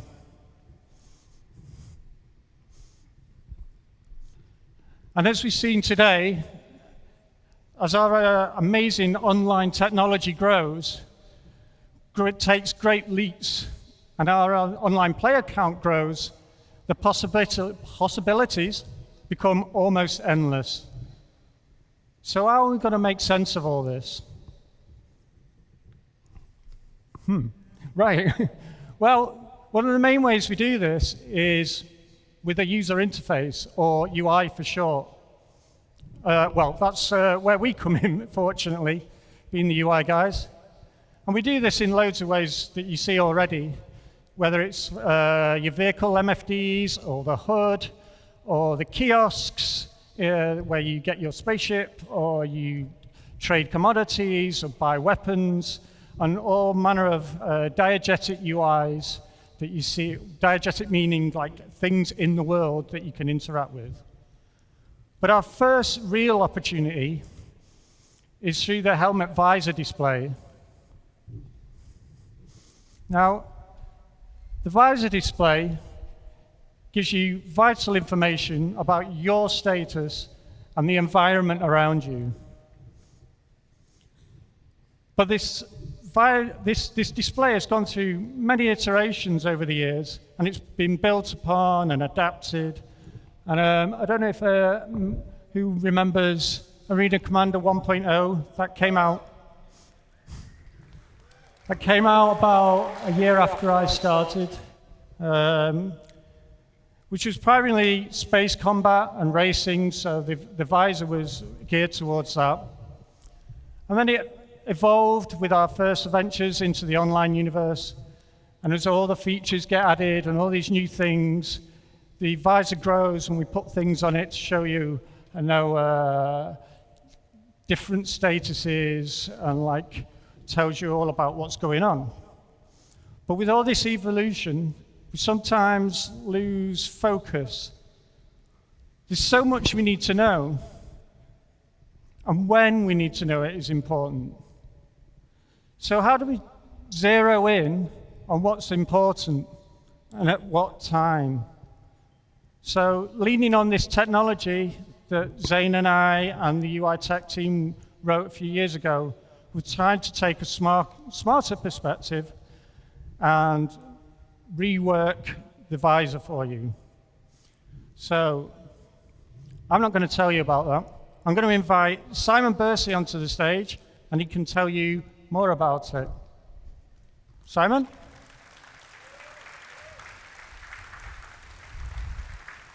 You on this? Hey, everybody. Okay, so Star Citizen, as you know, is a big project which has evolved over its lifetime. Early on in the project, we added the visor, which is the display you see on your helmet when you're walking around the universe in first person. Because the game is always expanding, we often add new gameplay features, and with those come new UI.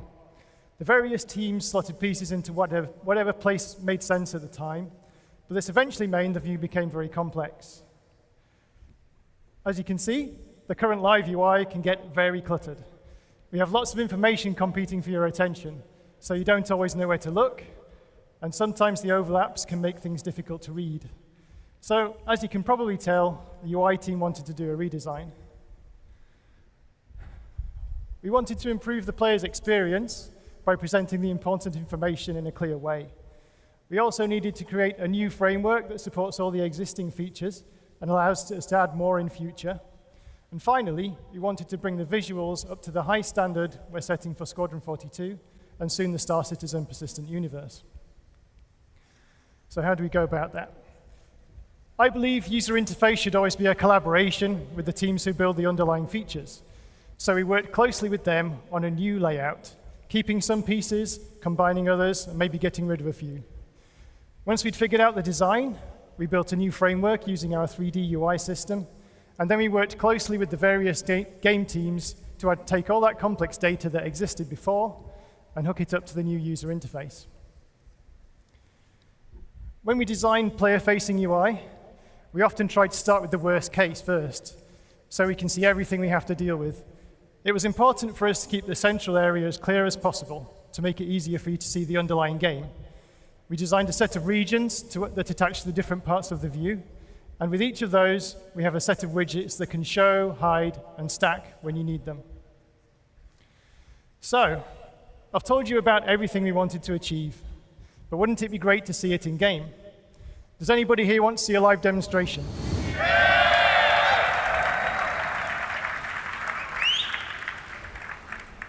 Good. I was hoping you'd say that, otherwise it would have been a very short demo. Okay, so we're going to show you some of our new UI running live in the game. Everything you see is in real time, but I have to tell you we've created a special mission just for the show, which is a little different to what you see in the live game. Okay, so as you can see, Bones driving. I'm going to say Bones' name a lot, and the other guys too, so it's probably the most times you'll hear that in any presentation. Okay, welcome to the Orison Providence platform. You may have spotted it earlier, but today is the first time we've shown the new visor we developed and tested in Squadron 42. But you'll be happy to know all the UI you see today is going to make its way to Star Citizen. But this is secret UEE Navy tech, so we'll give it a different look for the persistent universe. As you can see, the display is very clean by default. Many of the elements are contextual, meaning they appear when you need them to avoid cluttering the screen. We've also temporarily hidden a couple of things so we can focus on them later in this demo. Okay, Bo, let's move into the scene, please. All right.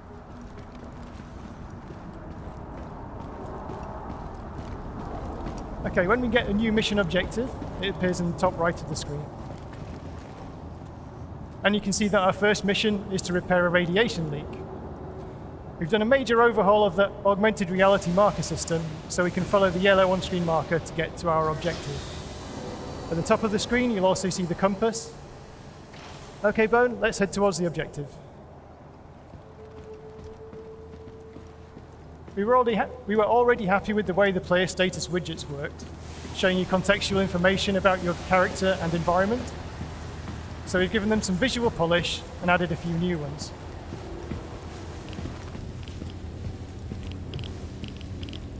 The environmental radiation here is quite high, and over time it will wear down our suit and damage the player. Looks like we can see the source of the radiation there. I think somebody's damaged a pipe, so how are we going to fix it? If we were in space, we could use a salvage and repair ship. Luckily, the UEE have some advanced portable tech. Bone, please equip the military multi-tool. The military multi-tool from Squadron 42 has various modes, one of which gives us the ability to salvage and repair while on foot. Okay, Bone, let's use the multi-tool to repair that pipe.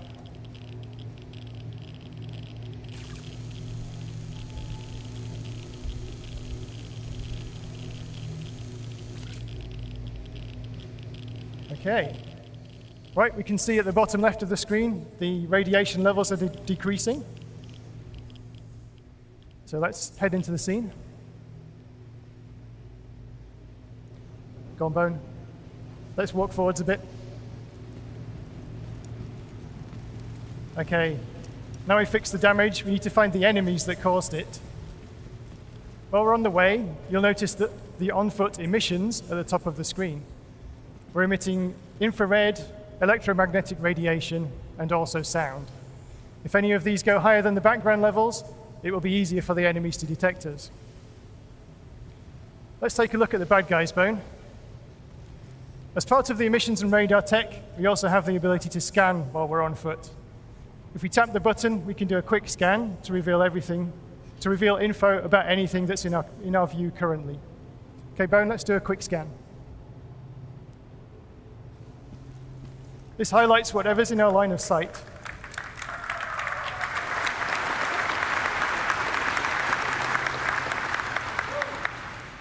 There's also some risk and reward to the scanning system. By holding the button, we can charge our scanner, and this reveals enemies through walls using a more powerful wave. But it does cause a spike in our emissions, which makes us easier to detect. Okay, let's do a charge scan, please, Bone. Okay. We can also see the augmented reality box outs, which give us a summary of what we've detected. Okay, let's have a look at our weapons. Let's get the gun out, please, Bone. Okay, we wanted to help the player see their equipment during combat, so we upgraded the weapons display. As well as the ammo in the gun and the spare mags in their pockets, we also now show the player's explosives and med pens. Okay, let's fight the bad guys.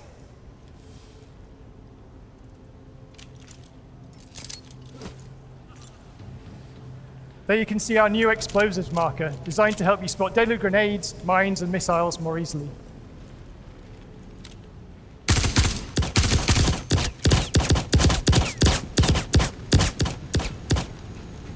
I got you covered!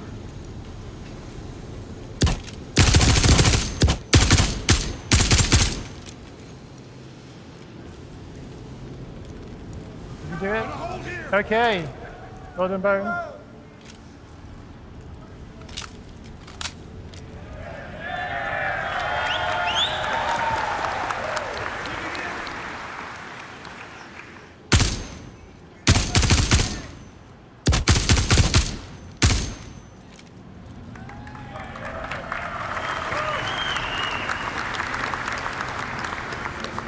Success.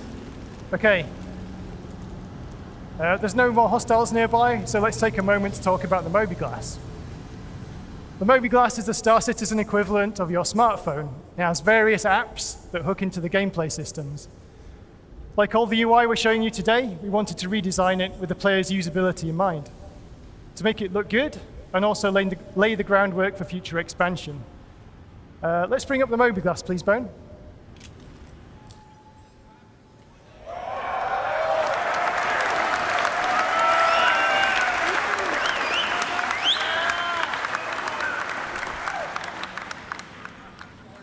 Pretty cool, huh?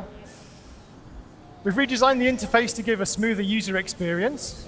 We've overhauled the visuals, as you can see, to make it feel more three-dimensional and holographic. This is actually a sneak peek of the UEE military mobiGlass we've created for Squadron 42.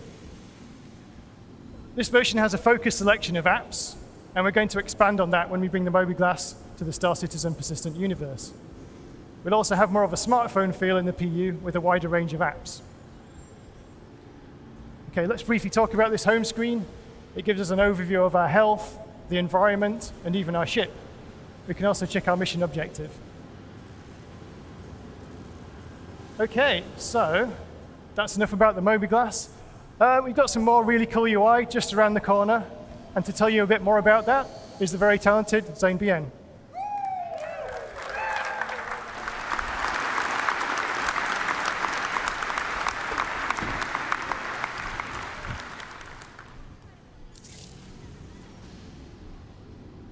Throughout human history, as we have ventured towards the allure of the unknown, we have used cartography as a key component to help shape our understanding and make sense of the world around us. Without these systems in place to catalog our experiences and to chart our journeys, we are forever lost amidst our own environment, and we are just running around aimlessly. This is why it is super important that you, as citizens of our ever-growing, ever-evolving, persistent universe, are equipped with the tools necessary to make your ventures meaningful. So, with that said, I want to show you something that I think is extremely cool.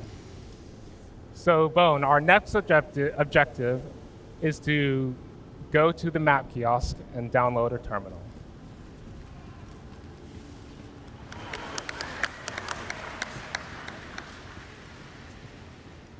Let's go ahead and activate it. What you see on screen, zoom out a bit, what you see on screen is a fully live 3D representation of the environment that we are in.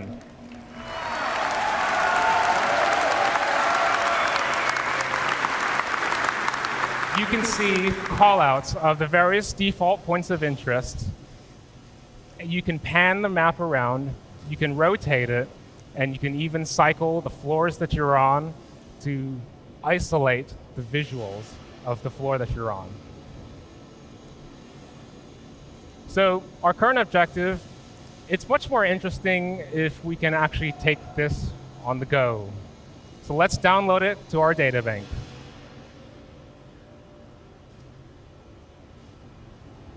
As you'll notice, we now have the representation of the environment in the upper left corner of our visor.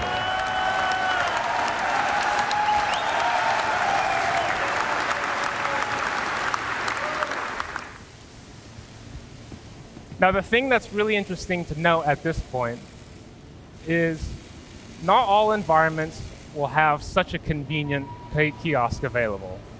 You may encounter rundown settlements, or you might come across a cave that no one else has ever set foot on before.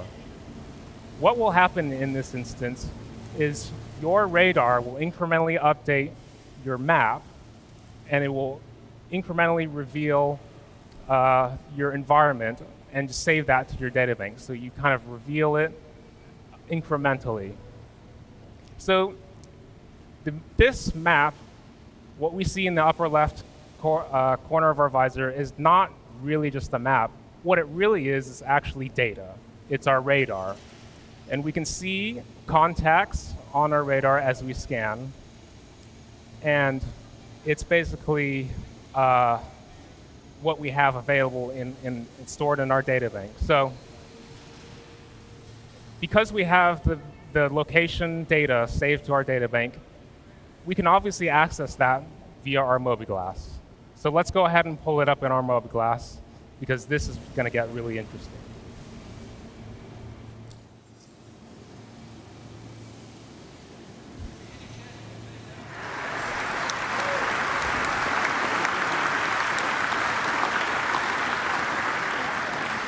So, Bone, I would like you to cycle between the different floors for us, please. So you can see this lerping transition between the different floors and marker callouts of our objective and also where we are. I would like to talk a little bit about the tech behind this. What you're seeing is not a pre-baked asset. And I want to reiterate that because all of our environments can be very dynamic and they can change. They can take damage. Perhaps economic shifts might cause changes in the environment. And we can't export totally custom assets So what we've done is we collaborated with our graphics team to enable us to render the environment in this way. And what it is we're actually whitelisting objects that we render and excluding everything that we don't need to render. So in our level markup, we basically have the designers and artists mark up only the bits that are necessary for the map. This lets us have a very compelling visual, but without much of the cost. So I think what we can do at this point, what I want to show you is something very interesting. So we might look around on this map and note down certain areas that might look interesting that we might want to revisit later. We can see some doors on this map, and these doors are entities that are called out on the map, and they may change state. So there can be some doors which have a locked state, which they will display red. And doors that are open will be green. And there are other entity callouts that can happen in our map. So let's go ahead and find a location to put down a pin, please, Bone.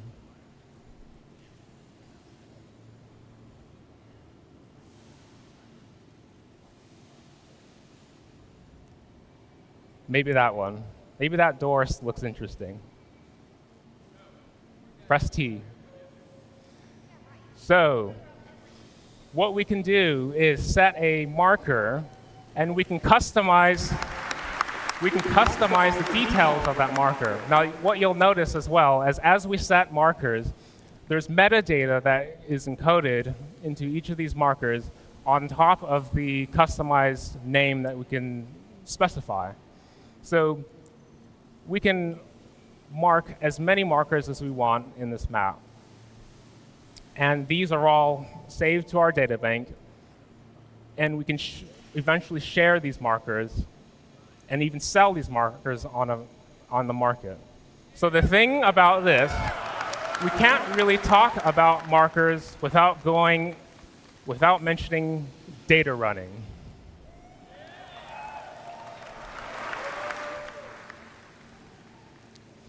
So you might specialize in exploration, whereas perhaps a miner might specialize in the equipment, and they may make investments in their equipment. So you, as an explorer, might be in the business of going around and exploring and finding locations that are very valuable to other professions. And the role of these markers are very important in coming up with the data and so it's very important. We can basically, when you name your markers, you can make it as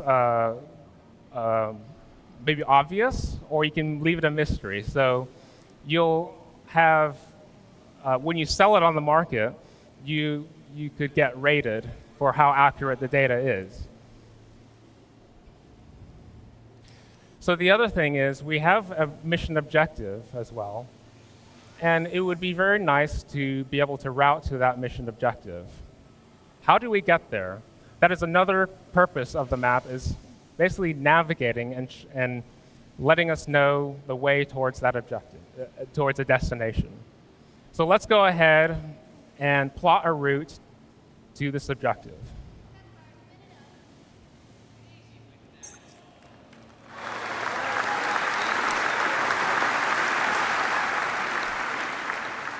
So we can see a line being drawn from where we are up the stairs to our destination and where we want to go. So you will no longer be lost amidst all of our super complex environments.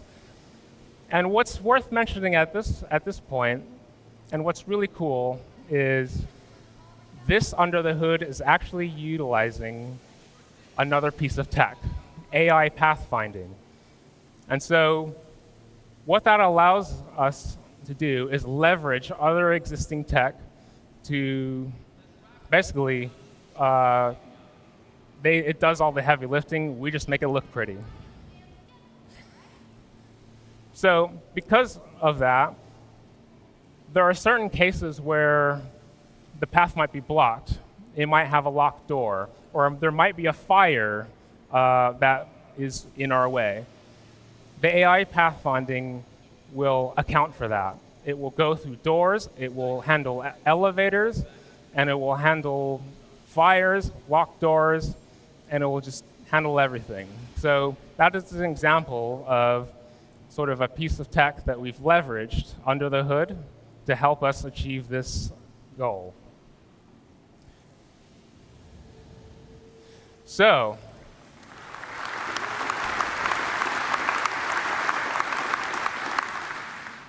one last thing we can do at the moment is we want to ensure that there are no more hostiles in our way as we make our way to our objective. So what we can do is we can send out a ping. Bone, if you send out a ping, please. So the scanning will also be represented in the map in the same fashion as it is when you're in FPS. So we know that there's no more hostiles. Let's go ahead and make our way to our objective. As you can see in the upper left corner, we now have the route line represented, our destination, and the distance it takes to get there. As we traverse this path, the path automatically updates, and if you deviate from that path, it will recalculate the route you need to get to your destination.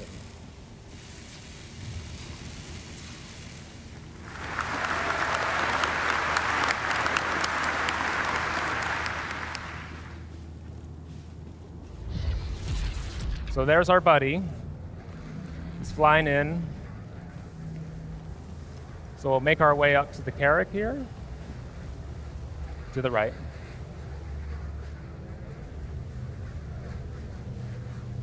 You'll also notice the pin that we've laid down, as well as our marker objective called out on the map. And as you'll notice, as we head up the stairs, the floor will dynamically change as you head up the stairs.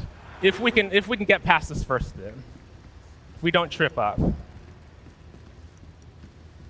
So as we make our way into the Carrack, it's not just environments or caves or cities.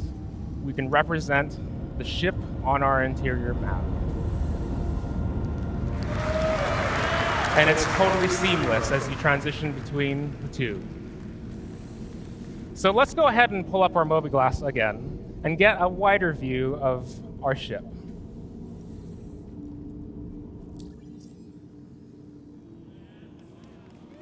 So we are now on the technical deck, but we can also see the other floors. If you traverse the floors, Bone, just to demonstrate it. Here's our cartography deck. Down one.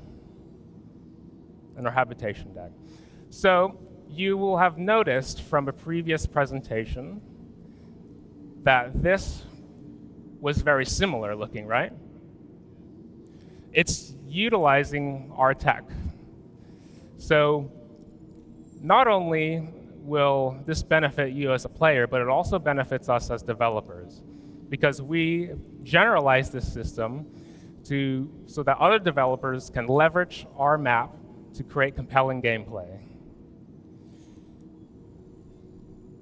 So other teams can leverage our tech, and we leverage the tech from other teams, and it's a circle of life. And I think that's just too cool for school.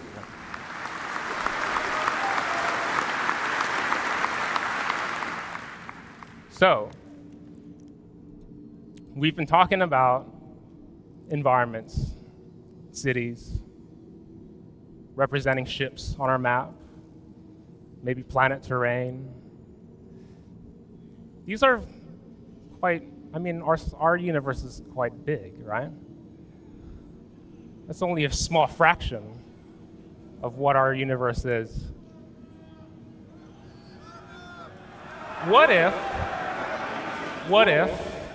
happens? Have we tried this? What happens if we just take your mouse wheel and just zoom out a little bit? Keep going. Keep zooming out, all the way out, all the way out. Let's go. So, it's not just the interior map, it's not just the radar, it is the map. It is one single unified system just across different scales. And I want, at this point,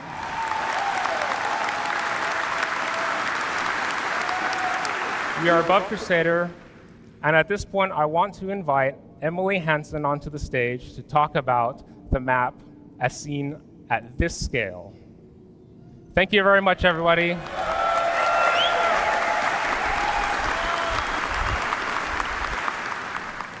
Hello, CitizenCon! Are you ready for this?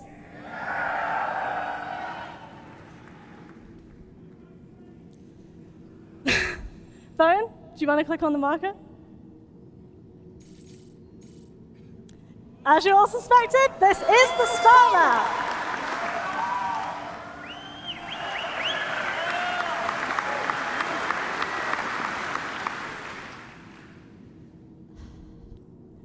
I'm so excited to be here today to reveal this to you all.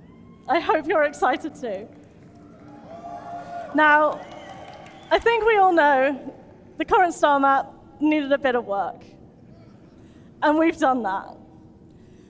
Now, mapping the universe is no easy task, but we've taken some big steps forward with this upgrade to make it so much easier for you to navigate the stars. Before we dive into the details, let's just take a second to admire Crusader's new look. Bone, why don't you take a look around? Much like the interior map, the star map is holographic. And this lets us add some cool interference effects and details to our planet textures. You can also see our improved player marker and that we're currently at Orison.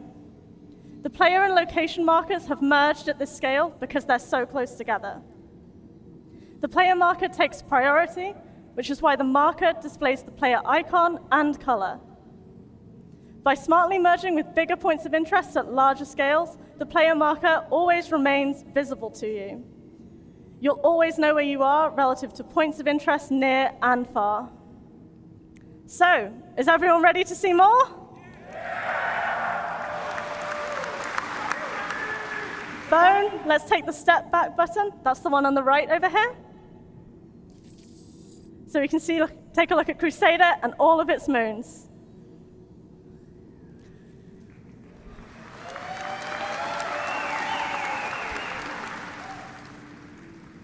Yeah, so here we are, Crusader, its moons, orbits. You can also see that labels have received a major visual update. They're now fully 3D, and this gives them a really cool perspective. Most labels are aligned to the galactic plane, and they rotate with the map. Bone, give the map a spin.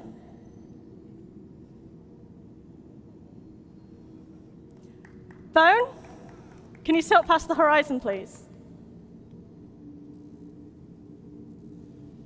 Cool. When we do this, the labels flip so you can always read them clearly.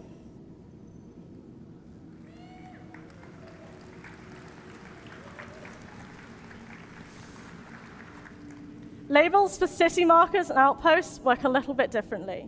Bone, let's double-click on Selin now to focus on it.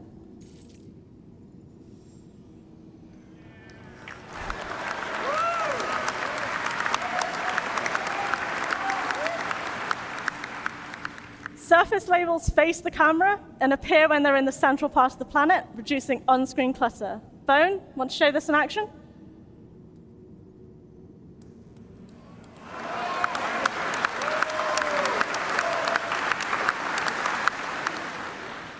Markers on the far side of the planet fade out, so they don't take focus from the locations you currently care more about on the near side of the planet.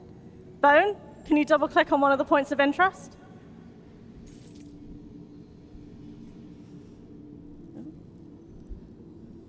As we selected this marker, its label will stay visible at all angles. So far, we've showed you that you can use buttons and double-clicking to jump to objects you're interested in. But wouldn't it be nice if you could also freely zoom out and into locations? Shall we try it, Bone? Let's zoom out until we can see Crusader.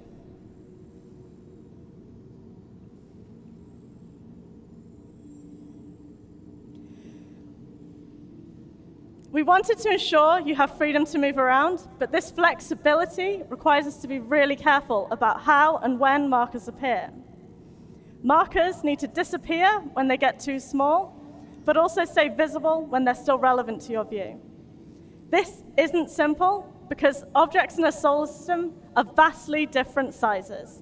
Think about the size of a star versus a planet versus you, the player. You're kind of small compared to a star, right? Our solution is a technique we call cosmetic scaling.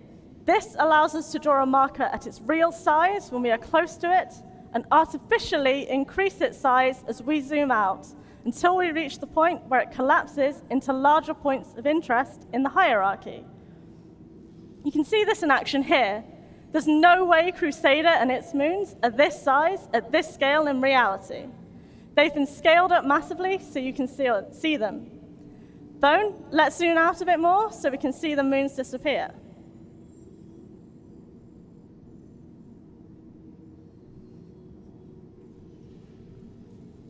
You can also start to see Crusader's orbit line around the sun here. But before we move on to that, let's zoom back in so we can see everything come back as we get closer.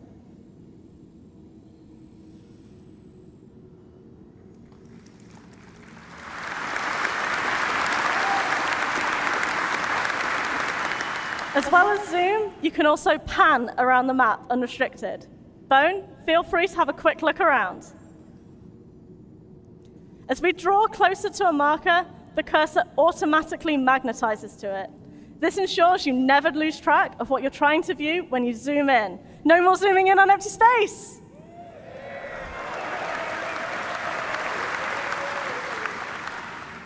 Bone, let's use this technique to take a closer look at Yayla.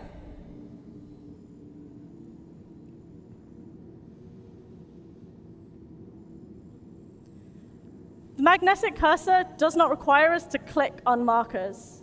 Keep zooming in. Bone, can you keep zooming in? Thank you. You can see that the surface markers appear without us needing to select Yayla itself. Imagine how much easier finding that outpost will be now.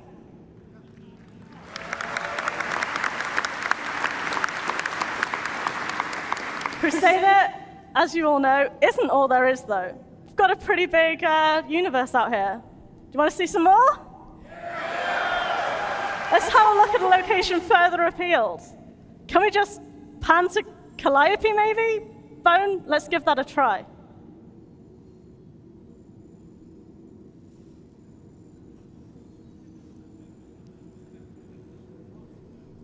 Yeah, I think we're getting lost. Pretty sure we can all disagree this might not be the best strategy. So what can we do? Bone, let's try clicking on the middle button over here.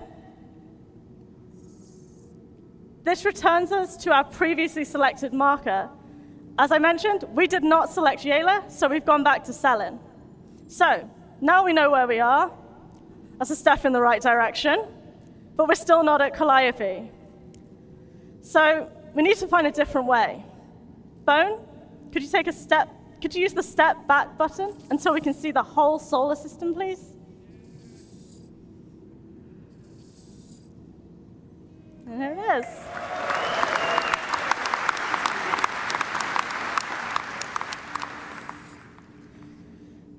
I think Calliope is one of Microtech's moons. So if we double click on that bone, we should be able to see it.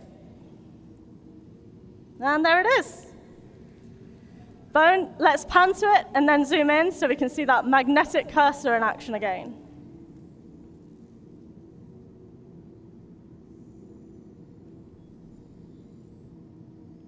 Can you zoom in, Bone? Thank you. It's so cool to see more of our moons and planets and how different they all look. Okay, so this is great. But what if I hadn't already known where Calliope was? Surely there's a faster way. We've got you. We've provided a drop-down that lists the points of interest in the solar system. Bone, want to expand it now?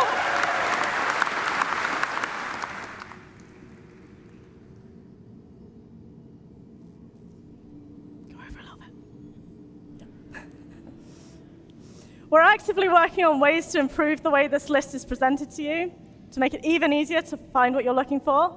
And yes, this will include search functionality.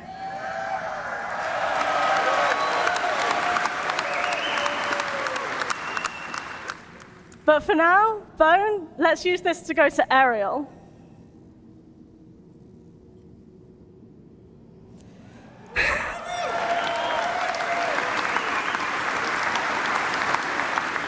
I absolutely love zooming around on this map. Bone, want to find Area 18 for me?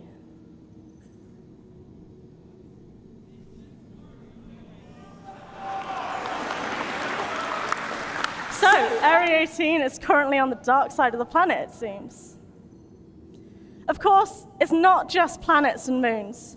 Bone, how about we take a look at Security Post Korea? It's quite a long way down, isn't it? This is where the upcoming search will really come in useful. Bone, want to zoom in a little and show off our holographic model of this station?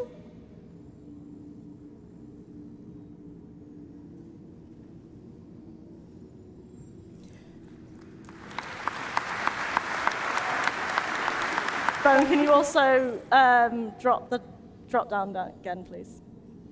Thank you. As you may have noticed, the recent list in the drop-down populates as you click on locations in the list. It will remember your 3 most recent selections, so you can use this to quickly return to places in case you want to check something out again. Bone, let's use this to go back to Ariel.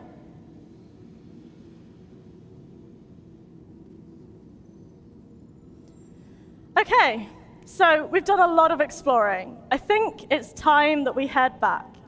We could do this by selecting Orison from the list, but we also have our own marker that we can take advantage of here. The eagle-eyed amongst you may have noticed that the player marker clamps to the edge of the map, keeping it visible to you no matter how far away you go.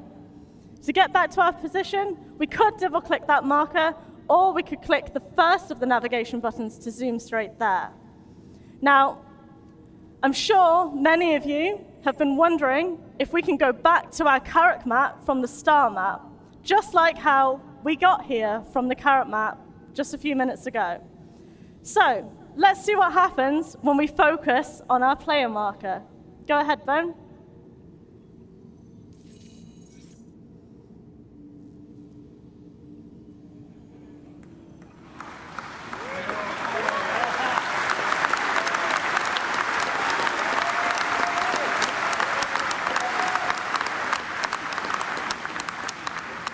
All right, so yeah, here's our Carrack again. Being able to simply zoom between these map contexts lets you draw meaningful connections between what's on the ground and what's in the skies like never before. Bone, just for fun, let's zoom all the way back out so we can see the entire Stanton solar system. It's just so cool to watch the verse open up before our eyes.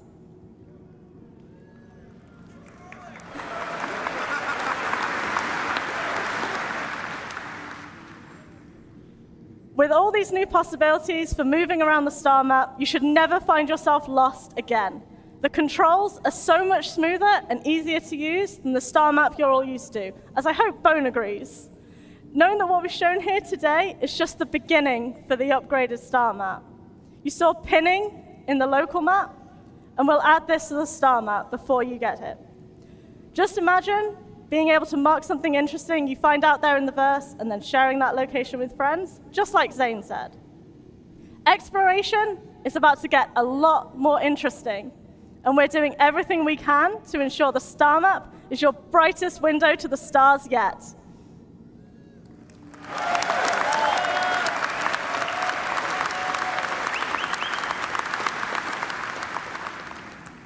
And now, let's welcome our intrepid demo driver, Bone, back to the stage. Thanks, Emily. Thanks a lot.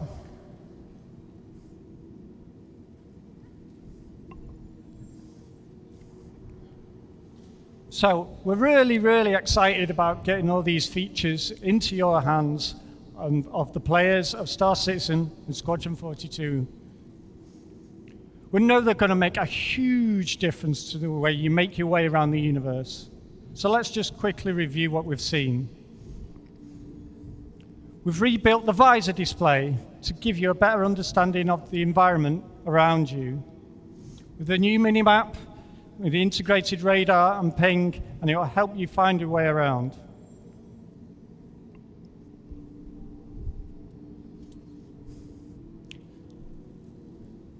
There's a new Mobiglass coming with its sleek new design. We're improving all the existing apps, and we're going to develop some new ones too along the way. So we've got a video now. And then there's our interior map technology, which will truly help you understand your surroundings. Better awareness of your surroundings and threats, exploring new mapping new areas, pinning locations for later and sharing these with your friends.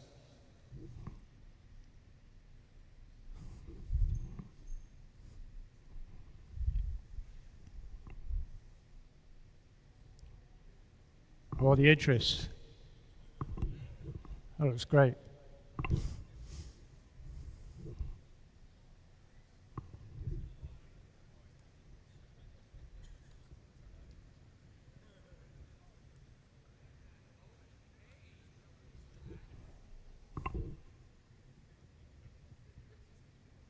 Some more of Horizon.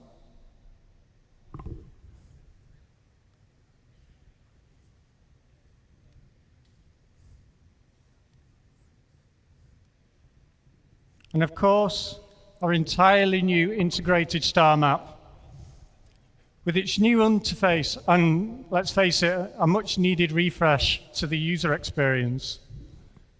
No more getting lost. A whole new perspective. With all these upcoming features, where will you explore today? Thank you very much. Cheers.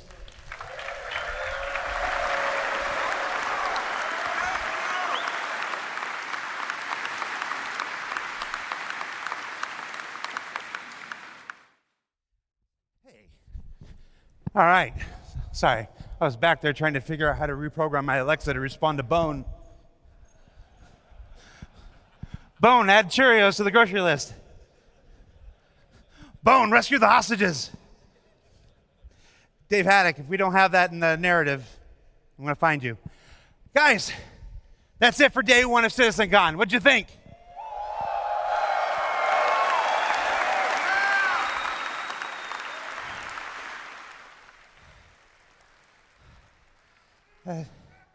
That is a heck of a day one. You want to do it again tomorrow?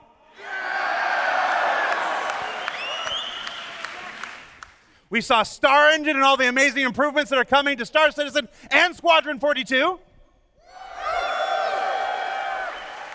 We saw the next step in the evolution of resource management and the birth of multi-crew gameplay. We saw the ship guys. And of course, come on, the star map, the interior map, everything.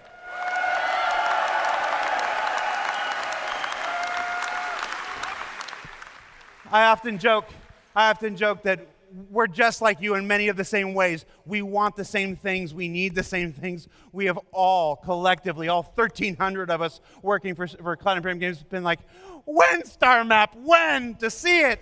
So good. So yeah, this wraps up day one. I'm going to tell you that Hall B is going to be open for about another 2 hours. So if you haven't had a chance to check out the Pyro Playground and all that stuff, go ahead and do that. Tomorrow, be sure you come back.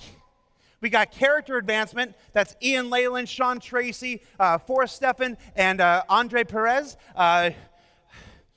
I really want to tell you what you're going to see, but you're not going to want to miss it. If you thought the opening to day 1 was hot, check out the opening to day 2. We got life in the first person. We got our FPS crew. They're going to show you how all of these things integrate into the FPS combat experience. We got taking flight with Yogi. Who doesn't love Yogi? It's another live demo where they're going to show you the space flight and atmospheric flight experience that's been developed with master modes and through Squadron 42. We got Living on the Edge and Destination Adventure, a 2-part look at all the new locations that are coming, the Pyro system, the Stanton system, and